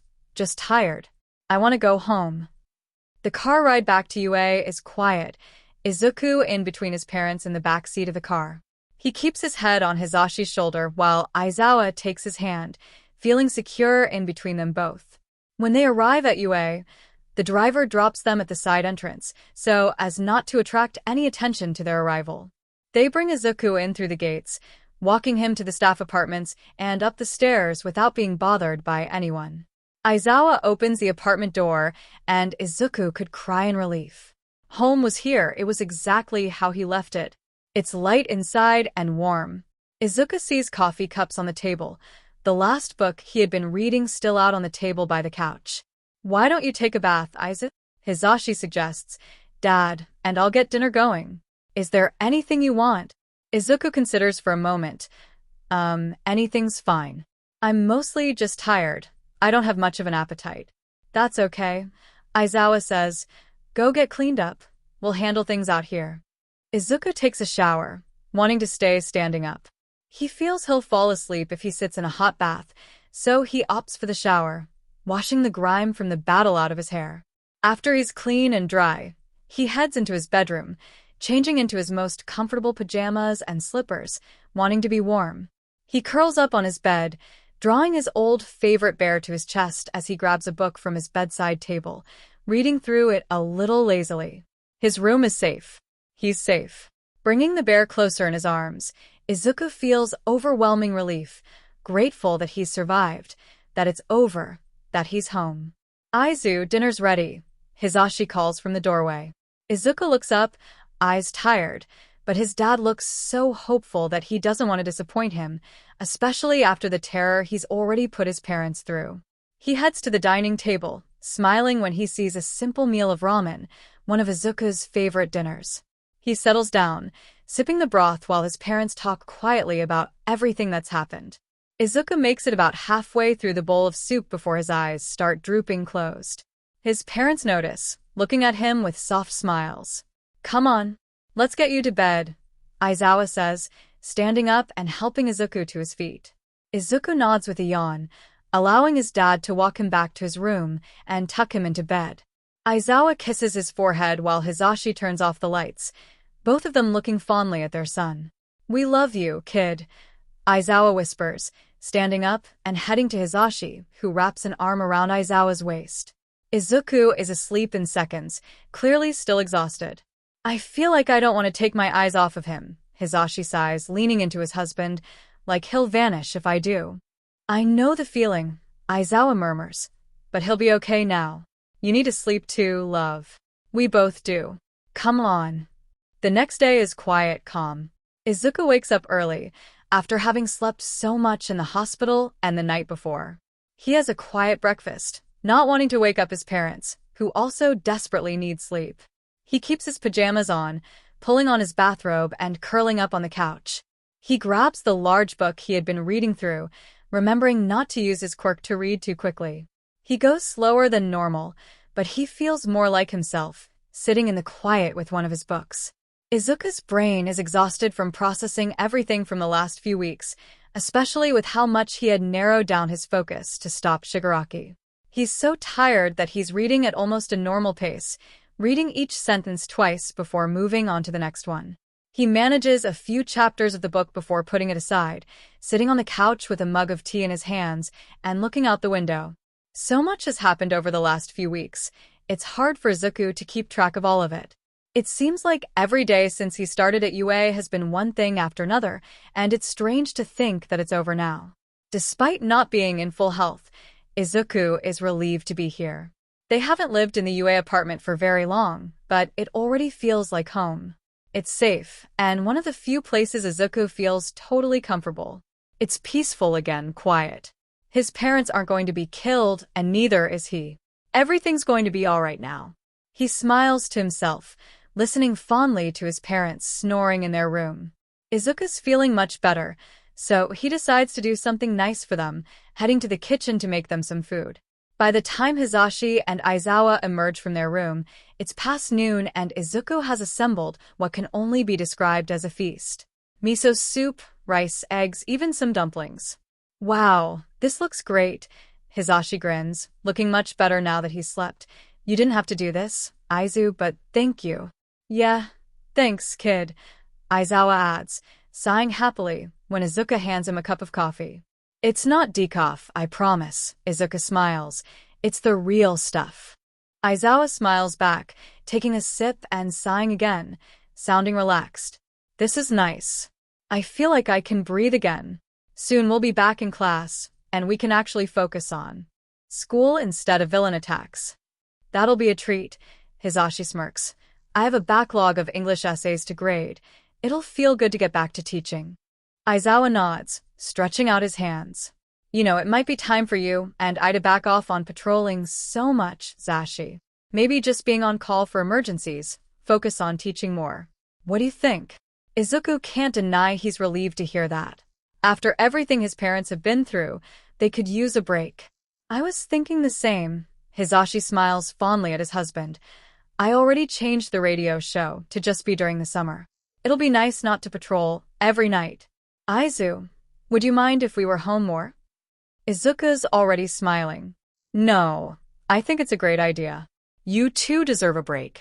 It's selfish, but I don't want you out there so much. Now that I've seen up close what villains can do, it would make me feel better if you were at UA full-time. You can still help out when you're really needed, but you can leave the general patrols to the up-and-coming heroes. And in the meantime, get more sleep. Hisashi grins, nudging his husband's shoulder.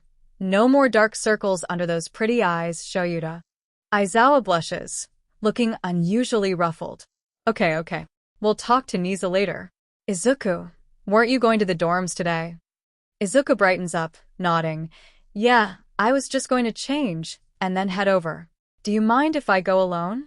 I don't want you both to have to go anywhere. Of course we don't mind, Hisashi says softly. It's all right now, Aizu. We're all safe. Go, see your friends. Just text if you're going to be late, all right? Izuku nods, hugging both of them before he changes into something suitable for the dorms, sending a text to his friends to tell them he'll be arriving soon. He begins the short walk from his parents' place to Heights Alliance, not even making it inside before Ida runs out, hugging Izuku tightly. I'm so glad you're okay. Ida says, Are you feeling better? How's your injury? Izuku pulls back, putting a hand on Ida's shoulder. I'm okay, Tenya, I promise.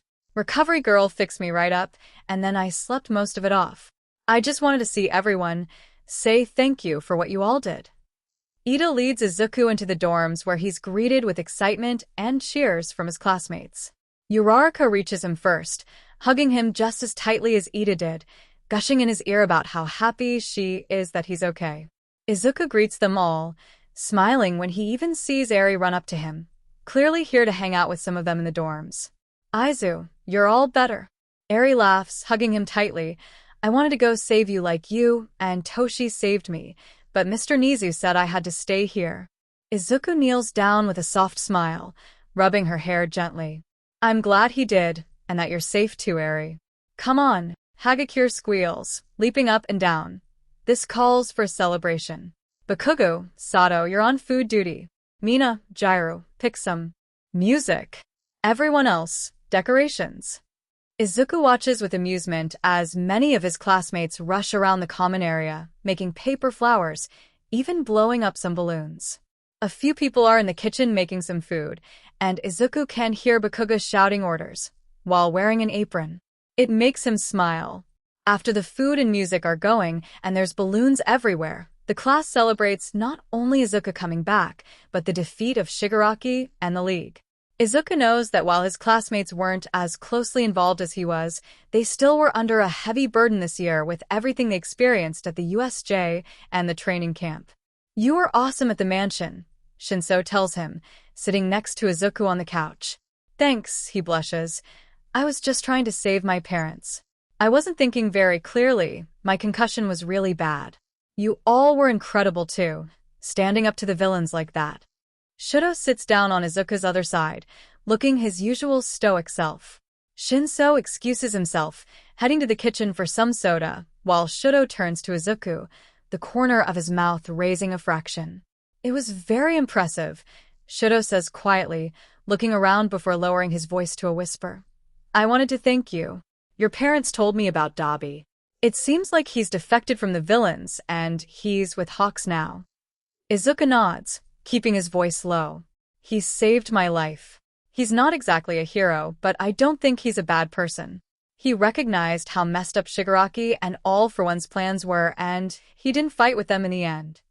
Shudo smiles, looking pleased. I never knew him well. He died when I was really young, but it makes me happy to know he's alive. This means a lot to my family. Izuku's about to say something, but he's interrupted by someone shooting off streamers, loud laughing and cheering echoing through the dorms. Now we can finally have a normal school year, Kaminari shouts, looking gleeful. Come on, let's celebrate. The days after the battle at the mansion are tense in the outside world, full of lots of changes. There's public trials for many of the PLF leaders, Shigaraki and All for One included. In the end, almost all of them get life in maximum security prison. While All Might and Mirio had defeated All for One, All Might had used the last vestiges of his power and had officially retired. By default, Endeavor is now the #1 hero. Hawks is #2, but he hasn't been seen since the battle. Izuku's own days are calm again, peaceful. He takes the recommended 2 weeks off of school, catching up on sleep and reading, and spending time with his parents. He shows Eri the UA library, bringing her some of his old favorite children's books and reading to her in her room at UA. When he does eventually go back to class, things feel so much easier. It's almost strange to attend school without the black cloud hanging over his head, without the threat of Shigaraki and All for One. Izuku's able to focus on training his quirk, on his studies, and he's amazed how much more he can accomplish when he's not worried about the safety of his family and friends. He still stays with his parents, figuring he'll move into the dorms for his second year. Having the rest of his first year and the summer in their apartment will be enough to be as a family. Since his parents have eased up on their patrols, they're both home after class each day, looking much happier now that they have less stress in their lives and more hours to sleep. Since Izuku has completed his homework for the rest of the year early, his afternoons and evenings are filled with hanging out with friends, Eri sometimes, and often his parents. They catch up on movies and shows, and Hisashi teaches Izuku how to cook more complicated meals. Aizawa helps Izuku practice his hand-to-hand combat and debates quirk theory and philosophy with him. One Friday night after a long week of class and training, Izuku's sitting on the couch wedged between his parents. They'd ordered 2 pizzas, and Hisashi had popped on one of their family favorite movies. Izuku's halfway through his first slice when Aizawa nudges him, holding out his phone. Izuku looks, eyes widening when he sees a picture of 2 tiny black and white kittens. They're so cute, he gushes, looking at his dad with hopeful eyes. Are these? Can we adopt them? We already did. Hisashi bursts out. Surprise, kid. We're picking them up tomorrow. What do you think? Izuku's so excited, He can hardly stand it. He's never had a pet, and he's beyond thrilled at the prospect. He rethinks his plan to move into the dorms next year. If there's cats here, he might as well stay. They debate names for a while eating pizza, ordering some things online for the cats that will come tomorrow. After a movie and 2 empty pizza boxes, Izuku is half asleep on Aizawa's shoulder, Hizashi's arm around both of them. It's cozy and warm, and Izuku is happier than he's been in a long time. No matter what happens in the future, he has his parents, his friends, UA. Everything's going to be all right now, and he truly feels it. We're so lucky, Sho, Hizashi murmurs, running his fingers through Izuku's hair. We have such a great kid. I know, Aizawa replies, sounding like he's smiling. Part of that is because he is such an incredible dad, you know. 2 of them, in fact, Hizashi adds softly. Who would have thought when I saw that tiny little kid in the library all those years ago we'd end up here? I think about that a lot. If I hadn't gone in there that day, what would have happened to him, Sho? He'd be all alone. But he isn't, Aizawa says, and neither are we. We'll never leave him alone. Not again. Not ever. Izuku smiles in his half-asleep state, snuggling closer to his parents. He's sure they'll have more trials and tribulations in the future, more villains will attack, and there will always be more danger. That's the life he's chosen as a hero. He still has a lot to explore with his quirk, and a lot left to do. Life may not be perfect, not as peaceful as it was when he was a child, but here on the couch with his family, Izuku is happy. He's ready to face the future, whatever it may hold.